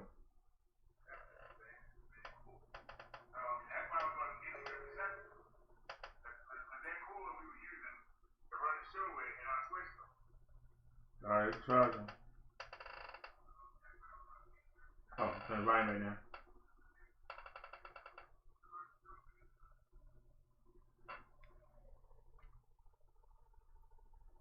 It really feels warm. 62 degrees. Doesn't show the humidity.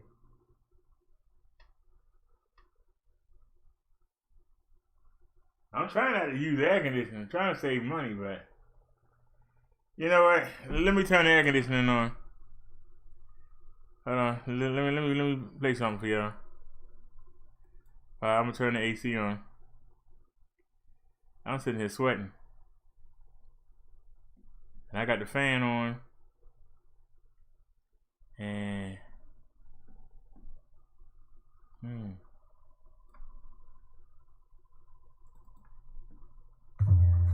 yeah, both there with the woman right there. I need the light there. On the heart. You feel that? I got one question for you. Hallelujah.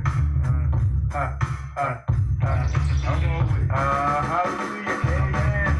Are you born again? You never know when you will descend on the white cloud. If you say it loud, say it proud. I'm born again. I'm born again. Amen. Hey, are you born again? Are you ready for the Messiah to descend with the book of life? Are you on the page that Jesus gave to you by faith? Not so by action. Will you be the sacrifice? Not by action religion. It's not what rituals done out of habit. Call it offering to a friend to check out. Giving you a second chance. That's why Jesus died. Was crucified. Everybody around go out there to the world, come up with God again. And can receive the gift of the Holy Spirit. Ignore the desire of your flesh. You can hear it. You can feel it. Don't be foolish unless they steal it. You can't do anything that God can't fix and God can't heal. Don't turn your back on this one right time. It's this man thing to the sin. But God will forgive if you're born again. Amen. Amen. Are you born again? You don't know what you do with the sin on the white powder in your face. Say it loud, say it proud. I'm born again. I'm born again. Amen. Amen. Hallelujah. Here we go. I get born again while you were slave to sin. And God, I'm the one that changed the way. If you are the same when you want to submit, when you know you say those things, you want to why, you know, I get my brother. You say God is not listening. I don't where you get dirty and come to church. What do you think you're playing this song? Acting good as people, I'm food everywhere else. The devil tempts you, God understands that you believe He'll offer his hand and help you get the results you need with what you want. Don't be deceived by taking talk. He's a liar. He will fill your desires, lead you into the lake of fire, devotion in hell. You have to live the Lord of discourse. So I think to every boy and girl, if you get close to God, pray every day and that Jesus help you change your ways. See, I believe, amen. That's how I know. I'm born again, and I'm asking you, are you born again? You never know what Jesus was to sin on no white rock. You can say it loud, I'm proud. I'm born again, I'm born again. Come on. No, man, you never start to be careful, but we can try to attain or we can maintain a certain level of right and wrong, of balance. But don't count every day to lead us the wrong way. God knows it, so I love you to this only son. So lean on Jesus. Only listen to you, how much give a half. I'm going to face these levels to go God's wrath. Remember, Joe, this is worse to be old and hands on with shape of gold. Not because of the Jesus, but because Job believed, was willing to be tested. He felt comfort, he was under the pressure, shielded by God's love and protection. I'm just a messenger in my voice. He said he will die, it's your choice. You want to be a sinner, or you want to be a winner? I'm asking the question. Are you born again? Do you know what you want to sin on the white card? If you say it loud, say it proud. I'm born again. What? I'm born again. You want to be a sinner or a winner? I'm asking the question. Are you born again? You never know what you was to sin on the white card. If you say it loud, say it proud. I'm born again. I'm born again. Go down, bro. The one man. For God. For Jesus. I'm just like, you can't forget the Holy Spirit. I'm out. You can come on home and sit in God's throne. So you can ride the car with the devil. It's up to you. I can't make that decision for you. God loves you so much, He won't make that decision for you. Are you born again? And what you do is up to you. Say it loud, say it proud. It's where about my phone, my children, my family. Try to get them on the right path. You need people on the right path. Faith, not by works. Judge by faith, not by works. Believe in Jesus. Try to live like Him. You'll be all right. Go there, bro. I'm out. I don't think so. Man, show reduction.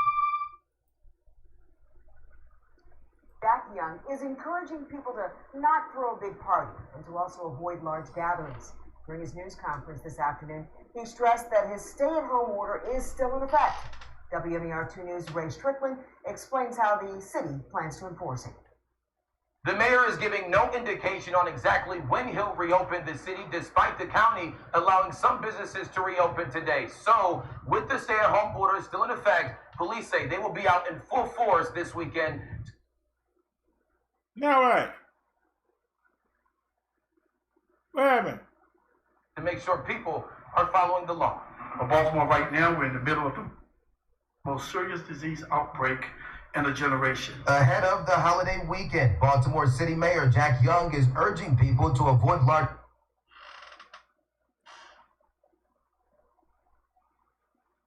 Look at the inner harbor. They got that way hooked up. As he made it clear during a news conference, the stay-at-home order is still in effect. Please, Baltimore, this Memorial Day weekend, do not throw a big party. Keep your celebration small with just the people who live in the house with you.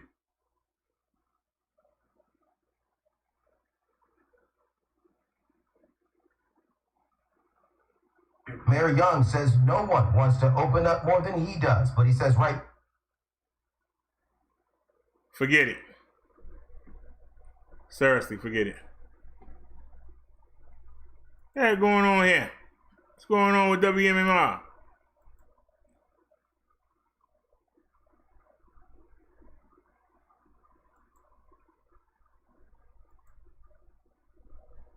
Let me see something real quick.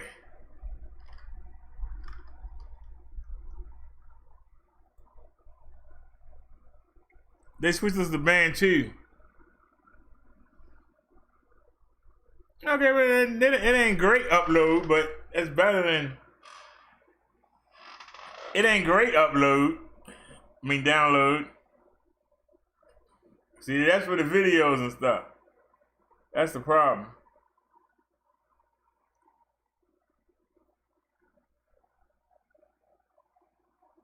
Come on with the upload. What's going on here? Whoa, it shot up to 20. Yeah, okay, the upload is good. Right now we're using 5 megabyte. And how you get 376 out of that? So that what?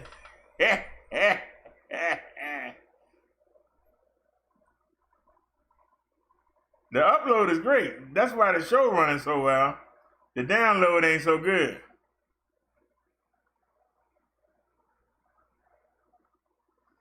Y'all see that?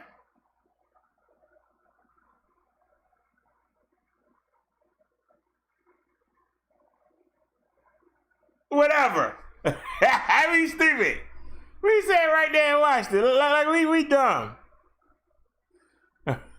That thing shot all the way around and then came right back down. Now we see the upload, I mean the download ain't that good. That's why we had a problem playing that video. But the upload, look at it way up there.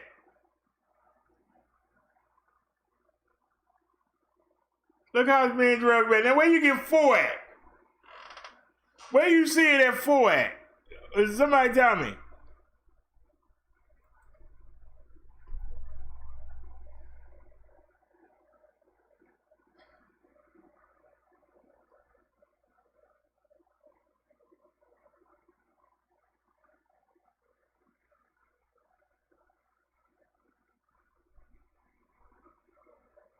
It said 189 and got drugged back. What? Hey, it's not cheating. That thing said 189, they got drugged back. Look at that. Hey, you need to stop. Do a refresh. You cheating. Why don't you cut it out, man? Let me stupid. That thing said 100 and something, and then came back to 0.2. That was stupid. Now y'all see the download on band 2 ain't that good. Look at that. It's up there at 20 something. Now that's our upload. That's what we using to do the show with. Now y'all saw it go to 30. And they saying 5.65.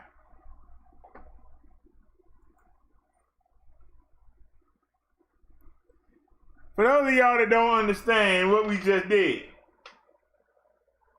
because we might be spinning.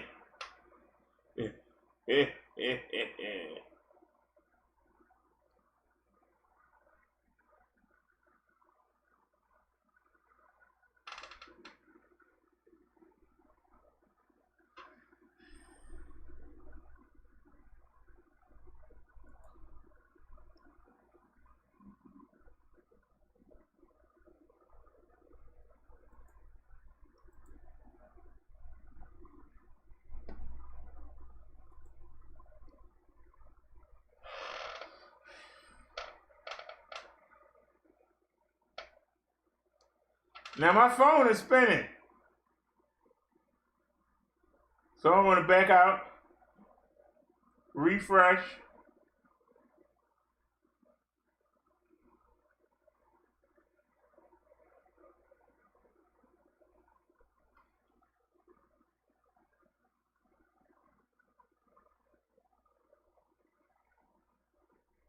The phone won't refresh. The phone won't refresh.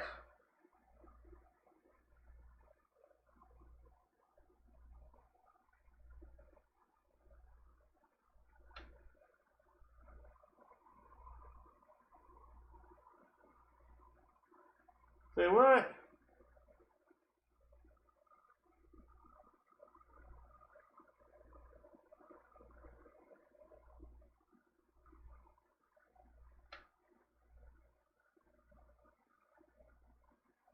I think there's something wrong with YouTube, y'all. Is anybody still here? I think there's something wrong with YouTube.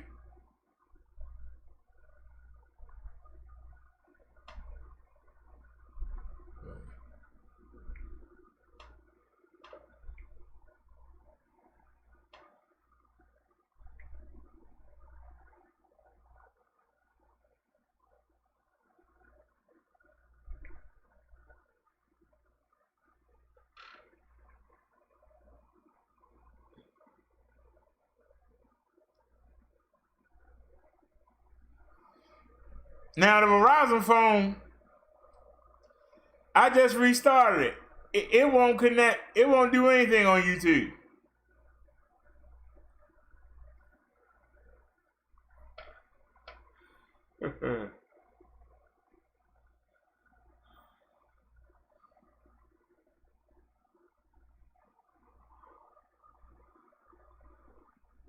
Oh.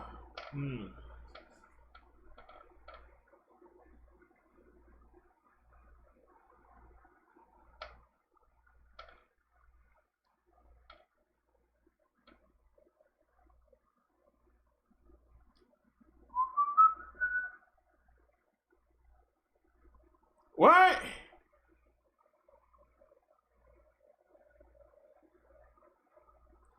The hell's going on here?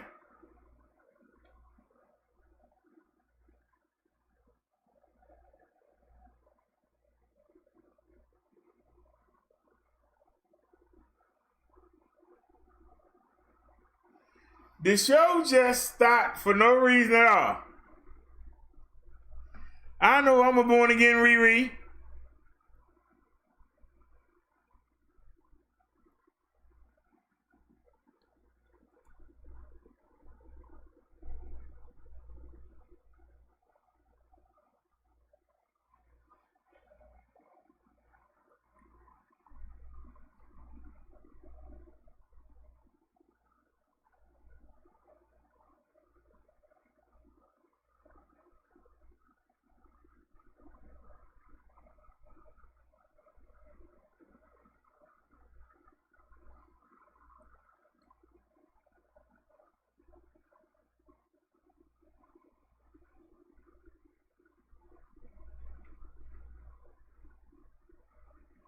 All right.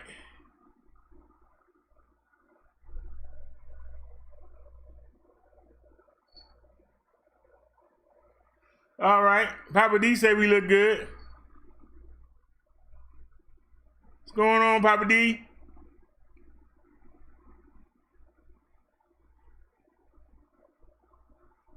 Let me pull the chat up.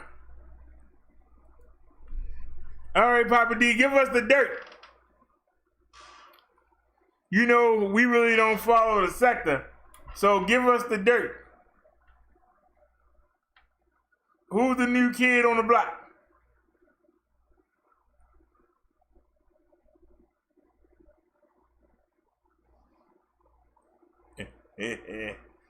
Papa D said he good. Who's the new kid on the block? Who's what's going on right now? And what's going on in the old sector?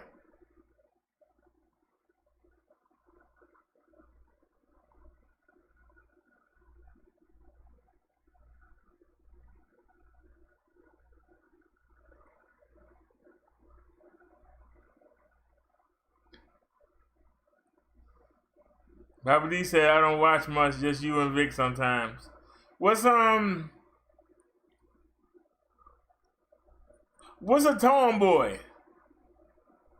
I've heard some names. Tomboy, Suge Avery.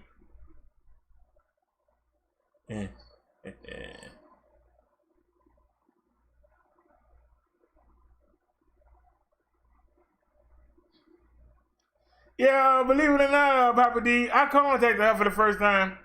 I had her and Candy on Hangouts. I wanted to do the story on former vice president and current presidential nominee. He's in the race versus Donald Trump. He went on the Breakfast Club. You know that same place that Tommy tried to get on and they wouldn't let him on, and then he got punched when he was in New York. You remember that? Well, Joe Biden was on that show, and he sat there and said,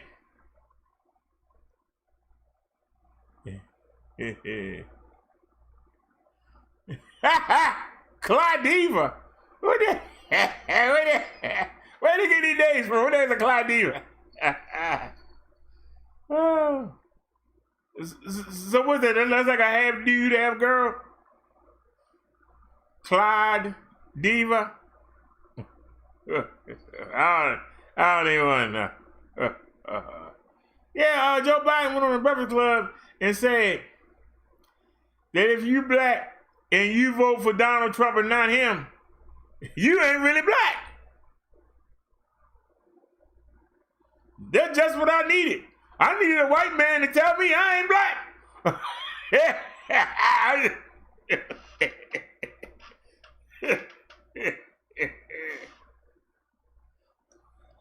That's sort of like me telling somebody white, you know, you're not really white. I know what white is. Let me tell you. I've lived it all my life. I know what being white is. And you're not white, sir, okay? You don't say awesome. You don't say dude. You're not white. You don't like opera. You don't go to the ballet. You're not white. Let me tell you. Papa D said, did you ever see Biden talking about corn pie? What the heck is it? No, I never heard of that. You got a link? As long as it ain't BBC, I'll play it. I don't remember the BBC.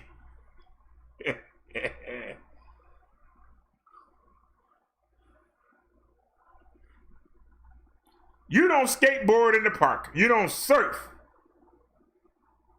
You're not right.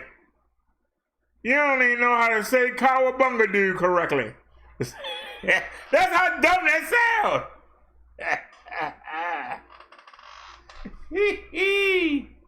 I'm sorry. That's almost like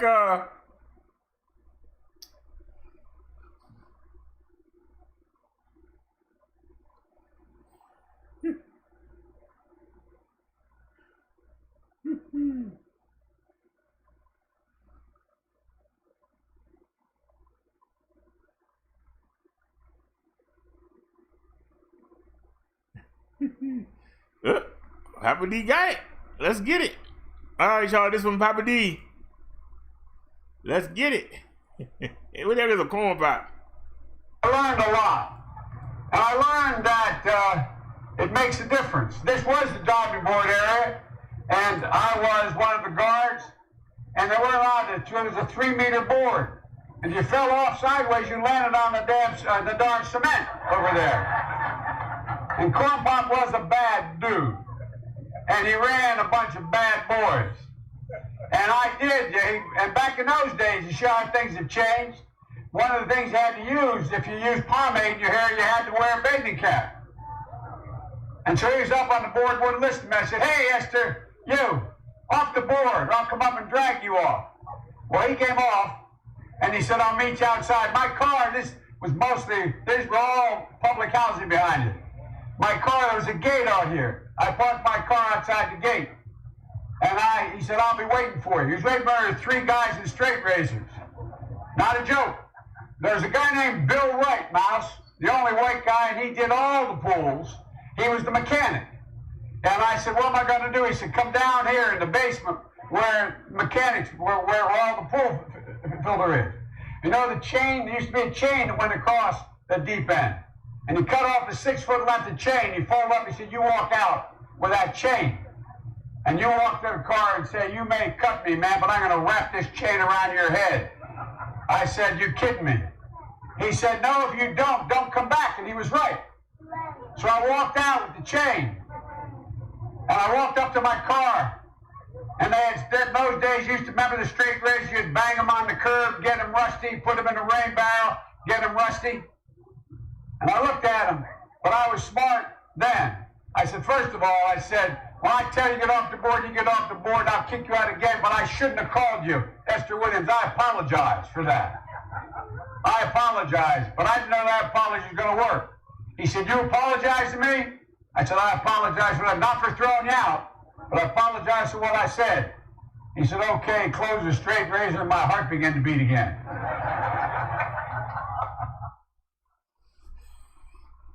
Y'all see him surrounded by them black kids, man. You ought to be ashamed of yourself.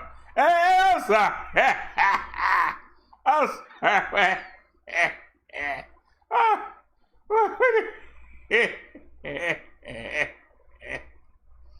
Oh man.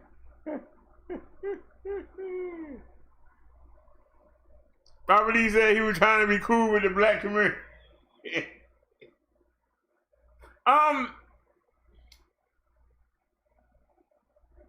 I don't know who funnier, him or what was the other guy, the vice president? Oh man, what was the vice president everybody made fun of? You know what I'm talking about? He's a Republican. What was the vice president? Is he the one that ran with Bush Senior? His name was Dan something. Y'all know who I'm talking about? I don't know who's funny.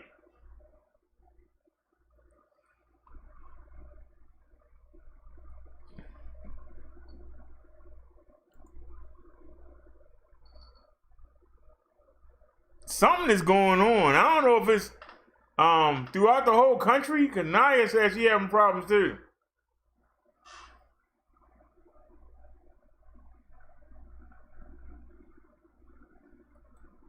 I did a refresh. Either he's not comfortable, supposedly, around them black people. Yeah, Dan Quayle. Who worse, him or Dan Quayle? Either he is trying to be something he's not, or he's friggin' illiterate. You used to call that thing down there. I mean, he was the vice president, and he can't even talk. It's a good thing Obama was a good talker. Papa D said they is as bad as each other.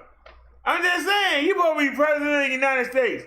You're gonna be sitting there talking to the president of China and president of Russia and dealing with North Korea, and they're gonna be like, and you're gonna be like, well, you know, what?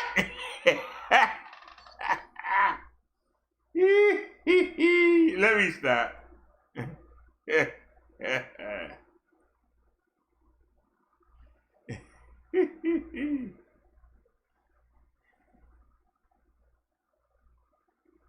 Biden gonna find out what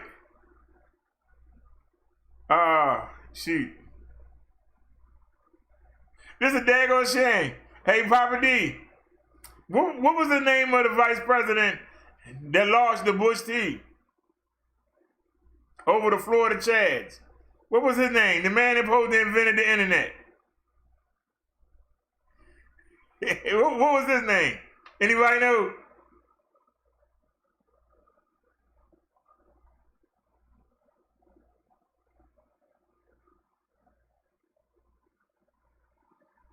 All right, it's happening again. Something going on here.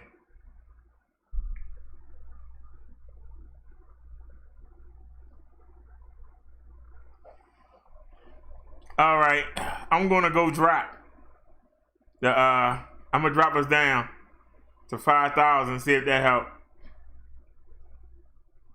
I know what I need to do, but I don't want to interrupt the show unless I have to. Now I can interrupt the show. I don't want to do it if I don't have to. So let's take it down to 5,000. See if that helps. All right, I took it down to 5,000. Well, that seemed to help.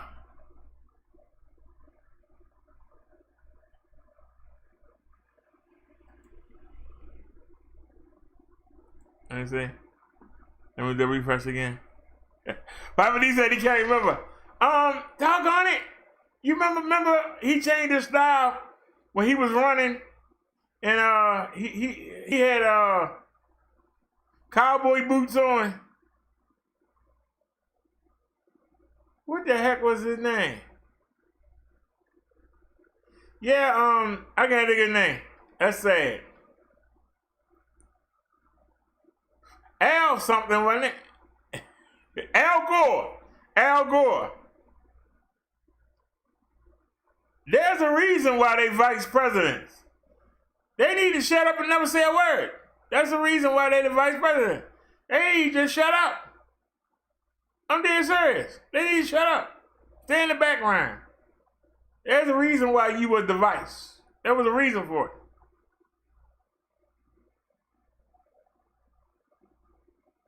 Stay in the back. You was already in the background. You just stand there. Uh-huh. Yes. Mm-hmm. There you go. That's your job. Just stay in the background.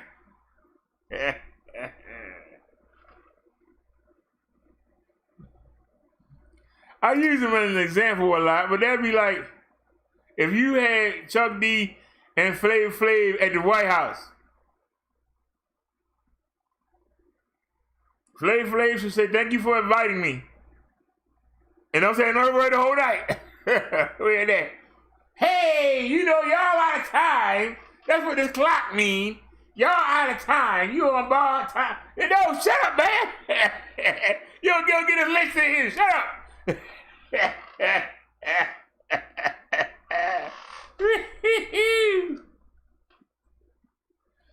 Some people need to stay in the background and not be heard. Just be seen. Some people just need to be seen.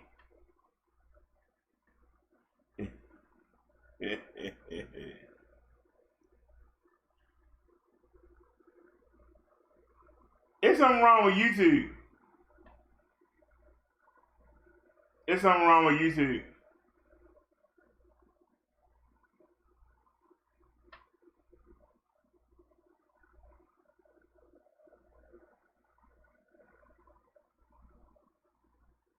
Yeah, definitely something wrong. Are you serious?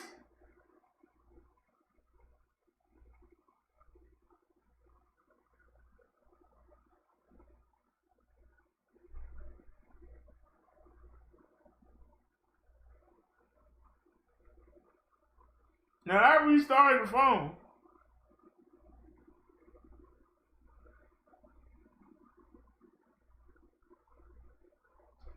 We on band 4. Let's see if we can get rid of that.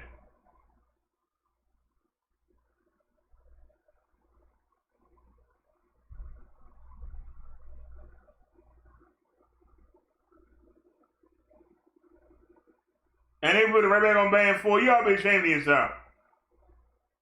You ought to be ashamed of yourself, for real. They put us right back on band 4. Y'all believe that?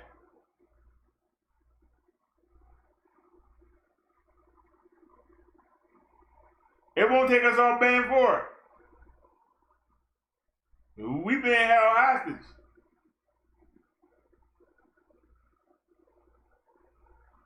It won't take us off band 4.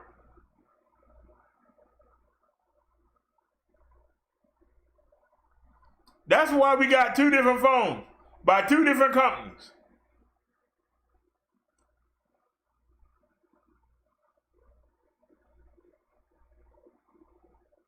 Still got us on band 4.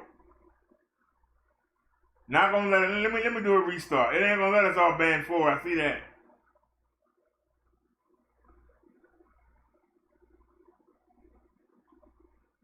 Let me do a restart. Sorry about that, y'all don't know what's going on here. But for some reason, the Verizon phone,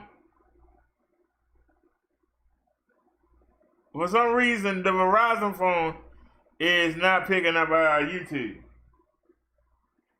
Now, I'm with Visible through Verizon. It's a Verizon prepaid service. And they've been doing upgrades over the past 2 weeks, but they said they were over.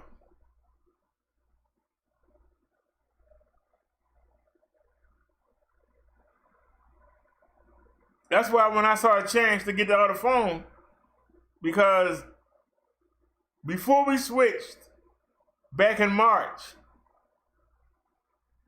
well, in February and March, we had switched. And we lost our phone number, which meant that we couldn't validate our pages. So we lost a lot of we lost a lot of our channels because we couldn't validate them. So I called and I noticed that their plan used to be $50 and now it was $40. And I called to ask them about it. Could we do it over the phone? If I went to the store, if it was open, I would have got a free phone. They were like, yeah, we still got it.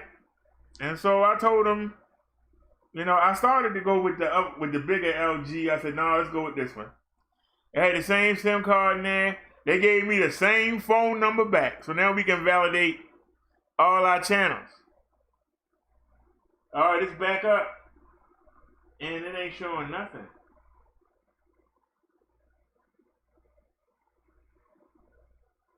Uh-oh. It ain't showing nothing.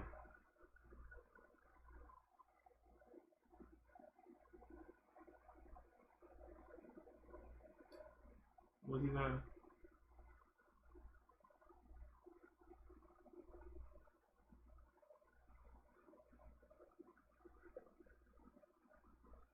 No internet.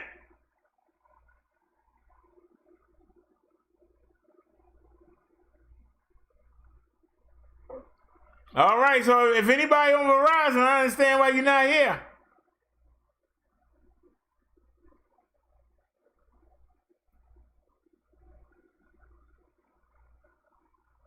Our Verizon phone is down. That's rough right there. Phone down, phone down. So what's going on in the world, Papa D?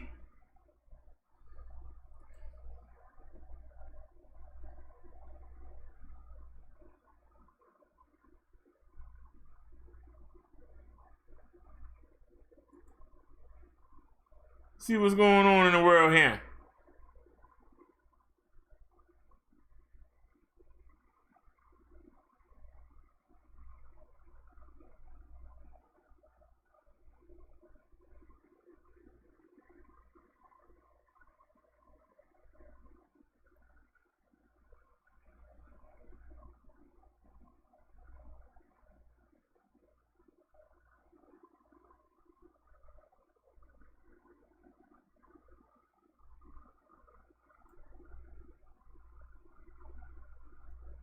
If this is true, this is crazy.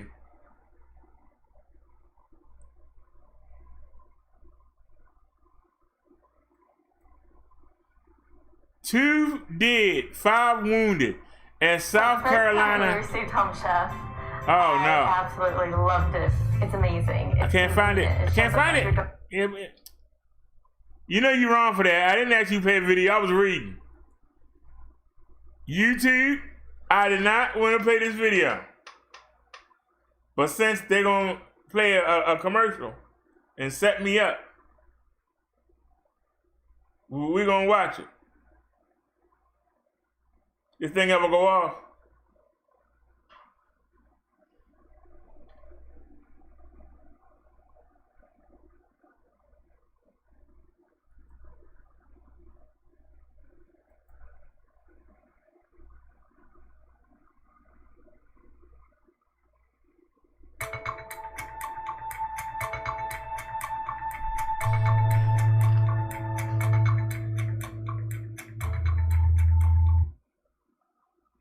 Because the reality is reassuring. It is deep breath time. My administration has also taken the most aggressive action in modern history to protect Americans from the coronavirus. You know about this whole thing. Horrible. Former Vice President Joe Biden making a remarkable political comeback. And we're told, well, when you got to Super Tuesday, be over. Well, it may be over for the other guy. We play games about the fans? No, it's impossible. I ain't playing. I ain't got the fans in the crowd. That's what I play for. Social distancing, and that's an aggressive measure that's taken to help contain an outbreak or slow its spread. The Grand Princess crossing the iconic Golden Gate. 21 on board infected with coronavirus, most of them crew members. It will go away. Just stay calm. It will go away. We want to protect our shipping industry, our cruise industry. We have therefore made the assessment that COVID-19 can be characterized as a pandemic. We will be suspending all travel from Europe to the United States for the next 30 days. I am officially declaring a national emergency. Two very big words. Tenía un taxi camino a casa, haber trabajado toda la noche, que después sigue llegando un montón de pacientes. El terror que me da es que de un paciente el miércoles pasado a hoy que son 6 días tenemos 50 y tantos, ya casi 60, o algo así, una locura. And that means we have to do testing, we have to get the testing kits up and ready. I would have the World Health Organization, I'd take advantage of the test kits they have available to us.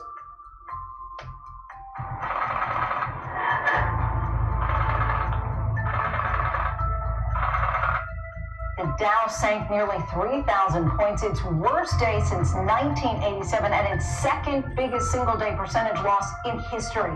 School districts are starting to close throughout the United States for the rest of the year. And it's just crazy to think, as a teacher, like the last time I saw my kids last week could be the last time I see them all year. It's been 5 days since I was tested. And I called the doctor again today, and they said they don't have my test back. The doctor seemed really frustrated, or his nurse did. They said the lab's really backed up. I am currently practicing social distancing. I'm on a little quarantine, if you will. Staying inside as much as possible, unless I have to go to the supermarket. Candy here. Candy is full. Bread is not. Bread is not. We're on our way to IHOP in Patterson, and before we even do that, we have our face masks and our gloves to make sure that we're safely picking up and distributing it to the people in need.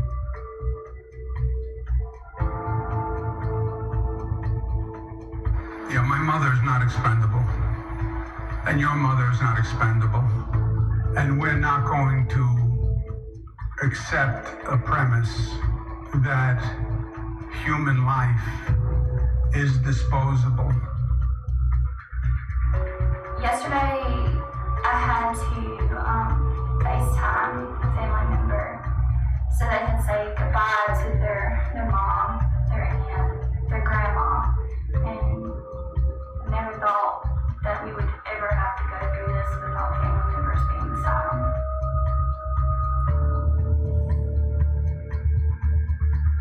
We had some intensive conversations with him, and we convinced him he listened, and we said the better part of valor would be to extend him until the end of April.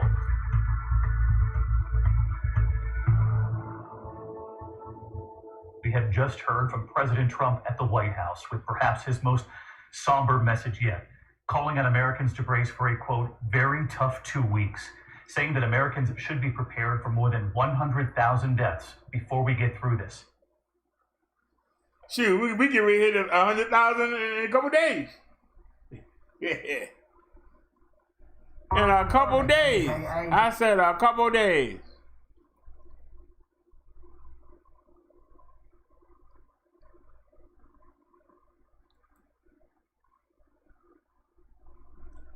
Let me see the chat real quick.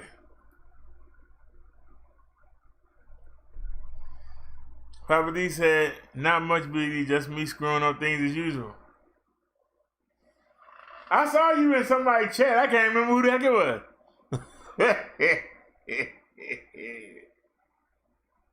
Something got offered to me, and I don't even remember which chat it was. I keep being offered stuff. You know, I think of the 25 channels. They keep offering me stuff. I've been ignoring the sector. I'm still subbed to Victor Moan because when we were doing the 1000 drive, he subbed 3 or 4 of his channels, so we keep him.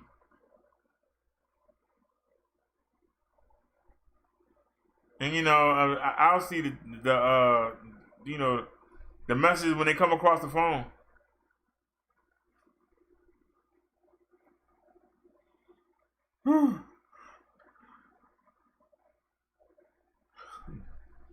But in our drive, we picked up. I kid y'all not, y'all. I don't have no data on the other phone. So that means if I didn't get the 2 phone lines, I would be sitting here looking at regular TV right now. I literally would be watching, if I'm lucky, the 70s show or Tim the Toolman Taylor, Tool Time, whatever, or Grace Under Fire, or Night Court.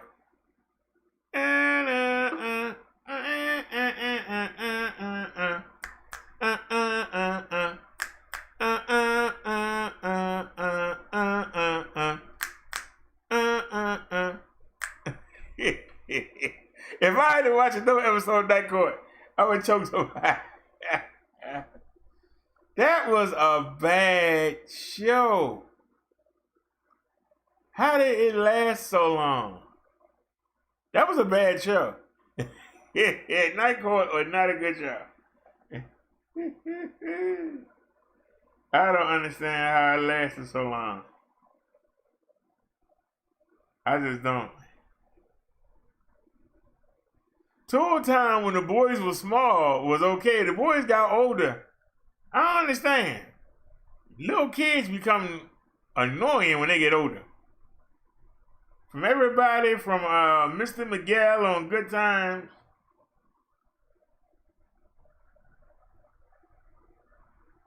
to Eight Is Enough to the Brady Bunch to Partial's Family. When Danny was little, Danny was cool. Then he grew up to this big whiny baby. Big baby, you want to slap the back of the head. Just don't get it. And then there are some people that grow up to be cool. But like on the Cosby Show, the heck happened to Rudy? She was a cute little thing, and then she grew up to be this crazy, mixed up preteen. Like, take her off. Papa D says, I gotta go. Take care of me. Good to see you, bro. Thanks for stopping by, Papa D. I appreciate it, buddy. I'm trying to figure out what's going on with this phone. But we'll get back into the news.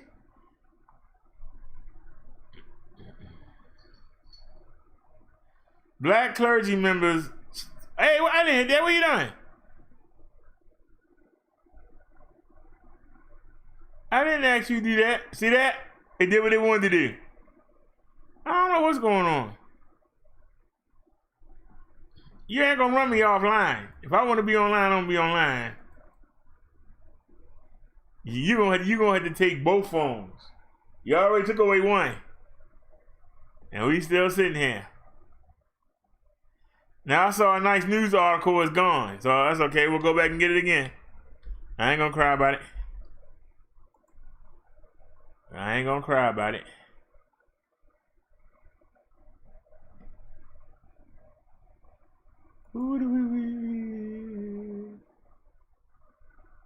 All right, what's in the headlines? Anything worth looking at?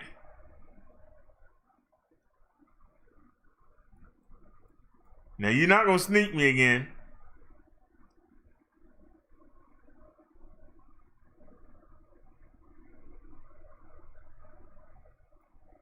Okay.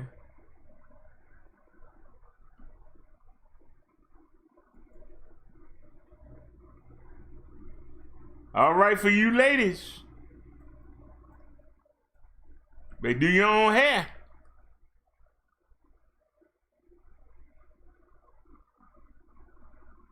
Is that a commercial? Yeah. So we'll just wait. La-di-dee, la-di-da. Why are the commercials so long now? I think somebody wants to sit here and watch this. 12, 10, 9. I should put some music on or something. God darn. 0. The first case of novel coronavirus was reported in Wuhan, China in December 2019. Early cases were believed to be linked to a live animal market in Wuhan and have since been spreading from person to person. Shortly after, cases of the virus began to appear outside of China, and on January 20th, 2020, the first case of novel coronavirus was reported in the United States. On January 30th, the World Health Organization declared the outbreak a public health emergency of international concern. More cases should be expected in other parts of China and possibly other countries. Coronaviruses are a large family of viruses, named for their shape, protruding spikes that look like a crown or a corona. SARS and MERS are part of the coronavirus family, as well as viruses that cause the common cold. The 2019 novel coronavirus was officially named COVID-19 on February 11th by the World Health Organization. Suspected community spread was first reported in the United States on February 26th, with no known links to people who've traveled to Wuhan, China. WHO said on February 27th that COVID-19 has pandemic potential. This virus does not respect borders. COVID-19 can cause flu-like symptoms that range from mild to severe, including cough, fever, and shortness of breath. Since the infection can include symptoms similar to pneumonia, influenza, and the common cold, only a diagnostic test can confirm whether or not an individual is positive for the virus. Thousands of people have died around the world. The first deaths in the United States occurred on February 26th. There are trials underway for treatments, but vaccines are still in the development phase and likely more than a year away. CDC officials say that Americans should prepare for major disruptions to their daily routines.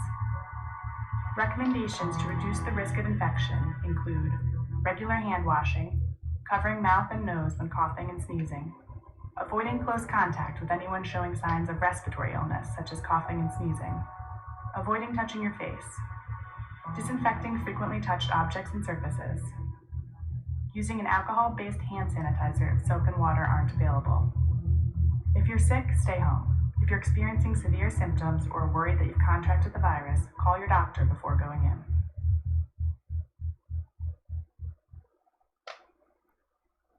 You know, I didn't ask you for none of this. You know, we supposed to be looking at some daggone ladies. Here we go. 2 hairstylists potentially expose 140 customers to COVID at a Great Clips in Missouri, according to alert from a local health department. The Springfield Greene County Health Department announced on Friday that a hairstylist who tested positive for COVID-19 had potentially exposed 84 clients at a Great Clips in Springfield. We covered this already on the Minutes Above Derrick show. The case is believed to have been contracted to travel to a high-intensity area in Missouri, Director of Health Clay Goddard said Friday. Now, we already knew about the 84. Then on Saturday, the health department announced a second hairstylist who tested positive for the virus had potentially exposed 56 clients at the same salon located in a strip mall. Now it's making sense. Both employees were symptomatic and were wearing face coverings while working, health officials said. The potential exposure from both cases took place over the course of 9 days between May 12th and May 20th.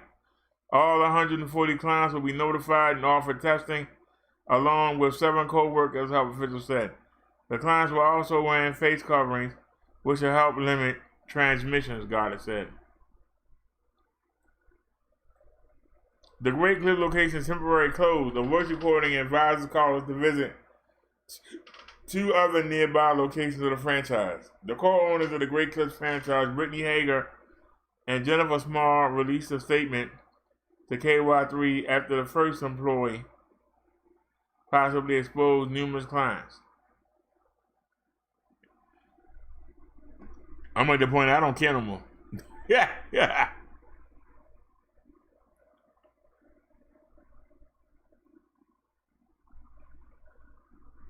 Anything else?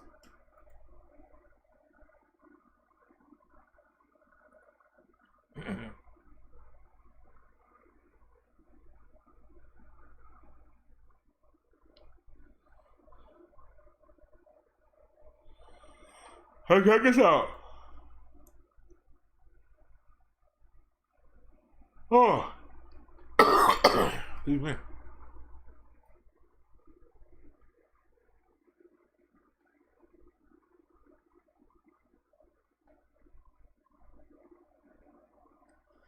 So ain't a video for this, huh?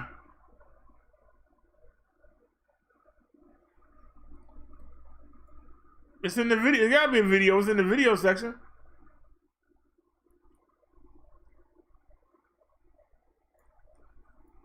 All right. California woman arrested for posting racial notes at homes. A woman in the San Francisco Bay Area, I said San Francisco, has been arrested on suspicion of posting handwritten messages at several homes, targeting Asian Americans and suggesting that those not native to the United States should leave the country immediately.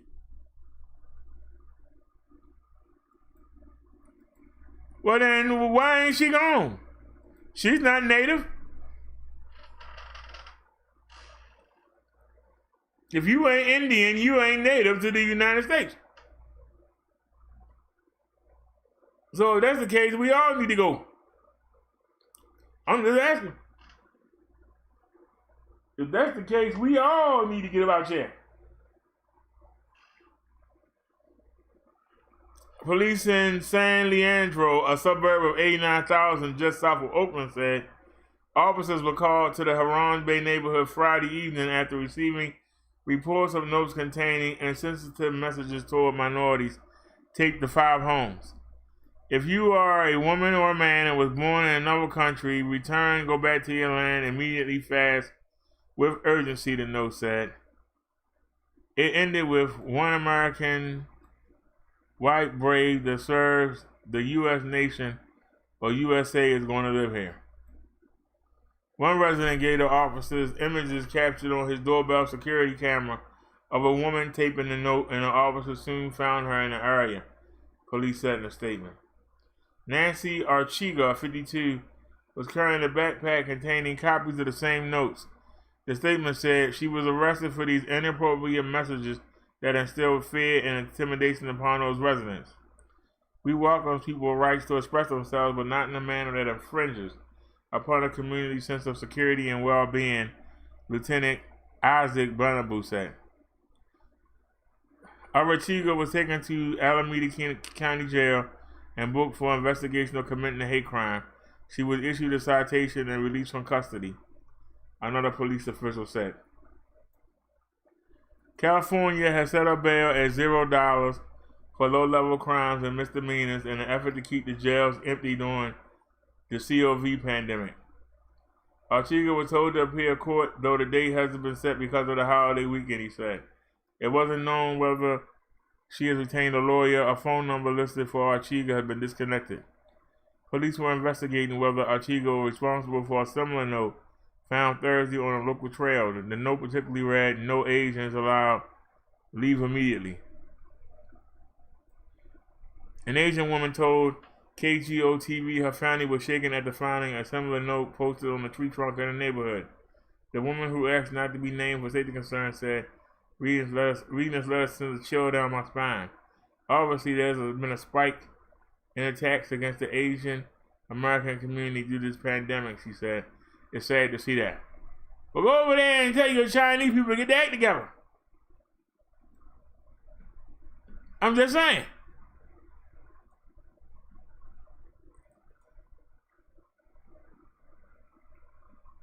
The same way I come here and tell people to get their act together. Why can't you go over there and say, hey, China, stop messing around with them bats. Leave the man alone. Yeah, let me stop. I'm out of line.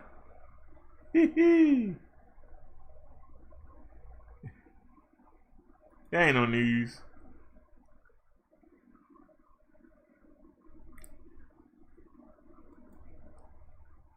So there ain't no good news today.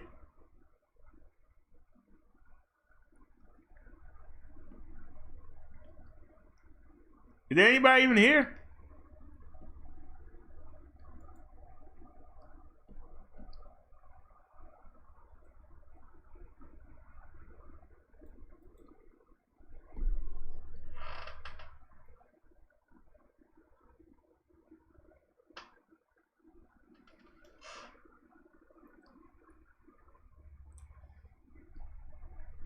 Yeah, anybody still here? Well, let me get off then. Hello?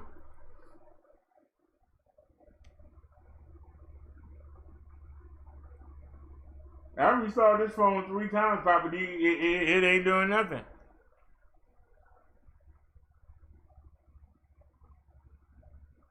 It ain't doing nothing. It's blank. It don't say LTE. It don't say nothing. It's just blank.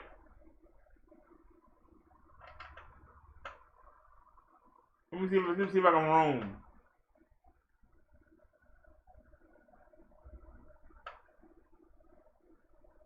Roaming is on.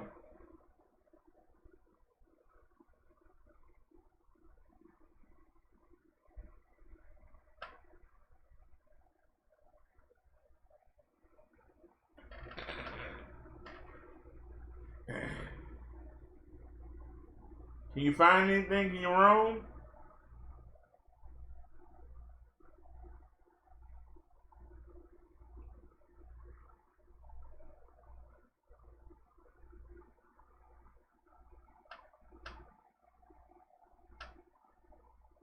Nope.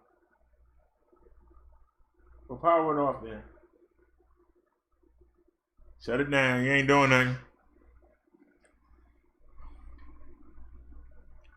All right, we'll get out of here then. I'll see y'all tomorrow for just another manic Monday. Whoa, whoa.